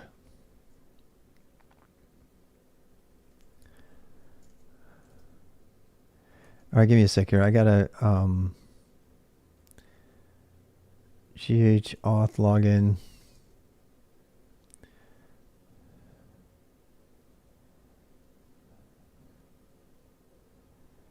I don't know, man. I don't see Python. Yeah, I don't know, man. I mean, I kind of I want it to be a thing because.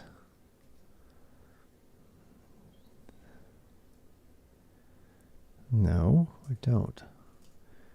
GH issue view accepts 1 arg, receives 0. GH issue list. None of the get remotes configured for this repository point to a known GitHub host. To tell GH about a new GitHub host. None of the get remotes. Get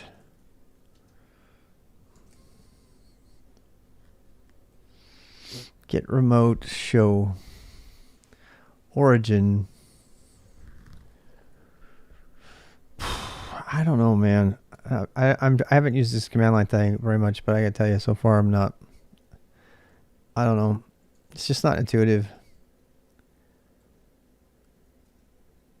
It says GitHub does not know about a GitHub host. Please use getauth login. I already used getauth login. It says I have a login already set up.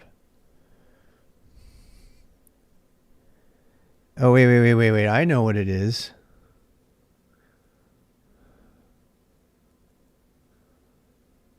It's because this is pagan. Oh, I see. Yeah, that's annoying, man. That means I'm gonna have to log in for each different account organization. Yep, that's what's gonna happen. That says I'm already logged in. This means I'm gonna have to log out and log back in as the other user. That is stupid. That is stupid. God, that's so stupid. My script was better than that.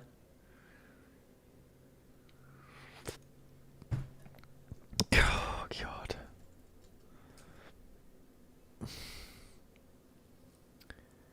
Yeah, it does not know spec. It's not logged in as spec. It's either that or no, it's github.git.io. Yep, doesn't know it. It's trying to check whether Pagan is logged in. It doesn't see that Pagan is one of my organizations that I have access to. So it's forcing me to do another login. I'm going to prove it right now. So it says I have to log in. What account do you want to log into? Move arrows to move to the type of filter. GitHub Enterprise. You're already logged in as blah. Do you want to re-authenticate? Yes. Log in with web browser. Paste an authentication token. I'll log in with the web browser. Please enter your one-time code of whatever. I mean, that's interesting that they would do that. They really did OAuth differently than others, which I find interesting. They did OAuth completely different.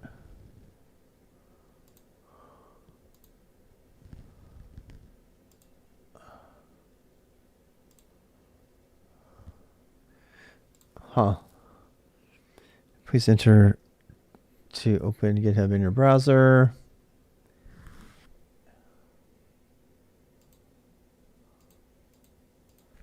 I don't like that you can't. I don't think you can paste it in either. Nope, you can't. God damn, this is bleh. I'm gonna write my own interface. My bash script was better than this. Sorry, I know that sounds arrogant, but it was like this is really sucky. I don't have to do any of this with my own OAuth and thing because it like intercepts the specification. I'm going to use my own OAuth. It's so much easier. I don't even have to activate like this. Plus, I can do things as 2 accounts. This lets me do things. I have to change accounts to re-authenticate and throw my other URLs away, my other authentication tokens away, which is so stupid. I'm reserving judgment though, because if that's it's just short-sighted. It doesn't take into account people who are going to be using multiple accounts from the same one. So far, that's what it looks like. I'm really hoping I'm wrong. I really am. All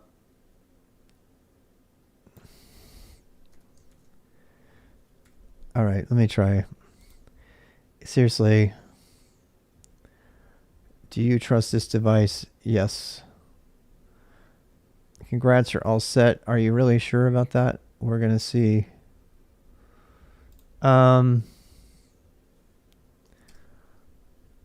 Choose default GET protocol. Why would you use HTTPS? Oh my god. Configure GET. Got it.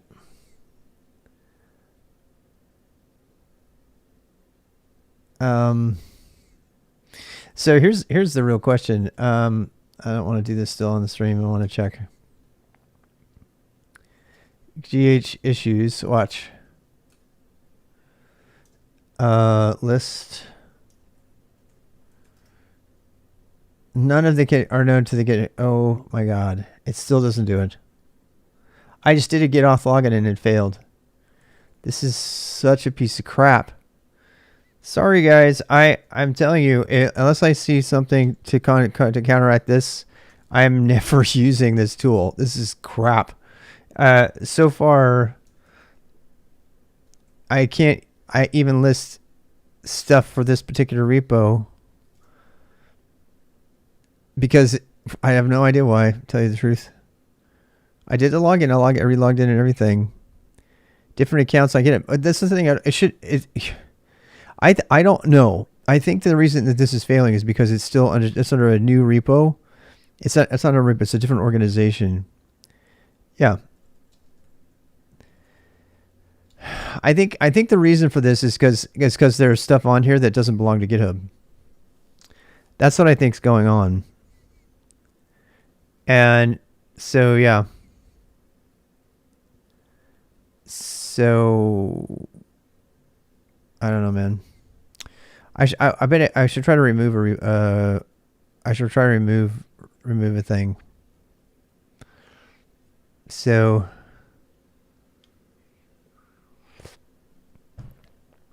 yep, GH my origin remote has different URLs. Yeah, on purpose. I have 2 different ones. You can have 2 origins. It's a really cool thing. You can run 2 origins. You can push to 2 different things. Assuming you can't have 2 origins is a major flaw if that's what GitHub does. If they're assuming that they're looking at the first origin and it's not working, then they're failing. They're majorly failing on that. So it's actually one of the best things about this is a really good fix. It saves you a bunch of hassle from like setting up webhooks and triggers and stuff on GitLab to push to the other system. All that stuff's going away because I'm getting rid of GitLab, but I still want the ability to push to multiple repos, including having an extra one here that's going to be a secondary localized one. If that all screws up GitHub's ability to do the GitHub command line's ability to do things, then it's fucked. The thing is horrible. I don't know yet, so I'll take all that back if I'm wrong. But right now, I think it does. Now to get remotes configured for this repository point to a known GitHub host.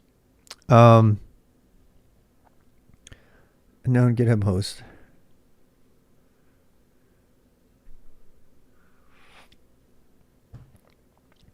Right. Right, and I want to keep it as a default because I want to be able to do git push and have it go both places on the default. I don't want to have to push each one individually. So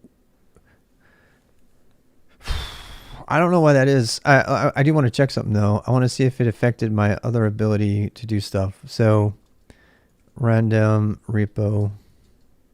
Oops. Directory random repo. Random repo. GH. This has been working for me so far. Even though this has a huge bug. Get in it.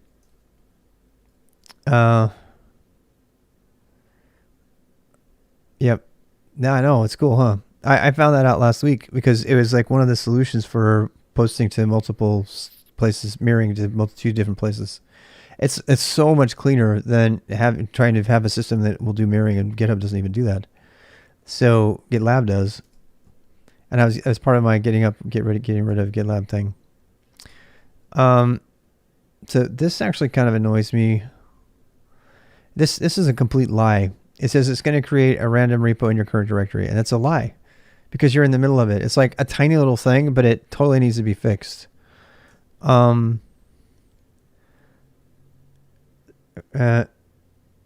don't know if I know.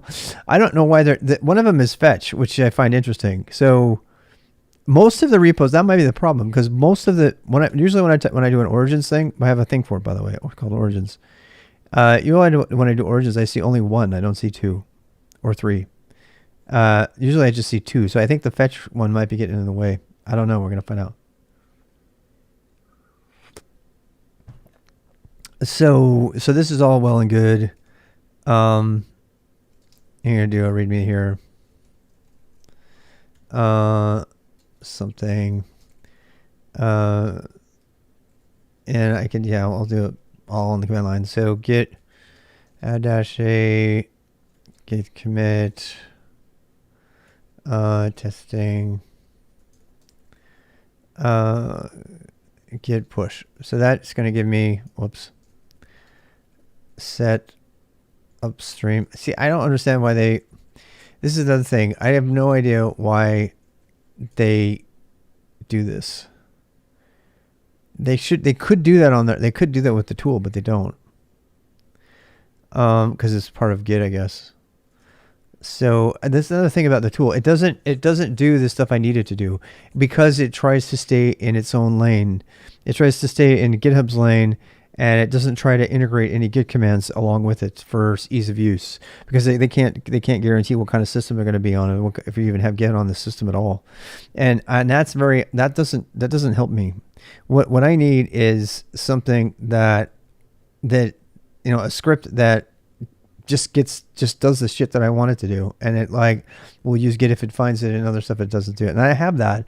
I wrote a command called gh that was doing all of that already, using curl commands and stuff. It was much better than this, and I'm gonna go back to maintaining that because this is always going to be hobbled by the fact that it can't bridge the gap, and it certainly can't handle multiple repos, because we just saw that.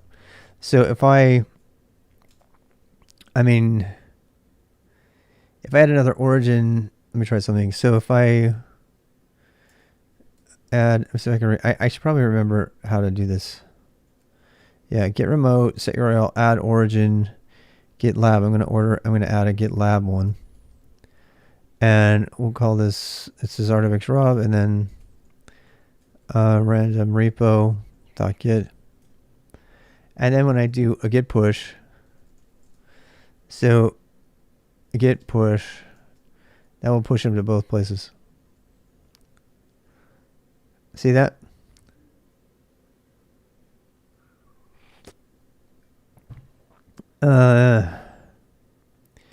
Yeah, I imagine. Yeah. Right. Creating remotes is not that bad. Thanks, Mighty Core. I was in there. I have the CLI code here actually. So you see what it did? It just created a new GitLab repo by default, which GitLab does just from a commit. All you have to do is not a push. If you push to a remote origin that's on GitLab, it will automatically make a private repo for you without you doing anything. It's built into the service, not into the command line tool. And that has pluses and minuses, but the problem I have is this works just fine, but now if I try to make an issue on it, let's try. Issue, gh issue, list. See why? You know what? I'm telling you, it's a bug because of the ownership of the repo, because of the organization.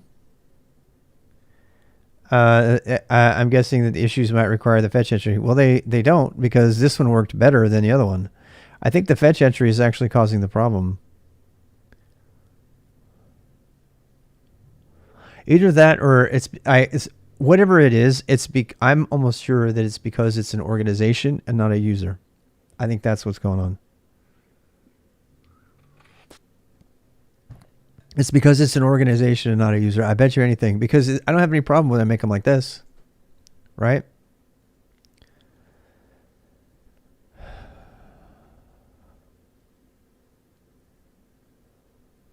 I wonder, you know what? One more thing. Make directory org test repo.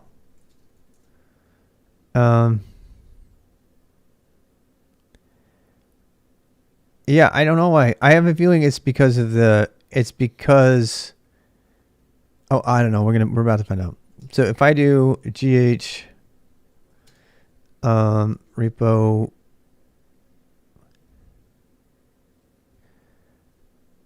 create, and I create it as pagan/org test repo. How's it going, Clean Star? Public, I guess. No, it won't. You liar.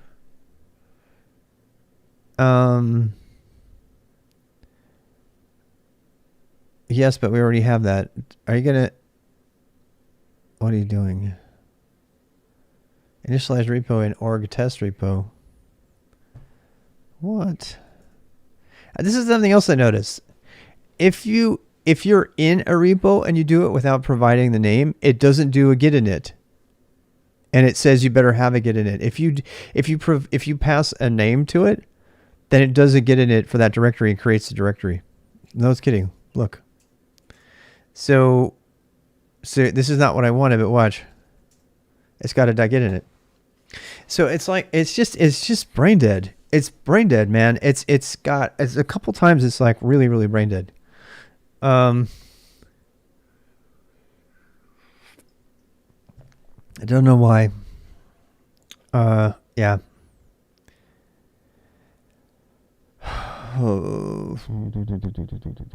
I should turn this one up because my mind's being blown right now.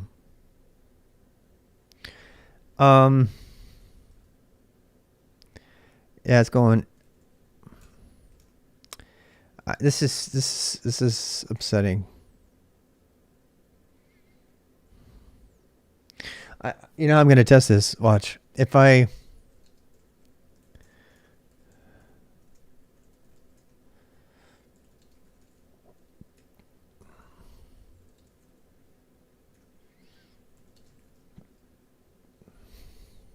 see, it's fine.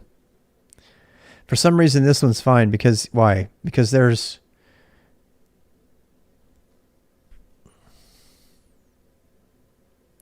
all right. One more test.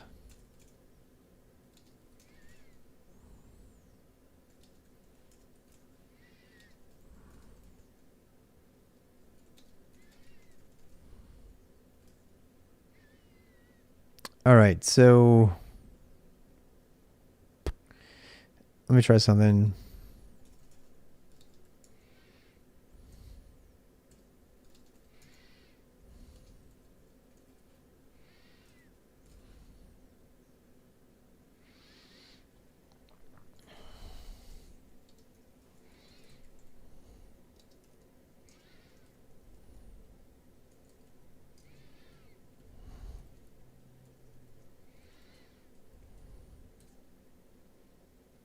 I think it might be the .git.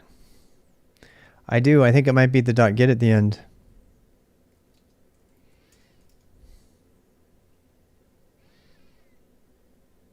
Yep, I bet you anything. What do you bet me? Because watch, this is going to work. There you go. That was it. It wasn't the multiple repos. It was the lack of a .git at the end. Yep. So watch. I bet you if I add an origin, it'll still work. So lesson learned. This is going to go in my notes. Even though these services are okay with you not putting git on the end. This has happened a couple times actually. I've left .git off because it doesn't need it. Git doesn't need it for some things. But a lot of the services, most of them are okay without it. But every once in a while, you'll find one that needs it for some reason because they expect .git to be at the end because they didn't know you don't need it. And it will really make you have a bad day. So, moral of the story, don't leave .git off the end of your repo origin URLs. Remote URLs. So I'm going to confirm that right now, but that's either the problem, or the problem is that I had two origins. So I'm going to add another origin right now just to check. Where is it? GitLab pagan /spec.git, because we had 3 URLs, remember? There. So let's try this. So GH. I mean, it could be that it wasn't the first one. That's another possibility. I want to test that right now. I have a feeling this is going to work. Yep. All right. So that's not it. All right. I'm going to try something else. Last test. This is going to confirm it was the suffix. The last test here. So we're going to remove spec. I already have the other one there. And I'll do a git clone, but I'll clone it from GitLab with the .git extension. This will make it the first one. And git status is all fresh. I should have everything here. Now watch. So first of all, it's going to try. Watch. If this should break, right? Because there's no notion of it there. See, it's the first origin. I bet you. What do you bet me, Flynn? That they grabbed the first origin. I'll bet you anything. That's what's. I'm going to say it's probably the first origin, and it's not the suffix at this point. We're going to try right now and test. So we're going to do that. So I'm going to add another origin. And we're going to add a GitHub origin. Exact same one, just like GitHub. And yep, and then they're probably, I guarantee you, they're probably reading the first one. I bet you anything. So watch now when I do GH issue list. Can't do it. Nope. It can't do it because it doesn't know about it. Wait.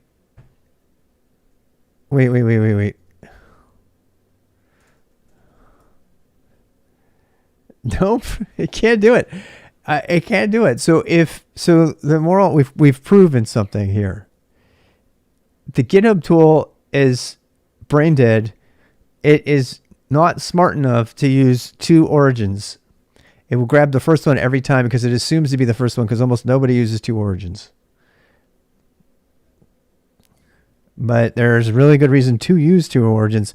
If you use the 2 origins, the GitHub one must be the first one.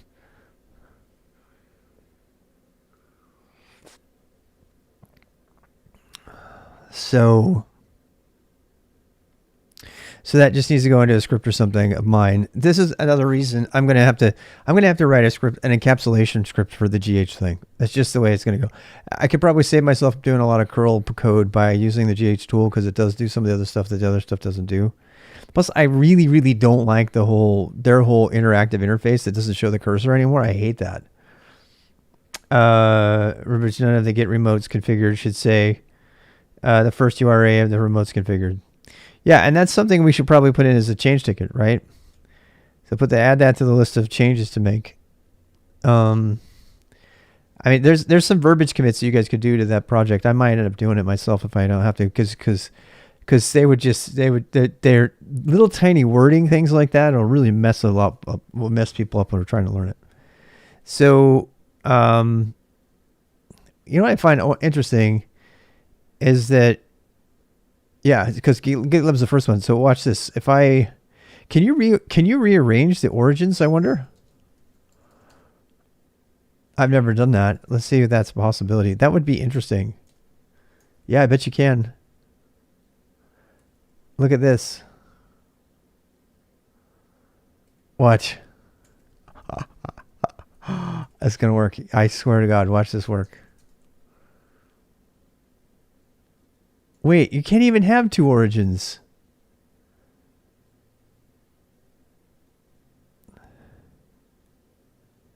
Git config slash GitHub protocol SSH.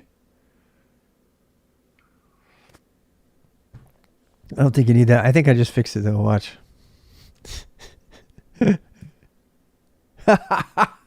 That's it. Did you see that? That's the fix. There you go. It's actually a really easy fix. It's much easier than what I was going to do. I was going to have to go, take it out, do a couple command lines. All I had to do was change order. You know why? Because having two origins is probably a bug. You're not supposed to be able to have two origins. So, you know what I'm saying? Yay. Yeah, I got it. But here's the problem. I'm really confused now because this look, is it okay to have two origins, period? Because that obviously was a recommendation on Stack Exchange and it worked just fine. But I have a feeling that the reason I wanted to have two origins is I wanted to push to both things at the same time. It works really well. But I have a feeling that it's not really, expected. Does that make sense? So check it out. I mean, because look, why would they allow you to have two? I think it's a Git issue actually. Is it okay to have two Git remote origins? Origin, well, I mean, it could be named anything, but right, it could be named anything. Can I have a project with multiple origins? Yes or no? Let's see what the great experts at Stack Overflow have to say. Kind of project have two or more origins and Git. I'd like to push to a single project people to GitHub in Heroku. So I'm saying a lot of people, there's a work case for this. Specifically, the error appears by adding GitHub repo. Blah. Remote origin already exists. Anytime I've ever wanted to keep two repos in sync, I set them up as separate repos, separate remotes, and make a script to pull from one, immediately push to the other. Don't know if that's best practice. Well, I have a feeling that that's the way it's expected to be doing it, even though it's a lot of work. When I found out you could add an extra origin and you could just do push and it would push to each automatically, I was like, oh my God, this is so much easier than every other option I've ever used, including the one you just talked about. It seemed odd to me that we'd have two remotes that were both called origin. That just always seemed weird to me. But I did read about it here. And now that I see that there's only one URL equals in the origin, whatever stanza or whatever in the Git config, I'm starting to think that it's a byproduct of a bug that works and not something that should work. Push URLs. What is that? I won't be able to read that for a bit because my links have to come in.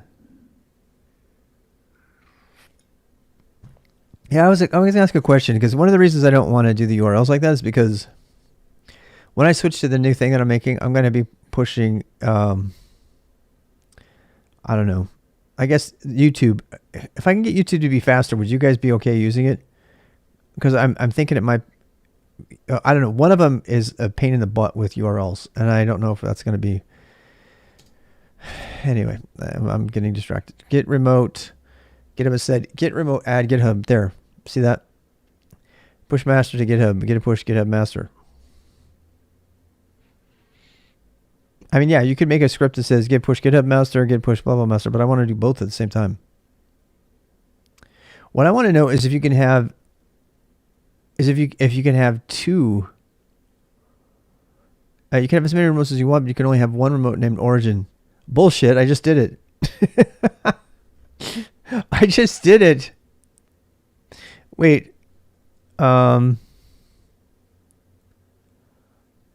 not really technically. It's not really a different remote. It's a different URL for that remote. Yes. So the question really is it okay to have two URLs for a single remote in Git? This is good. This is good. I need to learn this. How can I attach multiple URLs to a single Git remote? Using Git on Windows, blah, blah, blah. Sucks to be you. Is there a way I can add multiple URLs to pull from the particular remote? I've seen Git URL set add push. Yes. As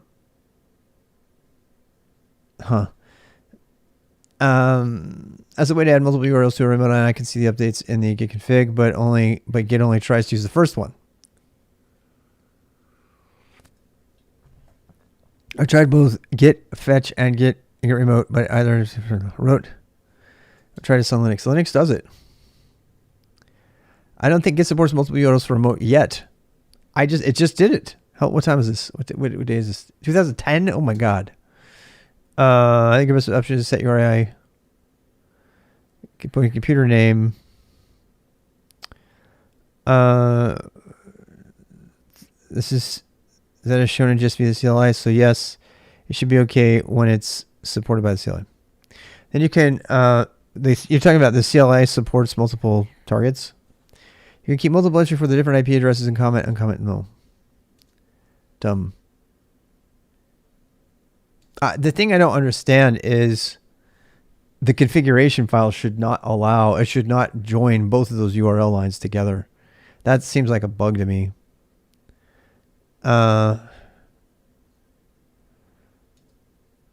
Yeah. No, that's a stupid. Oh wait, here we go. I only have one remote in my config which is like this. I just found out that I don't have to do this at all. I just enabled NAT loopback on my router. Now I can uniformly access my computer using no. I was just using some other remote at the sync point between your laptop and other computers. You want to keep it private? Try on. This single Git remote. I know this works, but I think it might be a byproduct of a problem. Fetch and push.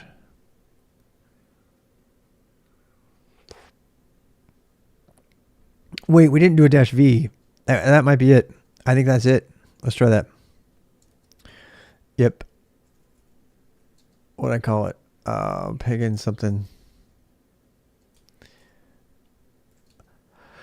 What did I call it? Org test repo. Origins. Oh boy. That not it. I gotta be careful with my RM commands. Spec origin random repo. Wait.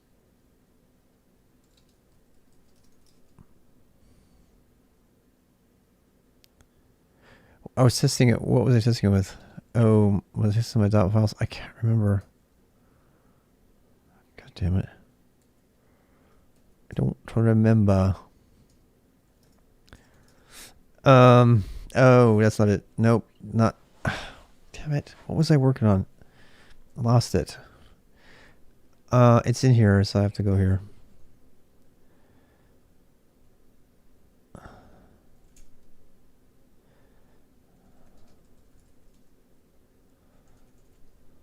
Oh, we did a test with that one. That's why. Wait, this one works because we moved it.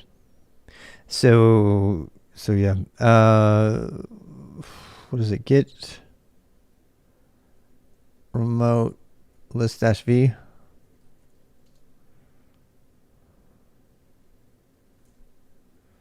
Yeah, there we go. Hello, Uncle Mitch. How's it going?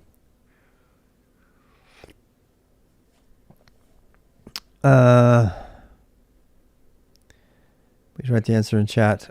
About such a book, will this knowledge help you become a better specialist in software development? The beginner boost backup. Yep, we've been doing them for a while. Nope, same thing. Just we do them Monday, Friday, Saturday, and Sunday. Just go to, but it's all on YouTube. I haven't organized anything on Twitch at all. Twitch is really secondary at this point. If you want to support me, watch my stuff on YouTube so that I get the advertising money, because I don't get any money from Twitch at all, because I gave up affiliates so I could restream at 1080p and people can get transcoding, etc. Yeah. So RWX RWX Rob on YouTube. Or, if you go to github.com/RWXRob, it's got all my links there. That's what I'm working on right now, actually. So here's what I find interesting. You see this? So I changed the order, and the GitHub one became the first one. You see what I'm saying? So there we go. Now, but watch. If I change the git config, I don't know. You have to computer architecture, digital design, computer architecture. I honestly I can't answer that because I don't know about that book. I'd have to read the whole book to make a resolution, to make a resolve for that. And so I'm not ditching you. I just don't know. So yeah, I'm just seeing if this changes my output. Sure enough, that's it. That's the problem. Are you seeing this? So it has something to do with the fetch line. Watch, it's gonna fail. I promise you. There. So that's the issue. The issue is you can have two URLs, but I'd have to put another fetch line in here. Watch this. This is so broken. This should not work. This should not work, but it's like, oh, now it's not working at all. Even though this is going to have two fetch URLs. Oh, just one.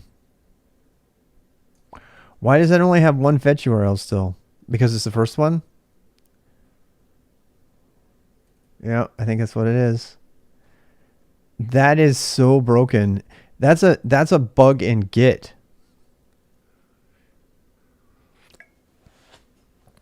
That is a bug in Git. That means that the Git is reading the configuration files incorrectly, because it's allowing you to have two URLs, and it shouldn't. It should only use one URL. And whatever the first URL is the one that gets the fetch. The other one doesn't get anything. Check it. So if I do git remote SV with GitHub at the top, now my GitHub issue list will work. Yep. So they have a bug. I don't know who to report that to. I almost need to clip this that part of this video. In fact, I'm going to do that. Twitch mark git bug, so that I can go find it. So there we go. Yeah. Whoopsie. Issue list. All right. Well, I got to make a note about that. And I don't have my script for making notes is busted at the moment. Actually, no, I don't need to make a note about it. I need to make a log entry. Yeah. That's my new thing. Chop me up. You know what? This is the problem. This is why I don't get anything done. Because I am too thorough on stuff, and then I find this shit out, and I'm like, I have to submit a bug, I have to do... It's like, and I'm pushing the envelope, and so I end up finding things that people haven't found. It happens to me in my whole... It's been a problem my whole life. I keep finding like little problems in people and stuff, and I'm like, this doesn't work under this circumstance. I'm like, stop boiling the water, Rob. I'm so fucking tired of it. I'm sorry. I'm tired of being the guy... There's an episode, there's a scene in Mr. Robot where Elliot gets locked in a freezer because they can't go home for the weekend because he keeps finding problems with their stuff. Because the rest of the team wants to go home. They say, stop finding flaws in the system. And he's like, well, then stop making flaws in the system. And they throw them in the freezer and they go home. It's like, there's a scene in it. Yeah. Hey, Veronos. Yeah, just send me, you can write to Rob. Here, I'll send it to you. Just send me an email. It's actually email or direct Discord, but it's better to have an email so I can reach out to you. Just send an email to Rob at RWX rwx.gg. I have a pretty big waiting list right now, but thanks. I'm waiting on the I'm waiting a little bit on the waiting list to go through the people, but it's good for me to get to know you. Because I'm considering taking on a full-time job to get insurance mostly tell you the truth. And that will impact how many people I can take on my mentoring group. And I don't want to overcommit to people who, because I have to support the 25 or so people that I have currently. But yeah, if you guys want to do that, send me an email. We'll talk about how I can help you. I wish I could do that full time. If I could get insurance and I could make enough money between streaming and writing books and mentoring to pay the bills and to keep my insurance in line, I would totally do that and never do anything else. In fact, I'm seriously thinking about doing it. However, I am kind of intrigued with the idea of being able to work for an enterprise in the technologies that I'm doing mentoring in, which might not be the thing I would choose to do. I'm actually kind of conflicted at the moment about what full-time job to go for, because I can either go for a full-time job that I know is needed in the I started with cybersecurity. I can go for a full-time job that's in the industry so that I have industry knowledge of the things so that I can be a better mentor. I can help you guys out better here. One of the problems with mentoring and making YouTube videos and even teaching in general is because you get disconnected from what's actually happening. You get this kind of insulary barrier that stops you from actually knowing what's happening in the enterprise. What are the problems of the enterprise, blah, blah, blah, that you might face, including small enterprises. So one of the ways to fix that is to stay connected and to mentor as well as work, in which case you're in the enterprise, you're running into problems every day. And so you can bring stuff up. And luckily I get that a lot because I have people in the enterprise who bring the problems they're having to me, and we can talk through them. So that's all. But that would mean me taking on a full-time position that is related to what the world needs or what you guys want to do, as opposed to something that I might want to do or that I'm capable of doing. I could easily be a CTO for a company, the right company. It would definitely have to be the right company.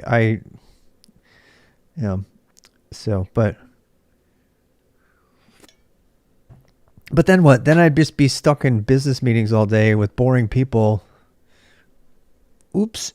If you're a potential hirer, pretend I didn't say that. It's a challenge to keep up with the tech while teaching full time, especially if teaching beginners. No kidding, LTN.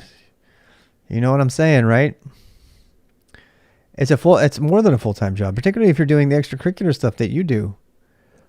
You put in the hours, man. You put in the hours for your job, and then you put your hours in for the extra stuff that's reaching out to, which is amazing. And then you have your community and your family on top of all that. Yeah, it's a tough thing. In fact, I'm looking at maintaining 3 different jobs here in order to do this. One full-time, one streaming, which I consider this a job. It's fun. I really love it. I would rather do this than playing games, actually. I finally come to the conclusion that I was playing 2 or 3 hours of games, at least an hour a day for a very long time, and I haven't for a full year now. I gave up games in 2019 in order to start live streaming and stuff. I never intended to give up games. It just turned out that way.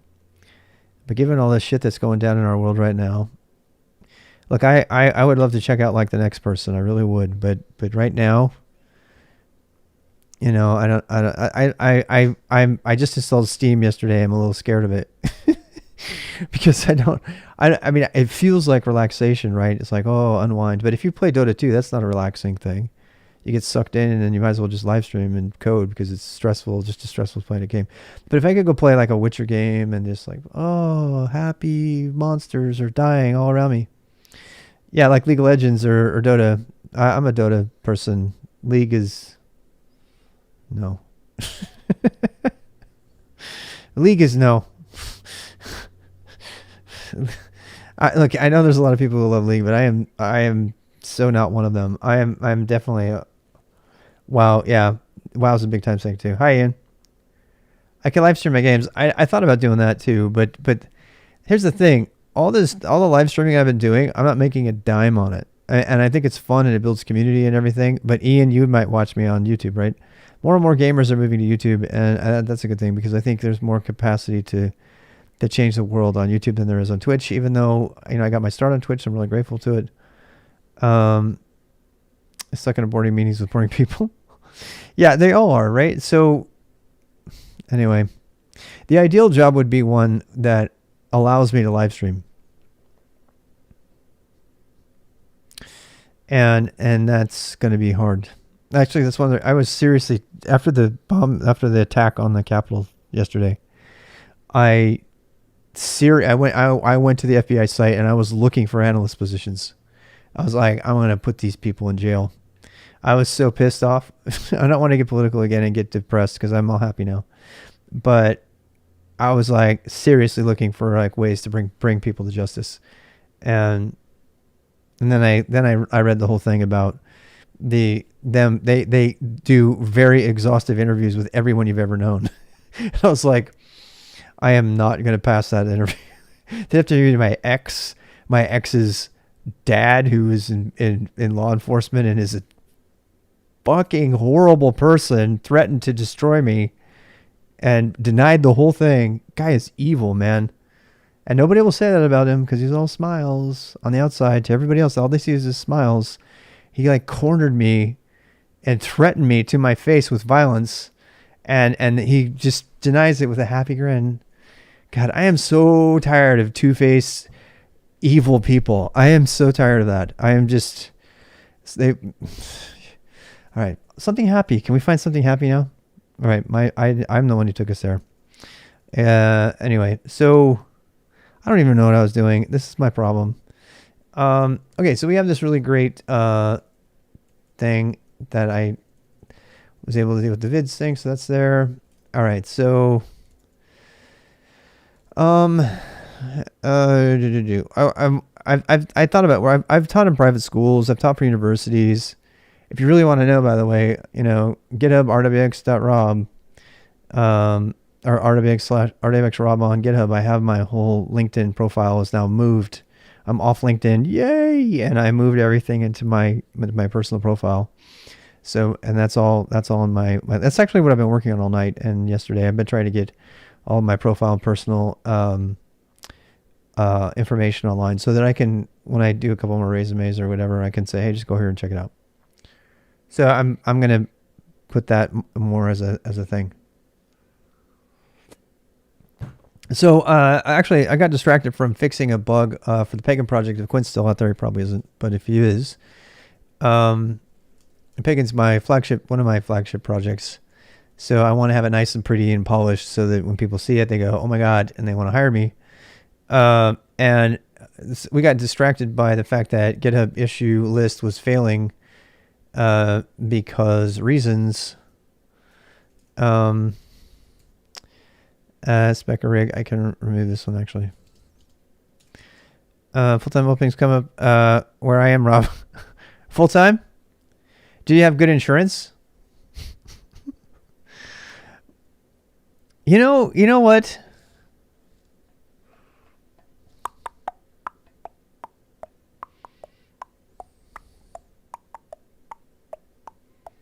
We'll have to talk. We'll have to talk. I mean, it's better than Obamacare, which I love that we have Obamacare. I'm not slamming it. Org test repo, nothing. Did it get written? Can you delete repos from here? GH repo tab. No, you can't. This is another reason I don't like this tool. One of the most important things that I do with the curl interface is delete repos, and you cannot do that with the GitHub tool. My tool does it. My script does it. It uses the API. Can you delete it? Yeah, go ahead. Here, I guess people worry about healthcare. Yeah, I'm sorry. It's kind of a thing.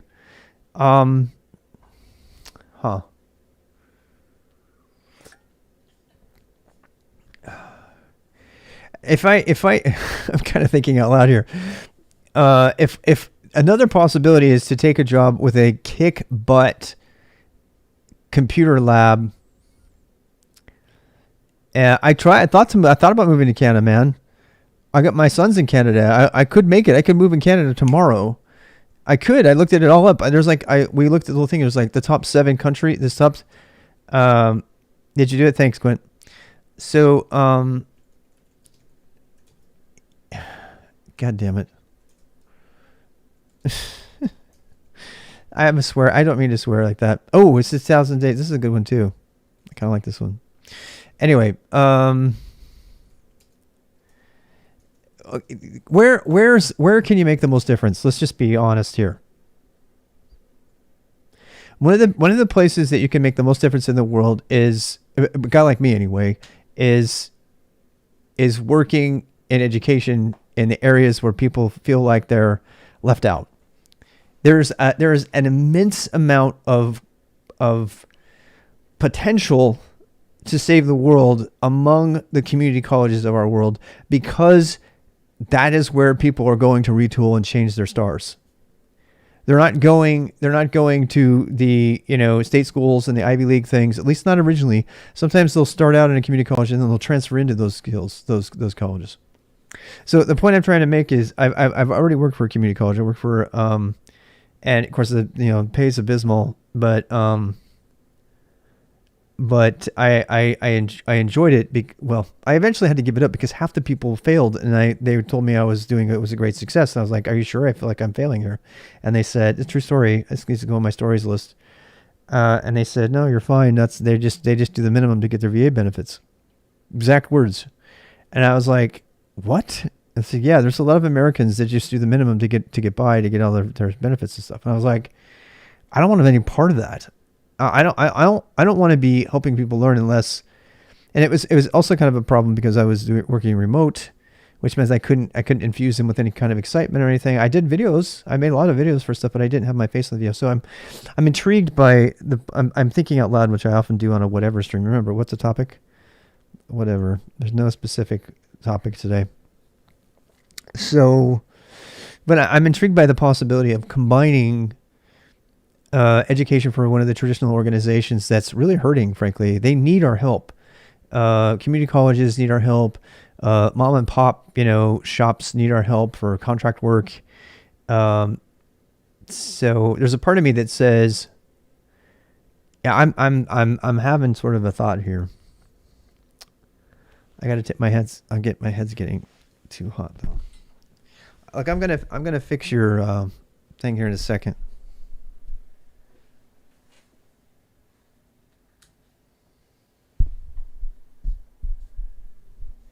Well, yeah, it's the content ideas, but the thing. Okay, the one thing that community colleges do that other colleges don't is they actually are directly striving to put new countries that are suffering from skills problems because people are stuck in old jobs and service manufacturing jobs and they need to transfer over. Those kinds of people are not in a place to make a difference. And community colleges under Biden are going to get crazy ramped up. You watch state schools and community colleges. There's some people, Biden, what's her face? Biden and his wife, who's been in education a lot. There's like really serious talk of turning community colleges into state-run institutions, into four-year colleges. And if they do that, that means there's going to be an injection of important funds into education to bring us up. But the biggest problem with our community right now is we have a lot of people that are uneducated. They just don't have tech skills. It's not just they don't have tech skills, but just look at the average profile of the person who's bombing the Capitol right now. They feel desperate. They don't have a lot of things. They rely very, very heavily on their God, or what they perceive to be their God. And that's believing God's not bad, but they feel desperate. And when they feel desperate and they have fear, then they get all puffed up. They puff up their chests and they make all their things full and they put guns on themselves because they're inside. They're scared because they know that they don't have a future. That's the bottom line. And I talked about this earlier. I was actually near tears earlier in the stream because when I see all these people that are bombing the Capitol and stuff like that, it's really, the problem isn't, it's this mixed feeling. Part of me is like, they're so dumb. I just wish they'd all go away. And the other part of me is like, no, they're oppressed and they don't know it. And really the truth is, deep down inside, they're terrified. That's what causes a populist leader that's really strong to become so popular, because they give them a sense of safety, of structure, because they don't have that, because they don't, deep down inside, those Proud Boys are terrified. They don't have any skills. They have nothing to do. They perceive that everybody's coming in to attack their way of life. So they lean really, really, really heavily on their God, which is fine. I think probably too heavily. And they accuse everybody else of being the problem. and I know I'm getting political here, but it directly relates to the main thing about my stream. And you can go watch my my main video, my welcome video. It's because these people they're so scared. The state is carving out lots of dollars for equipment, right? And so the community colleges are getting the money. The problem really is going to be in evangelizing. And I get my ENFP personality test I did. It was about being an evangelist, going around. And what we really need right now is we need people to hit the streets. We need people to hit the streets just with all the same vigilance that the Proud Boys and everybody else are hitting the streets, and say, look, we can change this place. I'm not going to judge you right now. I mean, look, if you've committed sedition and you've been violent, then you need to pay your consequences. But after you get done with your time in prison, let's work on a program for you. Let's help you feel secure, not just in your God, but in yourself and your own skills. Because as soon as you feel secure, you don't act crazy. And you start to think, wow, education is actually good, instead of fucking demonizing education. The thing that makes me just so unhinged is all of these people are demonizing education. They are saying how bad it is, how bad intellectuals are, and how that stuff. Meanwhile, they're like complaining because they don't have enough money, and the Mexicans are taking all their jobs. It's just a level of hypocrisy. Do you see fighting for freedom? Because it's not the place to be fighting for freedom right now. So my issue is, I'm having a really hard time finding a company that is really dedicated to social justice. Bottom line.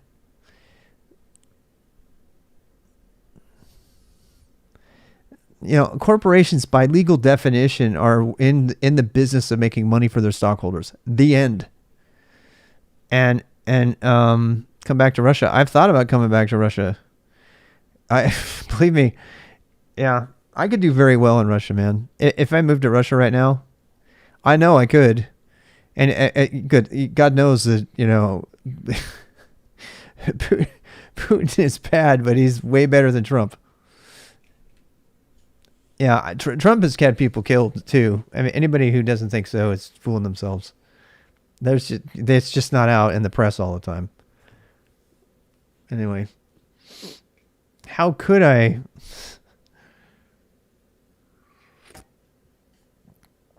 Yeah, I don't think that's even a question at this point.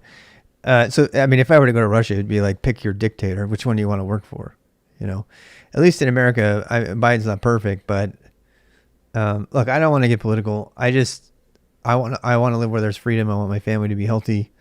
I want them to have the minimum insurance necessary. I want to make a difference with what I'm doing. I don't have that many years left, even though I would say I probably have 20 or 30 years left. Norway is great too. Yep. And so here's the so since I got you, LTN, let me just say something here. So I think, what about Northern Europe? I know I would love Northern Europe. God, I would love it. Look, I'm going to say something that's going to sound very American. You guys have heard me on the stream. I have. I've toyed with going to lots of different countries. But after the bombing, I keep calling it the Capitol bombing because I just got done watching Designated Survivor. Not Sweden. I could go to Sweden. My ancestors are from there. There's something about there. So back to the LTN Labs thing. We were talking about community colleges. The one thing that my first impression of the first time I worked for a community college was, this negative impression that people were not dedicated to learning. But at that time, I wasn't able to maintain, like Purism. I thought about working for a company like Purism. Yep. Oh gosh. Yeah. Wait for it. See, this is one of the things I just do. I've already told you I'm never giving up, is this dialogue. We are having a multinational dialogue right now, and a YouTube and a Twitch live stream. Think about that for a second. I am not fucking giving that up for anything. There's nothing that can take that away from me. I think it's one of the most amazing things that you could possibly see. Hi, Lord. I'm sorry, I'm swearing a lot this morning. I'm gonna pull it back again. We live, whether or not you think this was enabled by some power bigger than yourself, or it's just humanity's one of the more positive parts of human evolution that's happening, which I happen to think it's absolutely amazing. If anybody were to ever tell you, how can tech change the world? Increasing dialogue. It's also increased dialogue for the negative, just like nuclear energy. You can blow people up or heal them with nuclear power. But so yeah. But one of the premises that I haven't tried yet that I'm kind of interested in trying would be working for a community college combined with live streaming. Because first of all, there's not a single thing that I would do on a live stream that would ever be in conflict with my job. Do you see what I'm saying?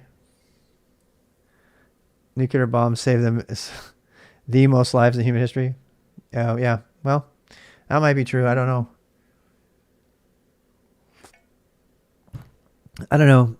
My point is that, oh wait, this is the good one. I gotta turn my music back up. Give me a second. So I guess my point I'm trying to make is that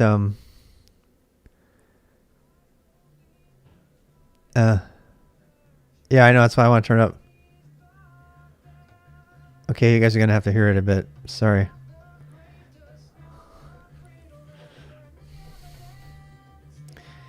Yeah, I guess education is going that way. I got it. You can't see him; he's on my wall here. But if you want to change the world, Nelson Mandela says, go into education. And the problem with education is that there's not enough money in it to support yourself. So you have to find lots of multiple gigs to do. Well, I'm already Mr. Multiple Gig guy. You know what I mean?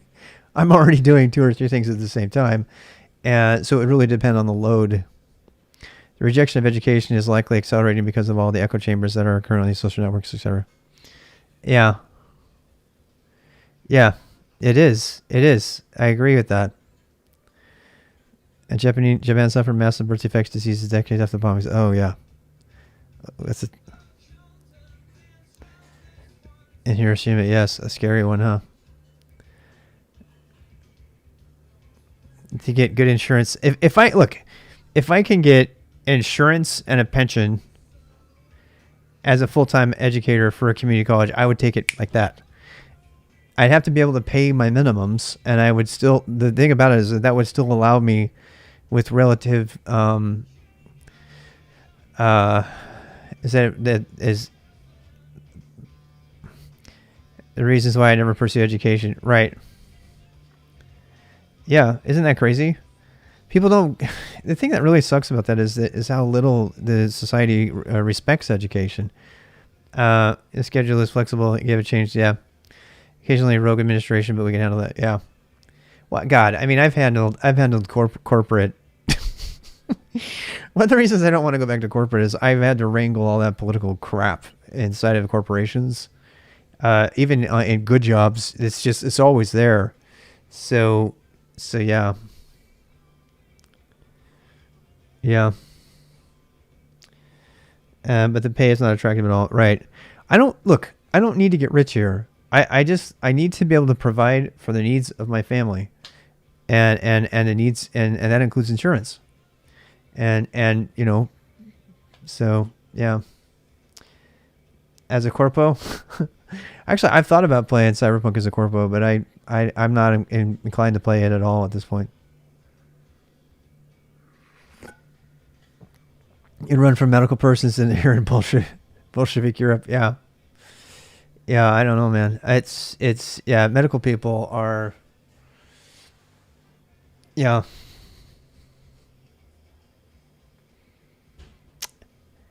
Nomad is definitely my I don't want to be a nomad. I wish that there were ways to do what we do without having to be nomads. Good morning. More coffee. I'm going to take a break because my lovely wife has... You don't have to take a break. I'm just... I want to talk to her. I want to talk to her. You won't go to sleep, right? No, I won't. I'm going to talk to her right now. I'm going to go talk to my wife. You guys have a good break. If you go away, that's fine. I'm going to leave the stream on, though. Talk amongst yourselves. And LTN, I'm going to talk about that with my wife a little bit. All right. You guys want fish? Should we put some fish on? You guys want to talk to her too? I don't know if she wants to be on stream right now. Oh, Nomad is the path from Cyberpunk? Oh, that would be Nomad all the way, man. I already saw the I totally forgot about that. Yeah. About all my behaviors. You guys are weird. We are. We'll put the fishies on. See you in a bit.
cold. Why is it so cold?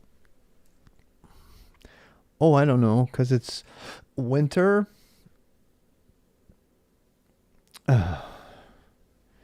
Yeah, interesting stuff you guys got going on.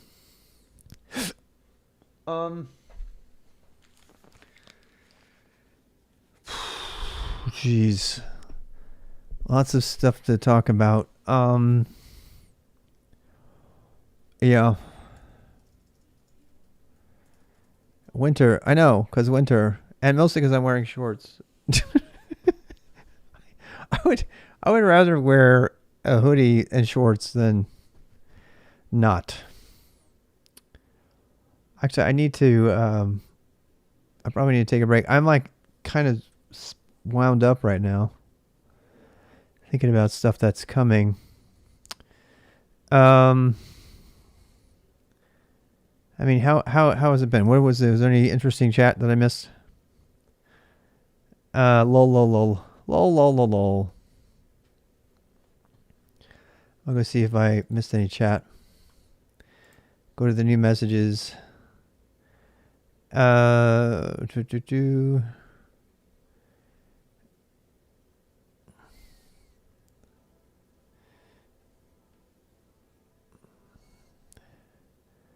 Oh, Ascent is the thing. Just finding people has never been easier. Yeah.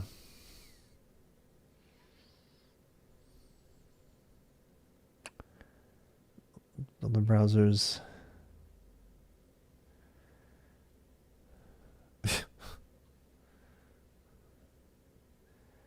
Yes, you can.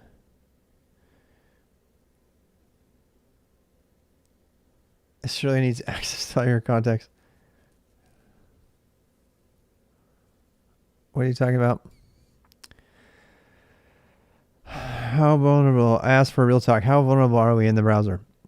Good question. And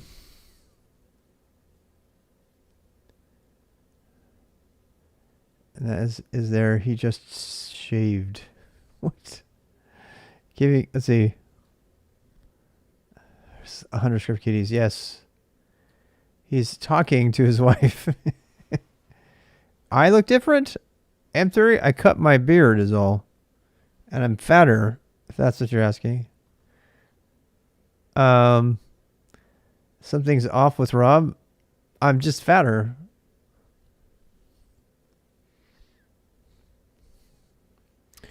I am. I'm fatter and I've shaved. I shaved. I did because it was bothering me. I don't mind it, but yeah. I'm also pretty stressed out. Yeah.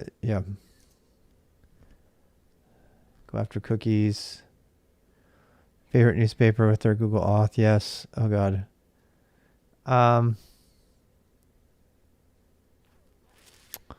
Scripters, browser store, everything in a website. Sandboxes have been breached. Yep. Wow, looks like a good conversation you guys had. I missed it.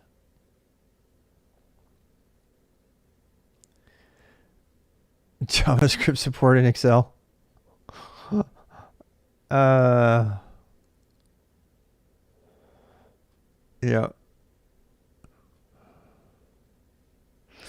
I mean, I'm not. I don't know.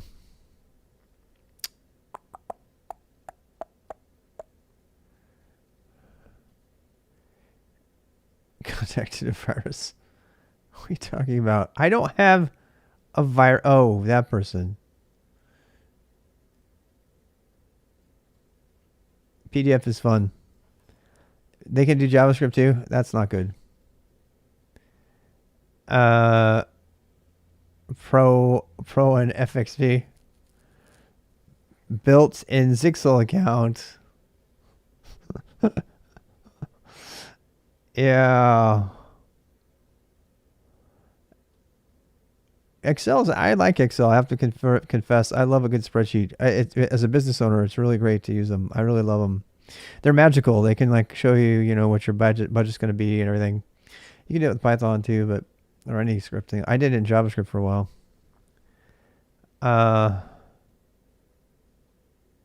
Well, yeah, LibreOffice, you can do that. I started using LibreOffice. I got off Google. I hate that Google like reads your private spreadsheets and markets to you based on your private data and your private spreadsheets.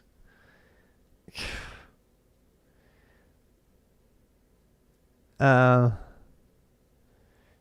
JavaScript. For next websites, yes.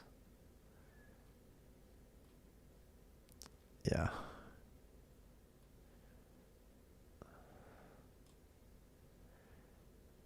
I'm running out on the real world stuff myself. I am too. I'm sorry I kept talking about it, but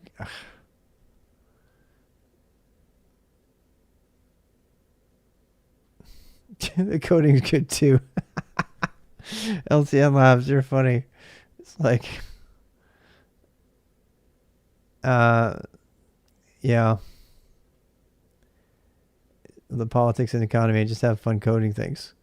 I heard you're big time there, Never Bear. I really wish that I could disassociate politics and economics and just spend time coding, but that will never happen on this channel. Because the coding doesn't have anything to do. I mean, we can get into projects where we got our nose down and we're just focused on that thing, but there's always going to be economics and politics on this channel. It's just the nature of it. I tried to be apolitical, to tell you the truth, for a while, and I think we need to just be respectful, but we still need to talk about why we're doing everything. And people ask me like what language I should do. I'm like, well, I don't know. What do you want to do with yourself in the world? What's the problem in the world? That's why I had to change my welcome video, because you can't decide what you want to be in life and what school you want to go to. If you want to go to school, what programs you should learn. You can't answer any of those questions until you know what you want to do, and you can't know what you want to do until you know what your place in the world is and why you feel like what you want to contribute. And that's always been a part of who I am, is helping people figure that stuff out. And if you can't figure the rest out, the rest is immaterial. I can teach you how to code, but right.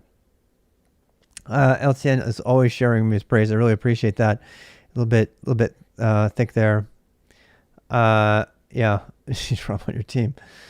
Yeah, I'm really thinking seriously about the community college thing. Let's put it this way. I'm going to say something here. It's sort of a declaration.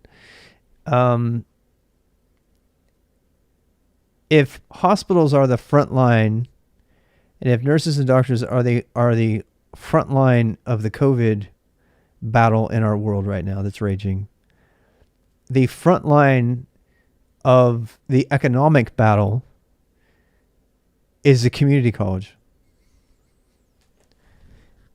and or something like them. Now, assuming a community college has the ability to adapt to the needs of the society, the place where economic change is going to happen is going to be in the community college. It's not going to be in a four-year institution.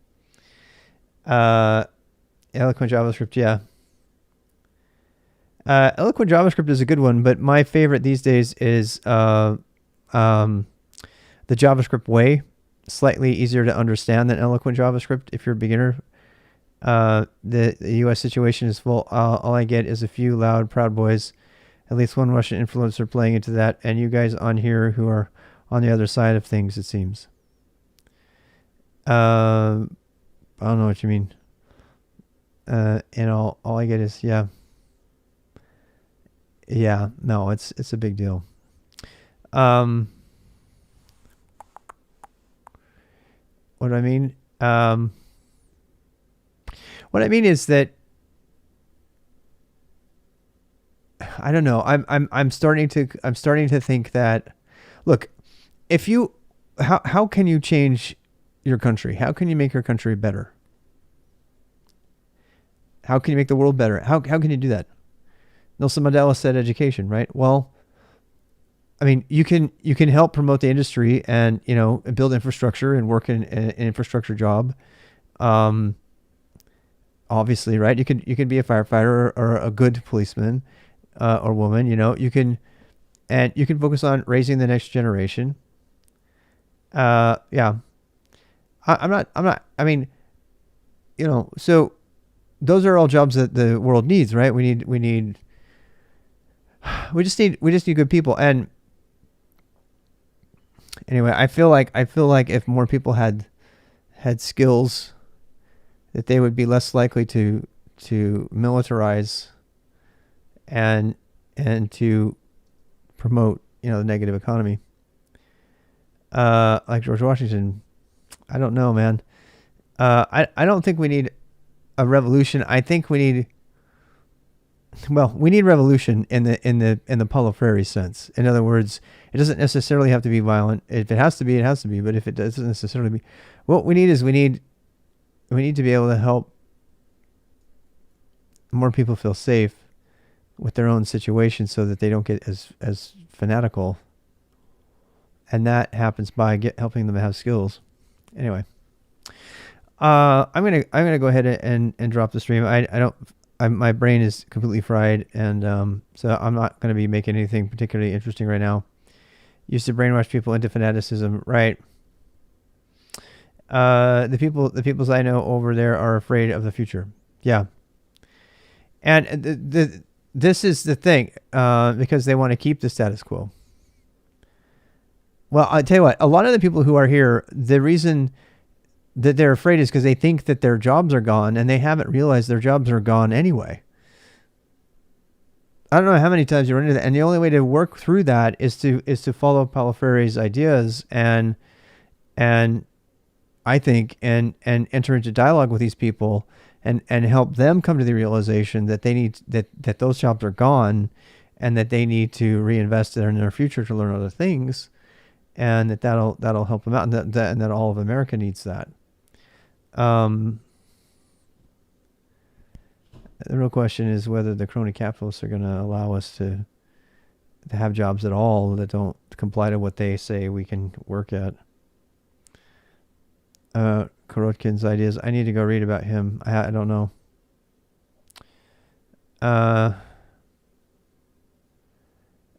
the past half year. Yeah, you're worn out. Yeah, me too. Yeah, I am too, Never Bear. Right. And look, and it is nice to have a respite from all of that. And God knows that's why I stream. The reason I stream is not just so I can get out of my system. It's because I can come here and talk to mostly reasonable people about what's going on and how we can fix it and deal with individual things. I do want to add, I'm going to go, since I spent all that time working on this ticket, I promised I was going to do that. So I'm going to do that really quick. Bug and Unicode node definition, view 1. Oh, wow. That's pretty cool. This means that unit point 1 will consume everything despite the inline. This also includes characters like \n. Correct notation should be comment, not inline unit point. Oh, thank you for catching that. Oh man, I look at that. It's actually got color even. Pretty impressed with that. First time on my stream, really? Well, see, this is why I want to keep doing this, because the more I can expose people to these really awesome tools, and quite frankly, stuff that's really fun to do and empowering. That's the real key for me is empowerment. It's about personal empowerment. If you can, who says you have to work for somebody else? It's probably, I love that when people get personal empowerment, they find things to do to change the world themselves. You don't have to, tell them what to do, So, yeah, so that's kind of a thing. All right, so, oh, wow, good comment catch there. I'm going to save closes number 1. Already up to date. I think that was number 1. Is that number 1? Yeah. Now watch, if I do GH issue list, it should be gone now. Oh man, okay, that's cool. That's cool. I'll just have to put a wrapper around it. I don't mind that. So bug in Unicode. No, you know what? I love that I don't have to use, bug in Unicode, no definition. All right, so GH issue view 2. Okay, let's say the following in debuffer. The following definition would only parse since that already satisfies.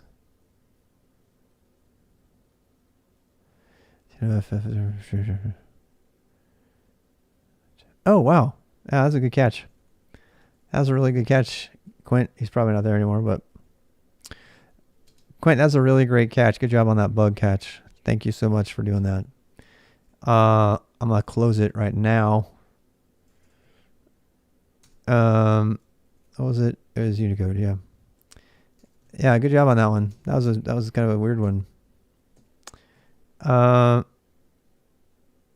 You're listening. Oh, cool.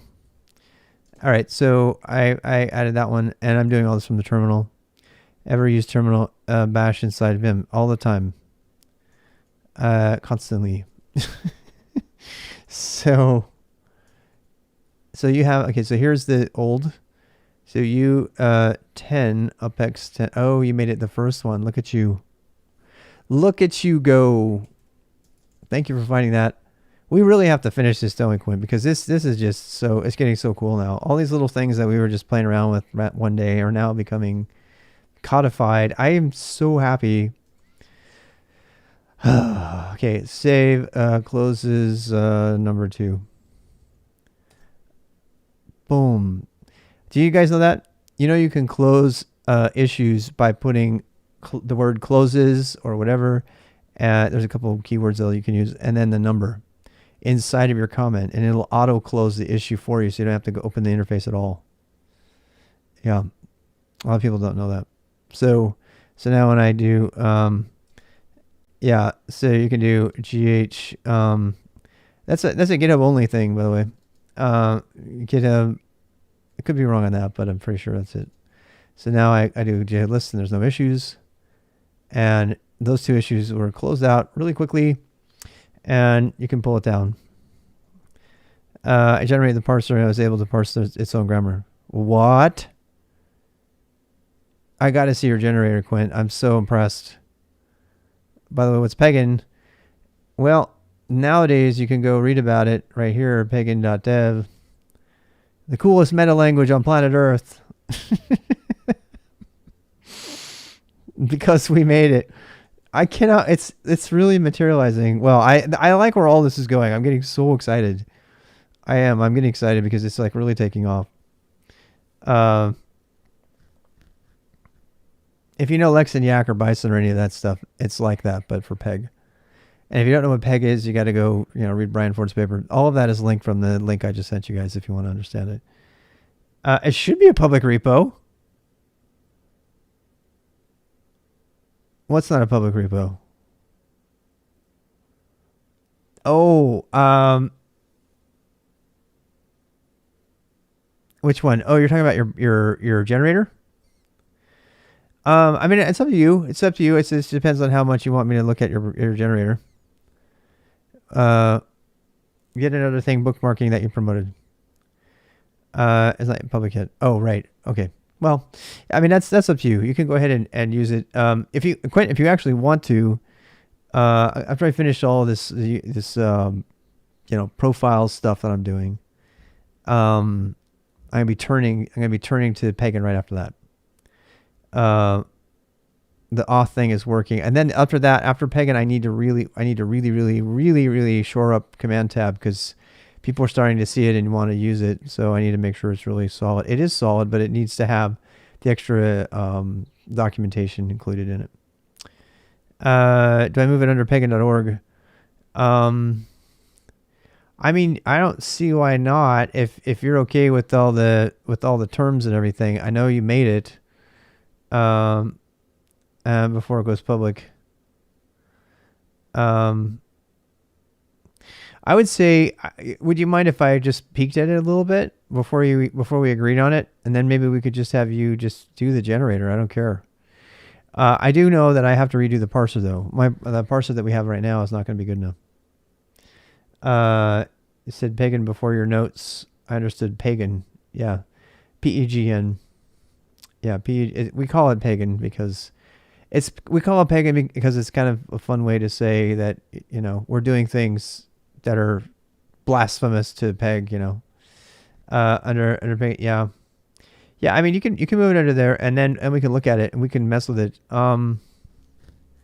I have some specific opinions on optimization for the code generation. And so that's where I might have an opinion that I might want to maintain. It shouldn't be dead. Not anymore. Did I kill it again? It was dead for a while, but I think it's back now, is it not? How is it dead again? What do I do to kill it? Oh, I think I know. It's dead. Where did my link go? We just fixed that. I'm a little bit mad. Why did it die? It was working. We fixed it. Page work for you? Huh. Thanks, pagan.dev. Yeah, I'm trying to figure out what's going on with the domain resolution. I actually think, well, you know what? Oh, I think I know what's going on. I do. I think I know what's going on. This is another reason I'm actually going to migrate off. I'm going to migrate Pagan off of Netlify. There's a couple of projects that I'm going to stop using with Netlify for because they don't need forms or anything. DNS is always DNS, but the problem is that there's actually two sites and they both have the pagan.dev domain. I bet you anything that's it. Let me just check here real quick. No, that's not it. That's not it. No, that's not it. I thought it might have been. I thought there might have been two different things. It doesn't look like there are. So, man, is it taking a long time? It looks like DNS is taking a long time in general. I wonder if Cloudflare's down. That would not surprise me for 1 second. You guys saw that, right? When 1.1.1.1 went down and the whole internet stopped working. That happened. Not the whole internet, but a big chunk of it. I think that's what's going on. I'll bet you anything. I bet you somebody's denial of service attacking. Isn't this just a lovely day? Yeah.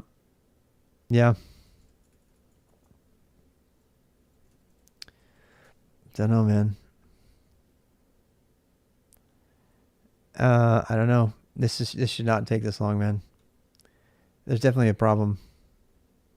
But I'm trying to decide if this is a problem for the internet in general or if it's just me. Or if it's just my site even. There's docs my IP, but oh well. Yeah, I have protections in place.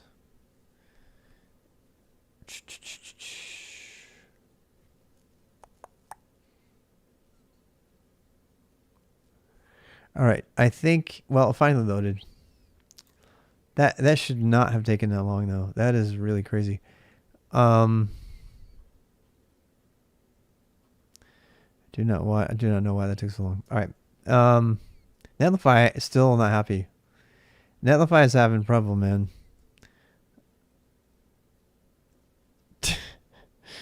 I didn't know that was actually a thing.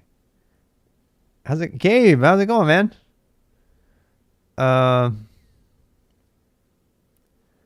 It's that right now loading.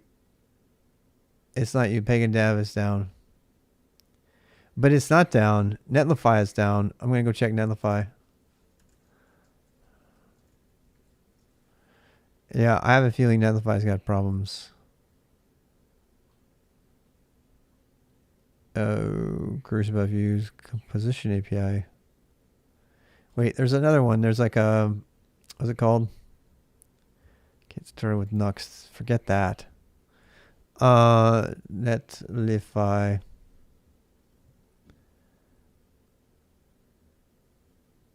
Don't they have a...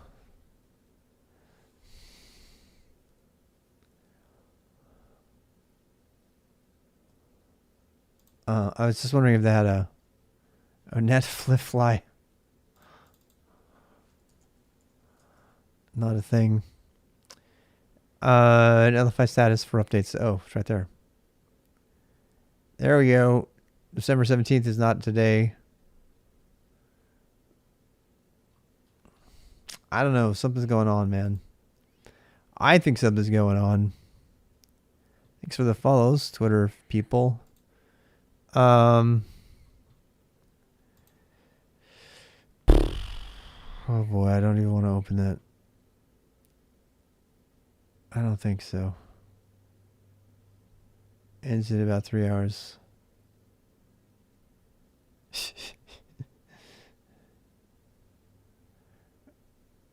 Oh god, I can't read this.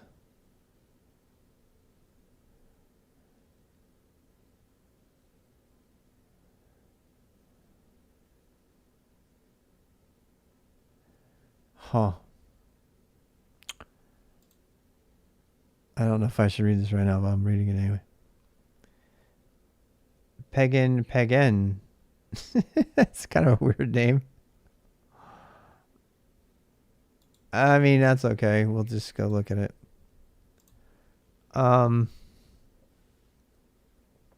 Assuming I can look at it on stream. This data class goes some. Okay, writer. Yay. Yeah, I'll pull this down and we can look at it. Yeah. Generator. Do you have a sample of the output data for a given grammar in the test data?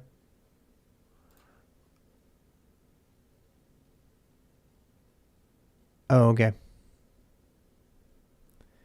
Yay. Freedom code. I know how it goes, man. I'm like with you on this. Grammar.pagan. Oh, so you're doing its own spec. Oh, right. We can name it whatever.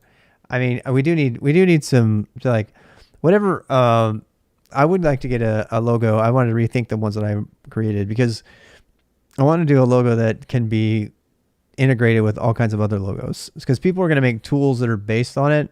So I kind of want to have it so like they can put a hat on the Go logo, you know. If you know what I'm talking about.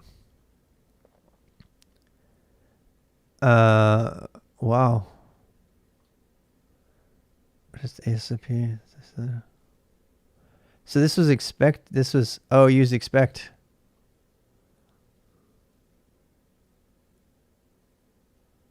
The whole parser. Yeah. This is the one that got generated, right? Meta. I see what you did there. But you're building it off the ideas from the master, right? Yeah. Look, I've been wondering about that because first of all, I obviously that's one way to do this. And I was really seriously considering just implementing but I wanted to get rid of the expect function altogether and replace it with inline code. And that's the complexity that's taking me so long.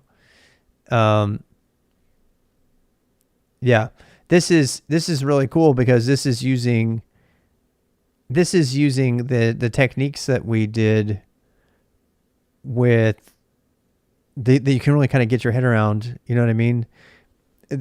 I still stand by writing your first parser by by doing it all as, parsing functions. I think it's just so easy to do that. And if you have a pseudo language in there, but all of this could actually be generated in your ABNF generator. Yeah, is it? So I like it, but it's not the most efficient. And so one of the things that tripped me up, and I'm not done with it yet, but the other generator that I'm working on, the version 2 of the generator. So you know what I really like? I like accepting this as the first version of the generator. Does that make sense? Let's think about that. Because maybe I was like too obsessed with optimization and higher performance. And so I didn't go the route of just writing a whole bunch of parse functions. You know what I mean? I deliberately didn't do that because I wanted to be able to optimize stuff and everything on this version of it. But the truth is, this is a good first round of code gen, and then we can come back. So this actually works with the master right now, right? So yeah, this is based on the current master branch, right? All of this is based on the current master branch. And yeah, and it definitely has lots of room for optimization, but I think that this is fine, particularly since it works. So, but then I think what we need to do after this is we should probably make a different generator, or we can have more than one generator. Do you know what I mean? Like we could have a generator that produces things that are really easy to understand, like this. Which I still made. That was one of the problems I really had. I was like going back and forth between how readable should the resulting code be. This code is ridiculously readable. This is fantastic, right? If somebody wanted to go in and tweak the code after they generated it, it's all right there, right? It doesn't use the master. What parser does it use? Well, it's just generating it, but so I imagine it's taking an AST or something and then generating it it's taking a grammar and generating it from that, right? Oh, I see what you're saying. So this isn't using the master at all because it's a generator, of course. Okay, so you're saying that this takes a grammar and generates something that looks like the master, right? Yeah. I see what you're saying. Yeah, I really like it. I really like it a lot. You know what I like about it the most is I like how readable it is. Yeah. Yeah, it's very, very readable. And this is exactly the kind of code you're going to get in whatever kind of thing gets generated. In fact, the version I'm talking about doing is going to be even deeper than this because it's not going to have all of this indirection in it. There's like multiple levels of indirection here, right? You have a spec, you have the capture. Oh wait, that's an AST.capture. So that's a struct. That's a really cool. I mean, this is fine. This is really great. Goes readability. I agree. And so here's my question: am I just overly thinking? So, one of the struggles I have is like, when does readability for the output trump performance, right? And I can think of people who are going to want to hire a more performant generator. But here's the thing: there's an infinite number of generators that people could make. So you can almost have like a generator competition. Who can make the most optimized generator, right? The really cool thing about all of this is that the generator itself and the grammar itself can be implemented in any number of grammars in any number of languages, and all of the other pagan grammars can't do that because they have specific ideas. All the other peg grammars can't do that because they have specific ideas about the language that's being implemented, and that's actually really great. This is mandatory tabs because it's Go, Mahesh. Yeah, I know it's annoying. Don't get me wrong. It looks a lot worse here than it does in your VI because VI doesn't do this kind of indentation.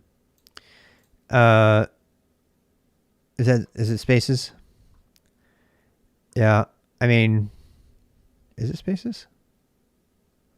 No, it's tabs. Yeah, it's as soon as you open it once and Go, it has to be tabs. No, this is a Go thing. Go required, but nobody ever types a tab. Well, they type tab all the time, but Go FMT is your best friend. It's always there, even if you're doing VS Code. Nobody ever has to deal with it because it just takes care of the tabs. And Pike and the gang are like really into efficiency, and compiler efficiency with tabs is way better than spaces, like way better. So yeah, and I happen to agree with him on that particular thing. People hate it though because it does always force 6 spaces. What's that? You can display them and get them differently by appending two to. I did not know that. Not seen that. I had not seen that. Today I learned something. This is why I live stream, because people like RKJ are there with the info that we need. What is, oh, any number you mean? I thought maybe there was an actual X. Yes, that's really cool. I wish you could set up your own. That'd be cool. That'd be cool, but oh, see, that's what I'm used to seeing. Holy cow. You know what? That's not a GitLab thing either. I made a video about it and I keep finding all these reasons to go back to GitHub, and I already made my decision and I'm super happy I did. That is really cool. This is beautiful. Quentin, I mean, this is so beautiful that I actually kind of want to make this the new master parser. What do you think of that? Would you be okay with that?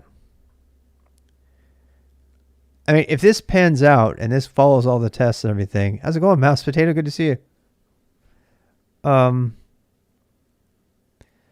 if this, because this code looks really sharp. And I don't mind it all being in a single file. That would actually really simplify the master. I am cold. I won't lie. It helps that I have shorts on. How was the old family life going? I probably shouldn't ask. You're on live stream and you're going to YouTube and everything, so be careful what you say. Mouse has told us on the stream before though that he's a new father, relatively new.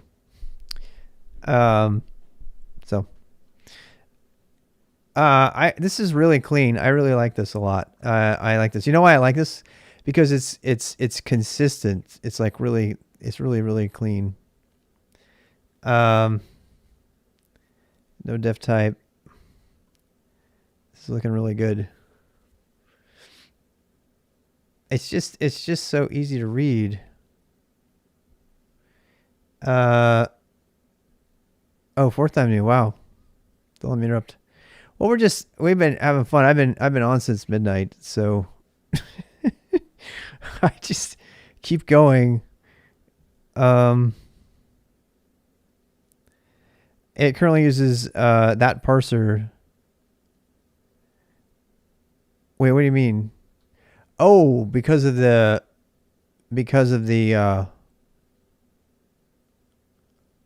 huh. Well, let's see. Let's talk about that. I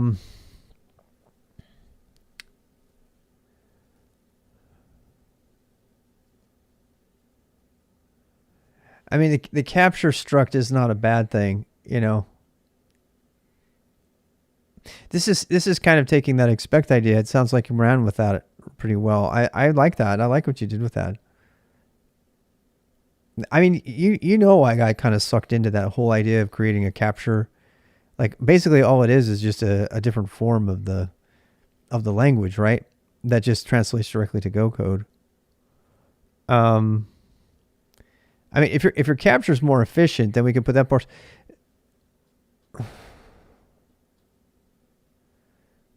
So wait.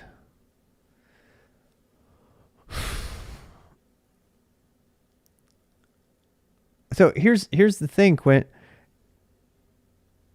So part of the other problem I was struggling with, I probably should talk about this, is if you're going to make a standalone piece of generated code, you have to include the parser in it. Yeah.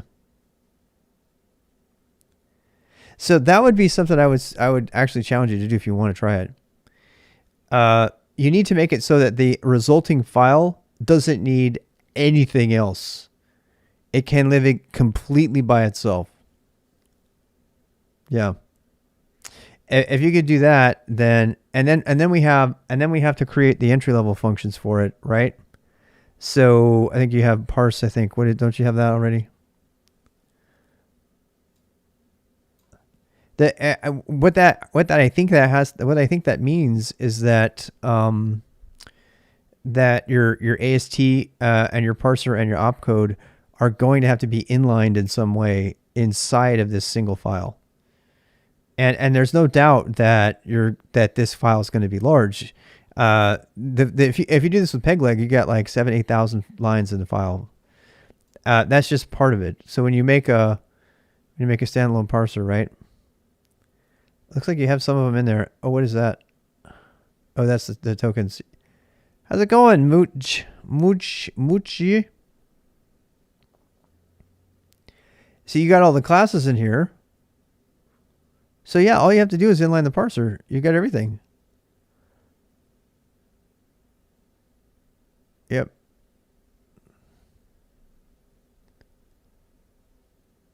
Check rune range. Yeah, you're really good. Yeah, you just have to put the parser in there. If you put the parser in there and you put we're done. Yep. I feel comfortable. I mean, considering you did all the testing too, I would feel comfortable making that the new master. And the reason for that is because then people can. I kind of wanted people to be able to see how to make a parser.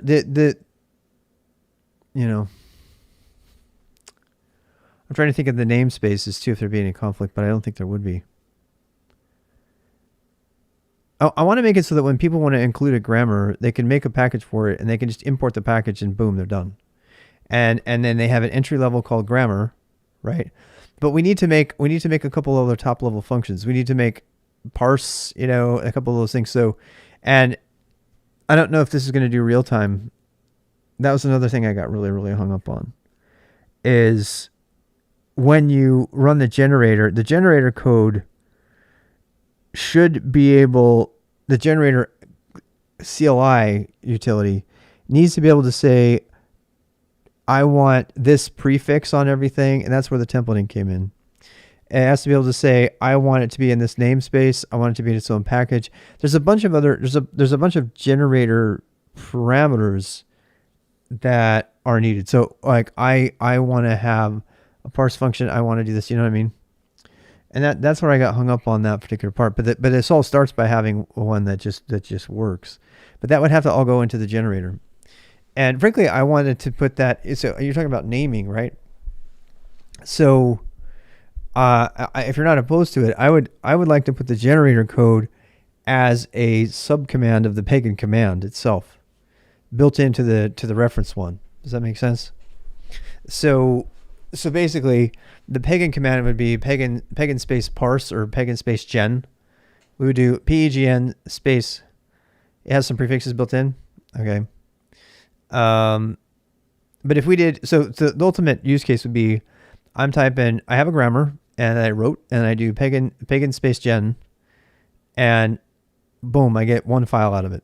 It generates a file out of that. That's what I'm looking for. That's kind of what I wanted. There's another one. It would be like another one would be like pagan space validate, and that would, do a lot of the same stuff, but you would end up with, it would tell you what line it's bad on. And if you've already done a generator, you've already got the parsing happening, right? You already got the validator kind of built in, and that's really what kind of delayed me on my work, is I was trying to think about how to do the validator as well as the generator along with all the rest, and then putting it all into a single command. But this is way better than the master right now because it's kind of, well, first of all, it's generated from the code, right? Here's the thing. If the reason I like this better is I'm about to add a whole bunch of Unicode stuff, which you haven't even added yet, have you? Have you added any of the Unicode stuff yet? I bet you haven't.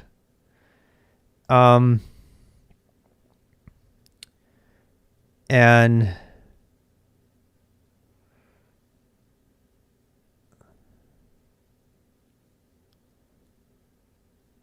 yeah. Alphanum. The Unicode stuff needs to be generated differently anyway, because it's the Unicode. Yeah. So interesting.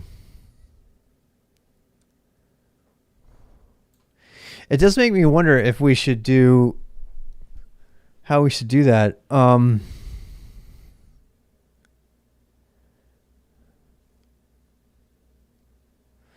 mean, it's just another class, right?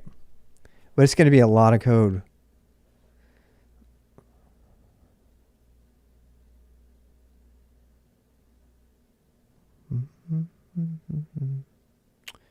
I'm just trying to think, but I mean, again, the reason I like that you have a generator for this is so we can make changes to the API. We can make changes to the grammar, and just rerun the generator, and we're done. You see what I mean? We've hit that kind of, not Turing complete, but you know, that chicken and the egg thing.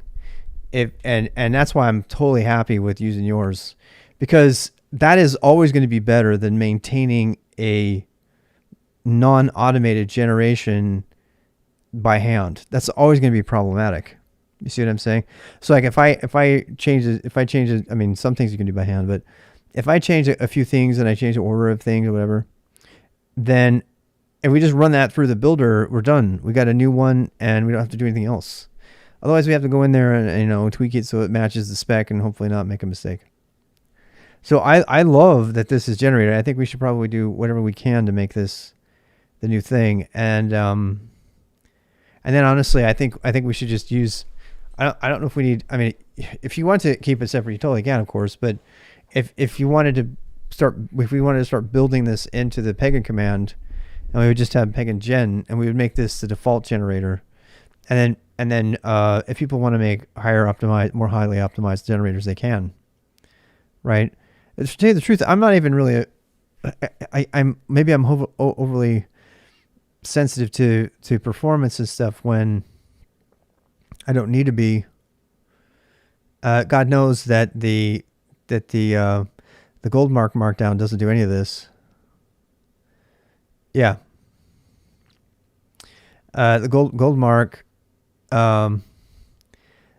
stuff is way more verbose than this and has way more indirection, and that is the world's fastest markdown parser right now. So I think speed wise we're going to be fine. I think we're going to be totally fine. And frankly, I want to get on to making my other parsers, my markdown parsers. So I'm good to go if we've got a generated grammar, and I can start generating grammars for other things. Oh my God. Yeah. Let's escalate this. I really want to do that. So I guess, so I'll finish the, apostolic. How's it going? I'm going to finish this stuff with the Pagan Unicode. And, I don't see, here's the thing. I don't know. I mean, you can implement, well, I think we probably should just follow whatever your logic is for generating those classes. Yeah. What do you think, Quinn? I think we should have you just go ahead and generate the classes from the Unicode the way I have them in the grammar, from the grammar. And you know what? I have that almost ready. And the reason because if you do that, then it's gonna be nice and clean code. I keep thinking that we have to call into the UTF-8 library for that, but we really don't, right? So if we go back into the thing is so cool about this is, yeah, you're gonna be able to. I mean, you could, yeah, I don't know. You could automate the build of your generator by actually parsing the uses statements and then pulling in those grammars. I know we're not supposed to do that, but you could totally do that. Yeah. So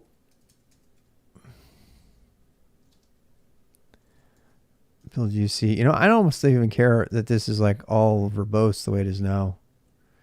Build UC.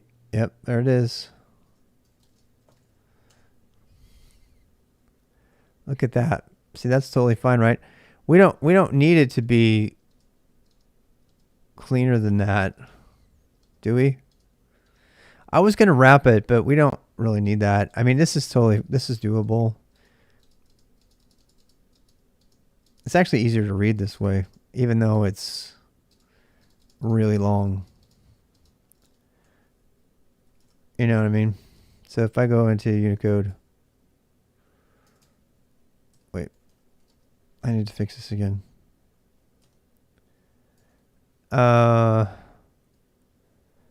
Echo line to Unicode. Make classes, make figure.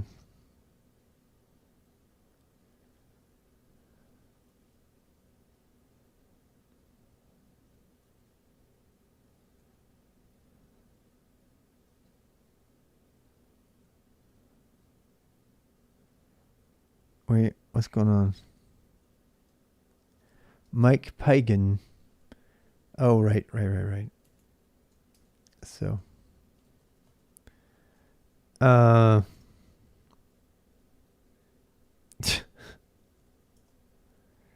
have underscores though. Yes, they can.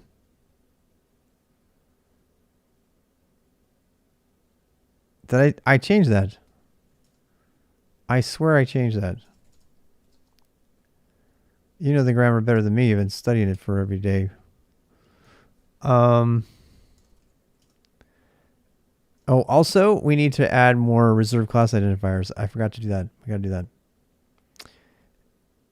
I see you're playing the best band in current existence. It's been pretty good. I needed it. I needed something a little harsher. Yeah. In fact, I need to turn them up.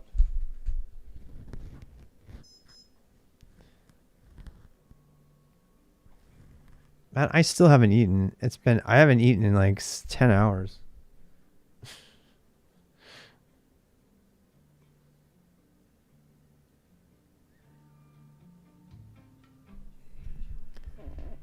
Personal heroes. Everybody keeps saying that.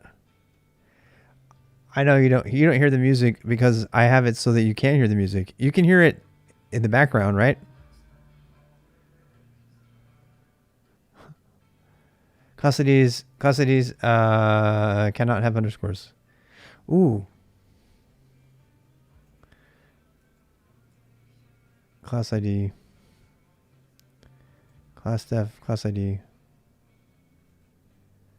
Class ID. Where's my lower, under, upper. Yeah. Yeah, I did a How's it going, Mr. Gabe?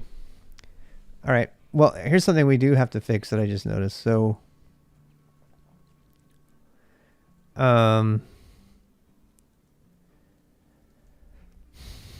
we need to have I need to add all the reserved Unicode classes in here. Yeah, definitely need that. And I need to look at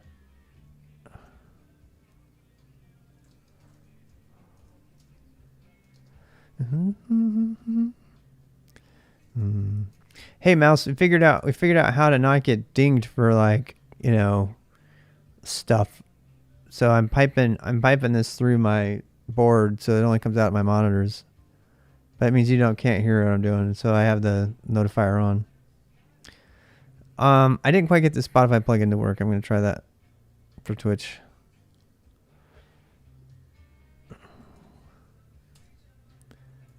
Why is it doing that? It should not be doing that.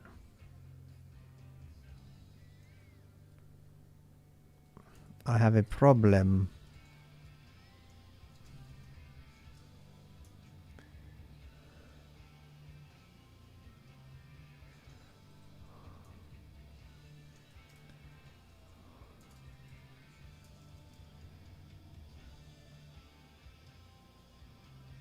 Yeah, a couple of people have tried that. It doesn't work with Linux. Yeah, it's really cool.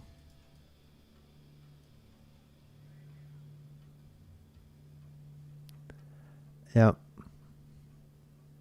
Yeah, I was on it the other day. Somebody mentioned it. I might still look at it again, but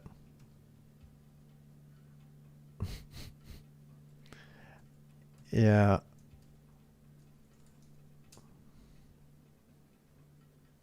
I don't understand that. Why is that a...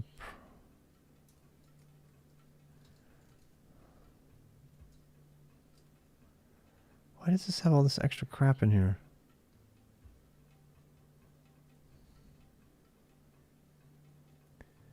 Oh gosh.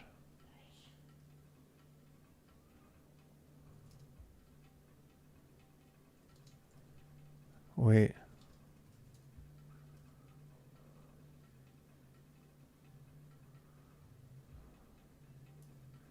Oh, I see what's going on. I have to like add it in here. Okay, fine. We're getting there.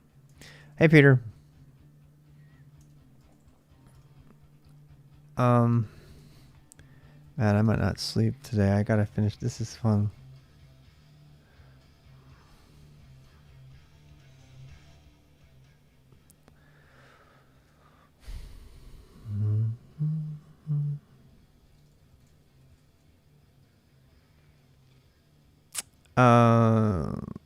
Wow.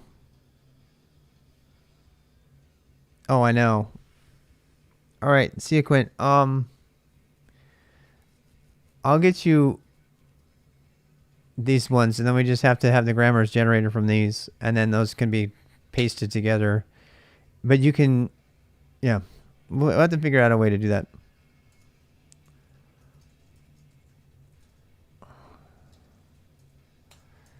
But we're really close, actually, to doing all of that.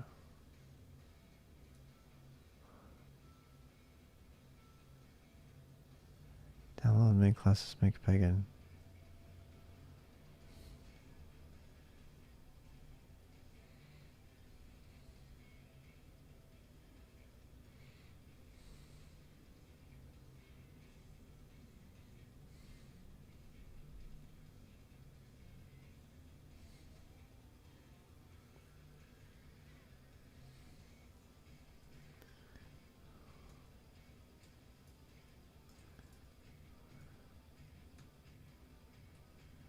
I don't understand why that's not doing that. I'm getting tired.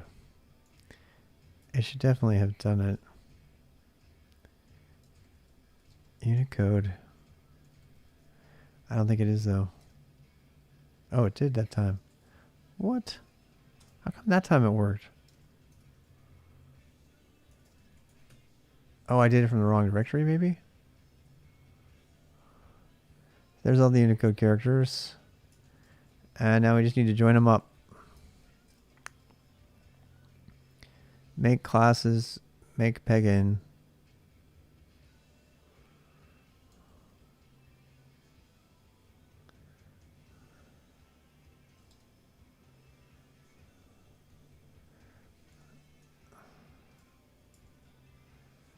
No, that's just Unicode. Wait a second. Yeah. So this actually is a lie. As this makes it Unicode. Oh, okay. So this here is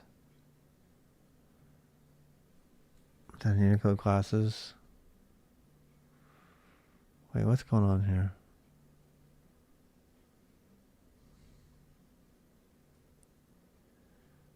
Wait.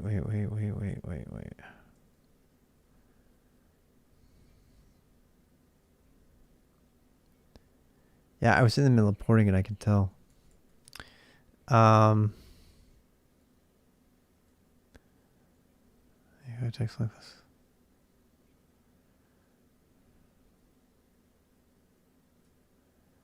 So this whole thing is just doing...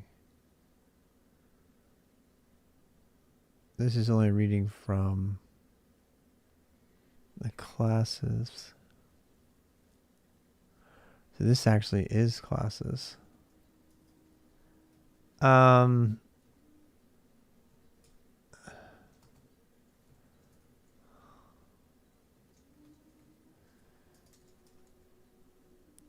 no, I don't think. Why should I?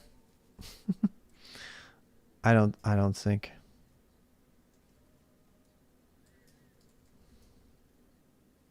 I don't think that's pagan though. This just needs to go into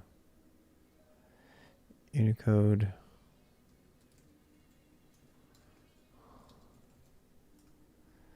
Classes.txt and Unicode.pagan. So Unicode pagan is not a thing.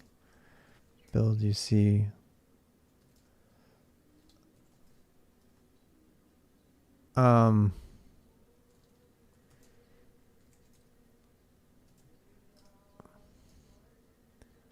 There's my classes, so they're all good to go. They're long, but I'm going to leave them big like that. I don't care.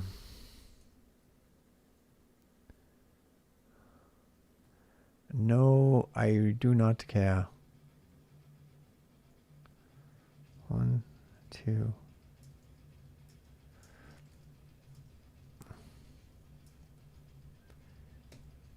Boop, boop, boop. Classes. We need to come in here. Bum, ba-dum, ba-dum, bum.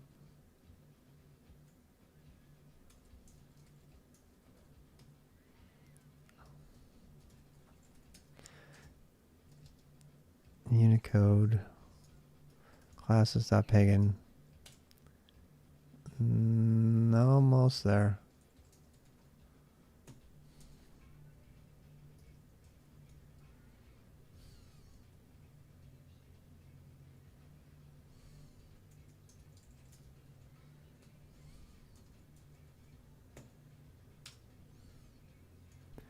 Perfecto.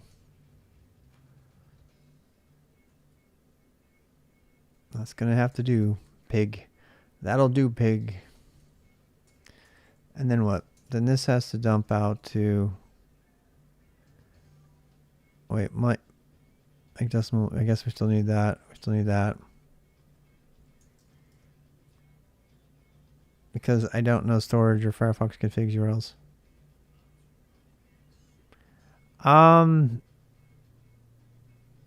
I used to store my Firefox configuration in my private repos, but I don't do that anymore. I used to do that. I don't.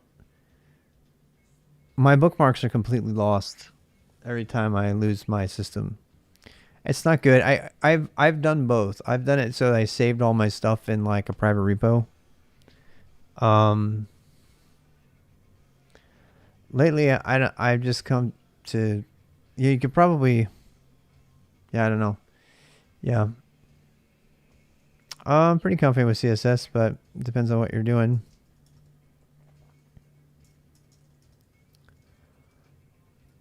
I'm going to do a full build, and then I'm going to... This is almost done, so then I can save it. Firefox, I think, uses SQLite databases. Yeah, I think. There's file directory. What are we talking about? Uh-oh.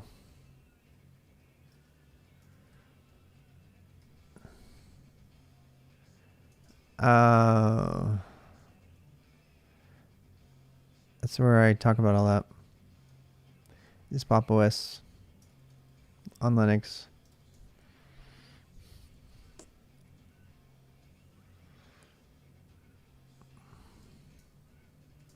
I broke something else there. I need to figure it out. Unicode, data. Yep, there she blows. All right, so data's working. Looks like the make deck doesn't work. Let's check. Oh shit.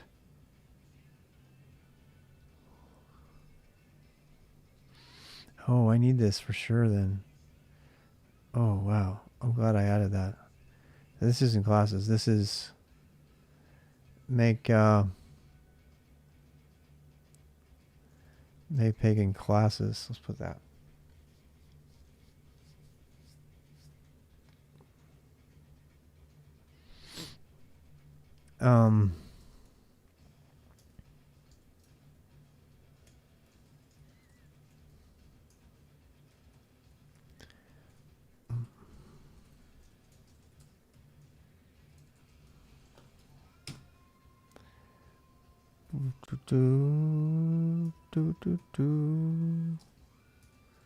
The data, we have the decimal version of the data, which is added a decimal so I can sort it. And that allows me to make the classes. Actually,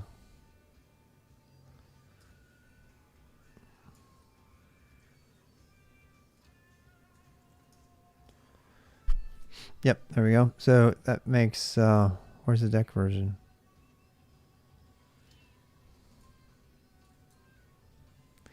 Oh, that's the pagan file?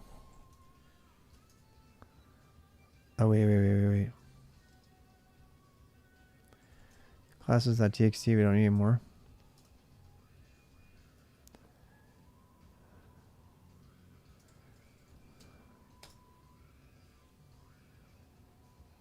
Oh, that was crazy. It still makes it. Oh, well. Why does it make it?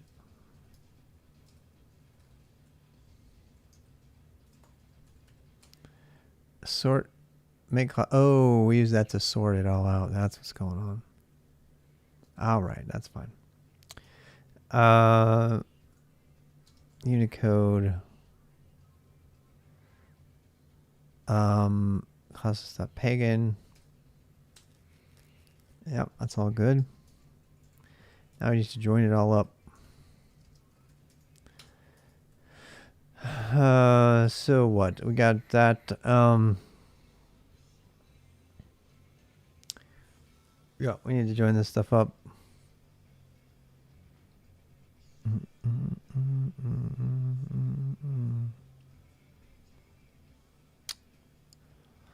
All right, so what are we gonna do here? We can do make pagan classes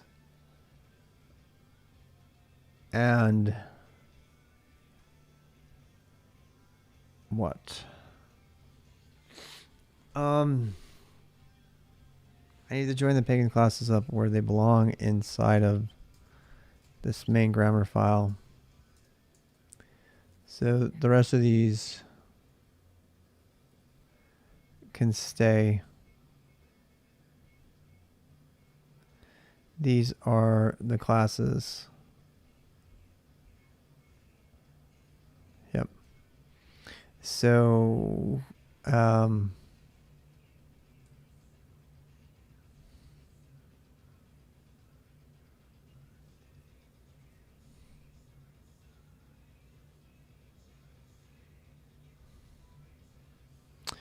IOTA, isn't that cool? I love IOTA. Yeah. It can get in the way though, sometimes when you want to see the value.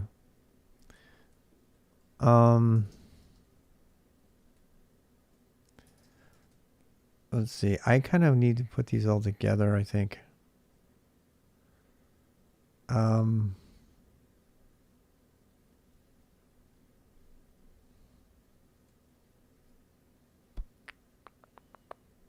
What do we have here? This is the POSIX classes. Yeah, I'm going to copy these out. So this is the POSIX classes. This is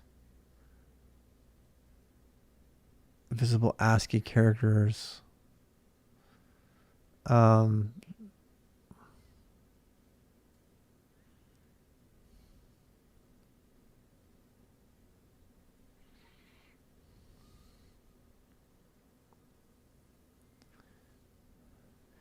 I need to call this like the prefix or something.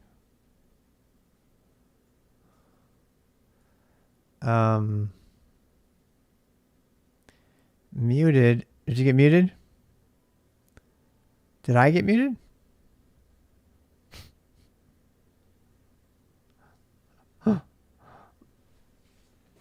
Oh, how you doing, Stupak?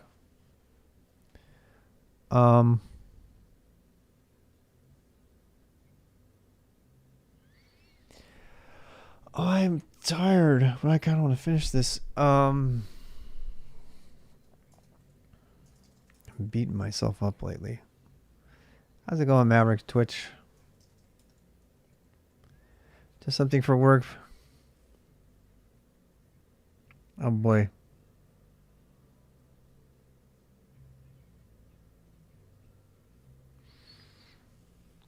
Product backlog? No. Nope, don't know about that stuff. Do not know.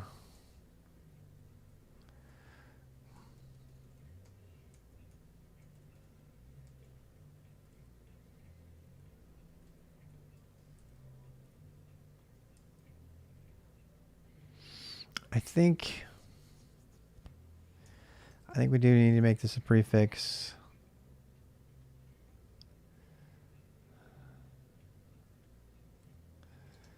Build.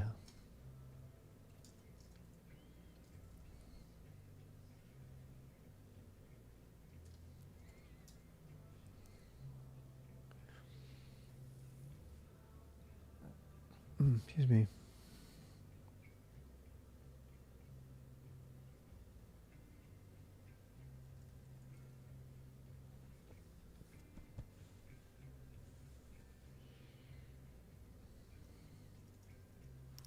I'm programming that pig into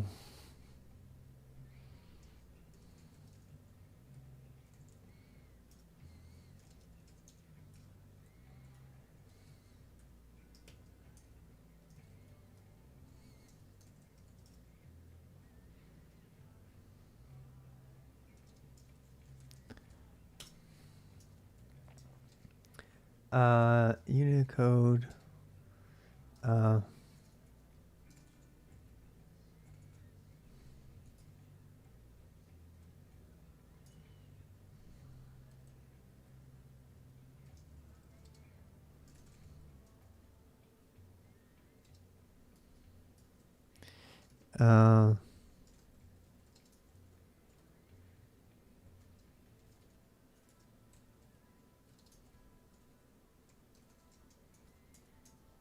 All right, so we're going to say here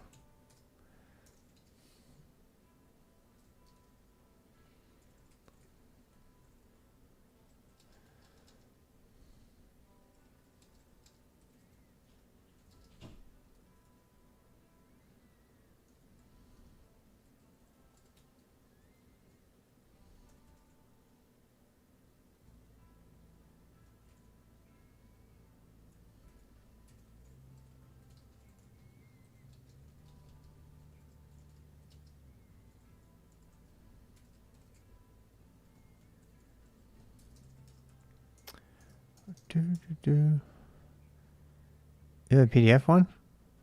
Yeah. Yeah, I'm just going to evaluate it. I'll buy a full copy, but I'd love to evaluate it. Thanks, Gabe. Yeah, it looks pretty good. I'm tired and fat. I need to sleep. I'm going to be hating it tonight. What day is it? Is it Thursday? Oh God, today is a tough day. I need to. I'm almost done. Almost done.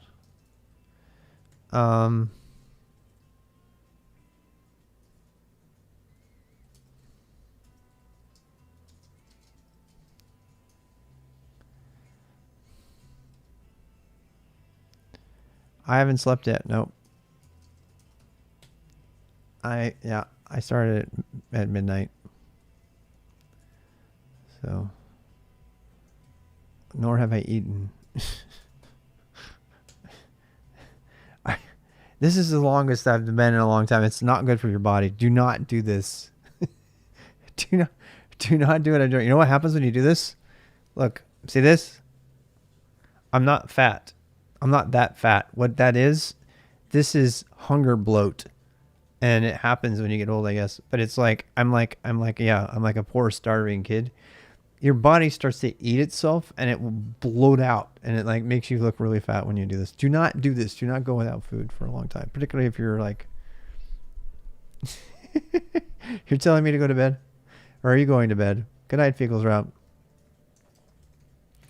Thanks for watching, particularly on YouTube. It really helps me out. All right, so cat unicode.pagan and grammar.pagan to grammar.pagan. That's it. Oh, wait.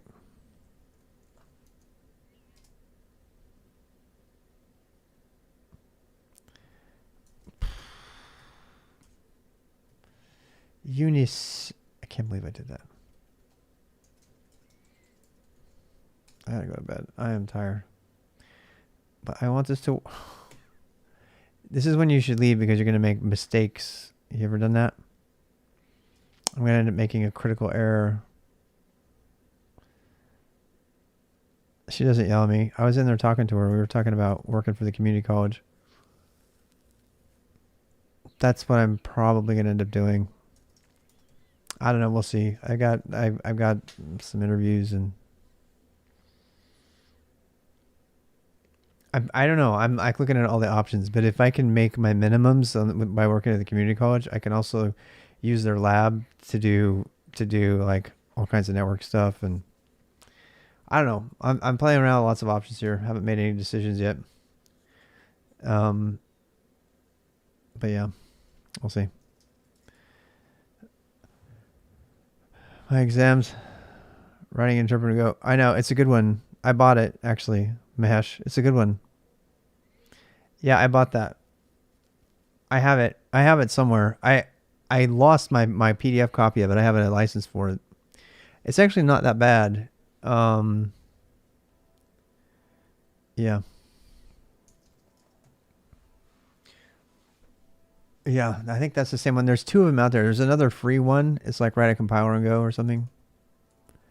Yeah, there's a couple out there. That's what got me prepared to do all the work I've been doing with Pagan. So Pagan is a parser, right? And it does all that kind of stuff. Why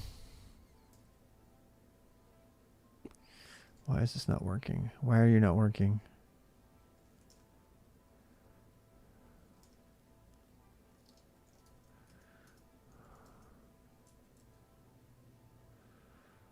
Oh, classes.pagan.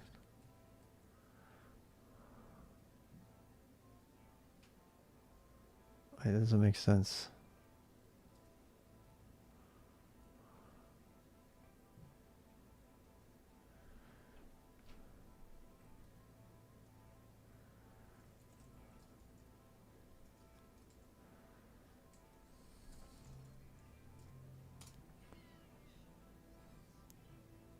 Boom. Grammar.pagan. God damn it. Oh. Oh, whew. I got a little scared there. Simple errors still here. No. All right, so grammar.pagan goes before this. Duh. You dummy, Rob. I think I'm very close to being done with this particular part. So here's the grammar. Auto-generated, in full, all nice and happy. And I can hand that off to Quint, who can code generate it. I'd be really interested to see how his generator does with those Unicode classes. It's going to be really fun. It's going to be tens of thousands of lines long, which is fine. I don't care. It's going to have everything in it. I have to do these next. Actually, all these can go away. You dead. Yep.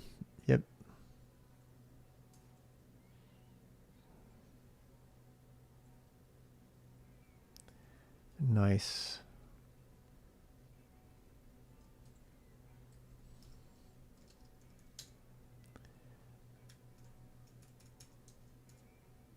grammar pagan. Has none of these. These go away.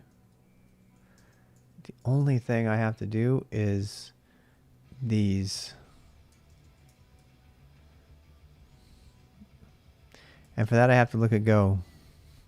And that is the last thing left on this generator. I'm just like, I don't want to go look at them up.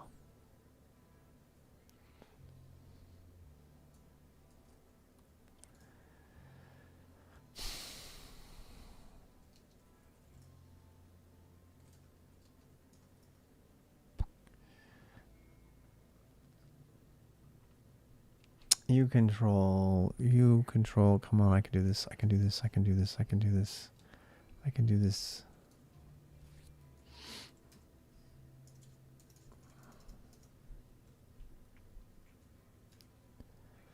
Unicode, there it is.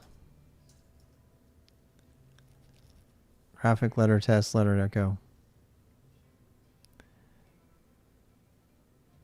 E for control. ATF. Wait.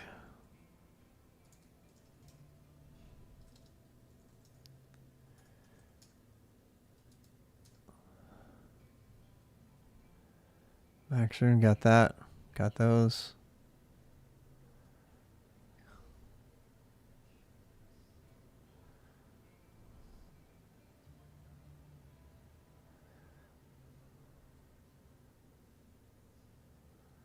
Gosh dang it.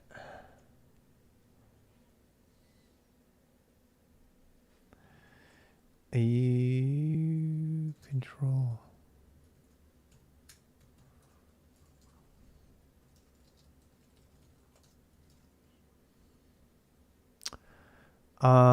Get dash R. No, crap. God damn it.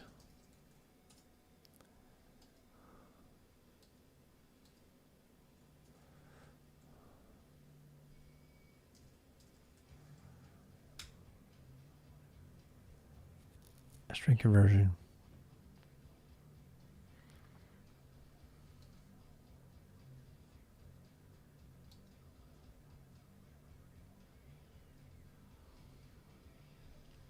That stuff's all string conversion? I didn't realize that was all string conversion stuff. Letter.go.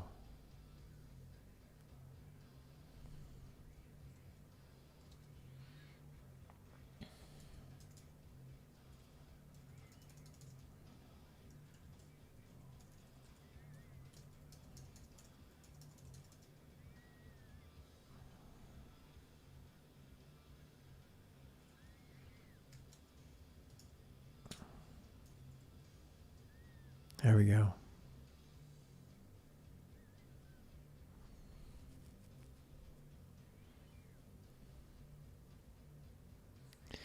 Is excluding Latin digit.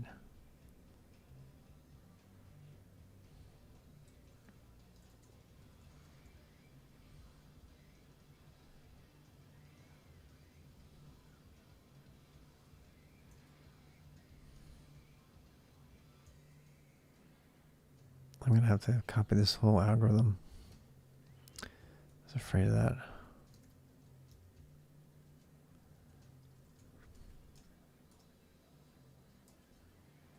Is excluding Latin digit.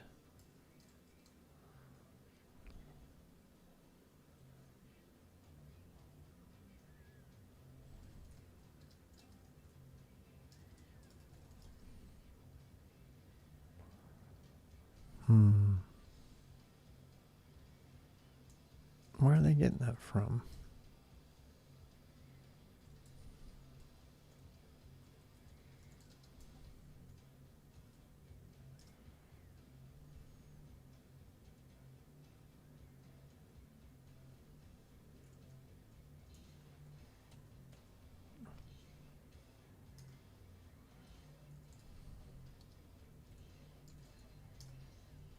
It's in digit. Or is it in letter? Ah, it's in letter. It's kind of sloppy, actually. They should. Whoops.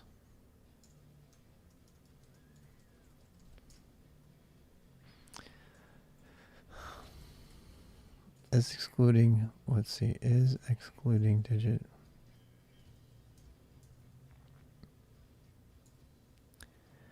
Range table, Latin offset.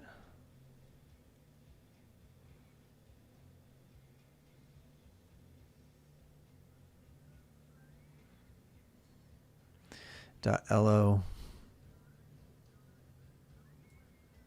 I was afraid of that.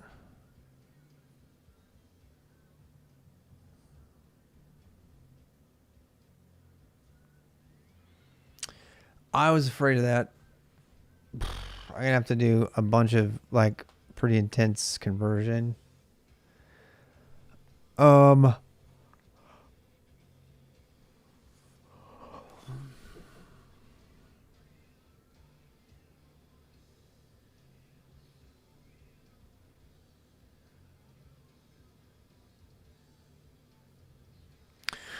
I think we're gonna be fine to just grab them from their classes, but I don't know. We're gonna have to see about that because there might be an overlap between numbers and punctuation and things like that, but I don't think so.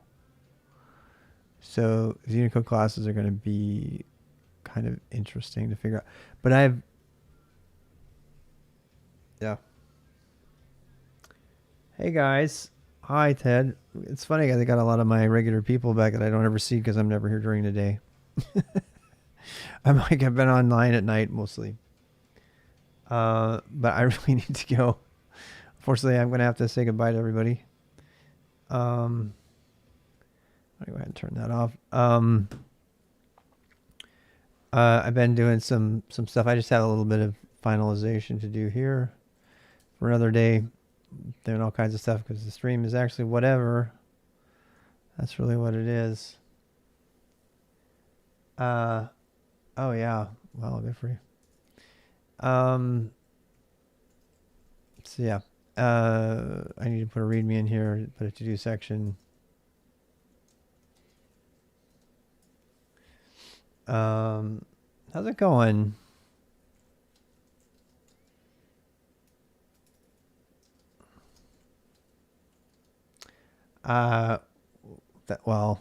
That really depends on what you're asking, but the answer is probably no because I'm going to take off right now. Unless you have an easy. There's lots of people in our chat who can help you, and if you join our Discord, there's tons of people in the Discord that can help you.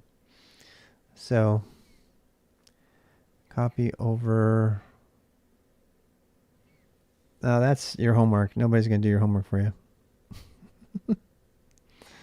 Yeah, that's homework. You got to figure that out. But you can ask that kind of question in the Discord if you want.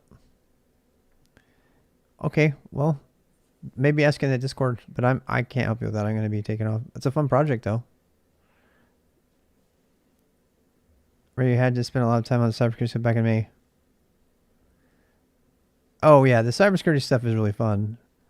Oh wow. Well, I'm really glad. I mean, I still want to do some of the cybersecurity stuff again, but I don't have enough time to do it all right now and focus on more on some of the other projects. But I do have beginner boosts, just so everybody knows. Monday, Wednesday, and Friday, or Friday, Saturday, and Sunday, midnight to 4 a.m. Yeah. Copy. I need to.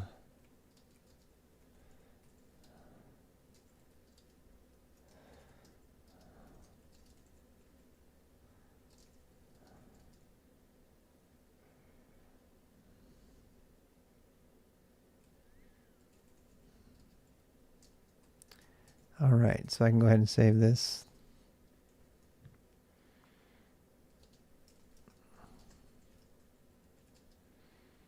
I think I can go ahead and add that.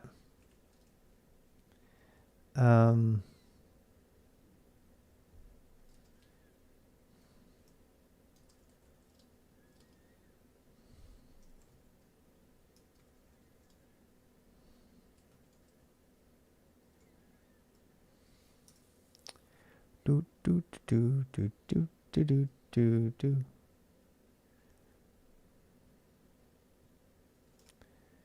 All right. And with that, I'm probably gonna take off. This has been a whatever stream. A whatever stream is just, and if you want to watch all 12 hours of the stream, uh, you can go find that on YouTube. Best place to find them. The VODs on Twitch are good, but best place to go for this stuff is because I put bookmarks in them, stuff like that. I haven't yet, but I'm going to be putting bookmarks in some of these things on YouTube. So also, if you watch it on YouTube, I get monetization a little bit, so that helps out. I'm not an affiliate on Twitch, so none of that matters. I'm really tired, so I'm just going to take off. Thank you so much.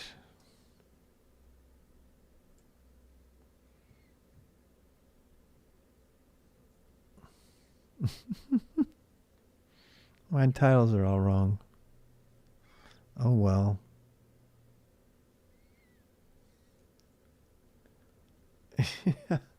Well, I'm glad. Thank you. I'm helping you out. Bye.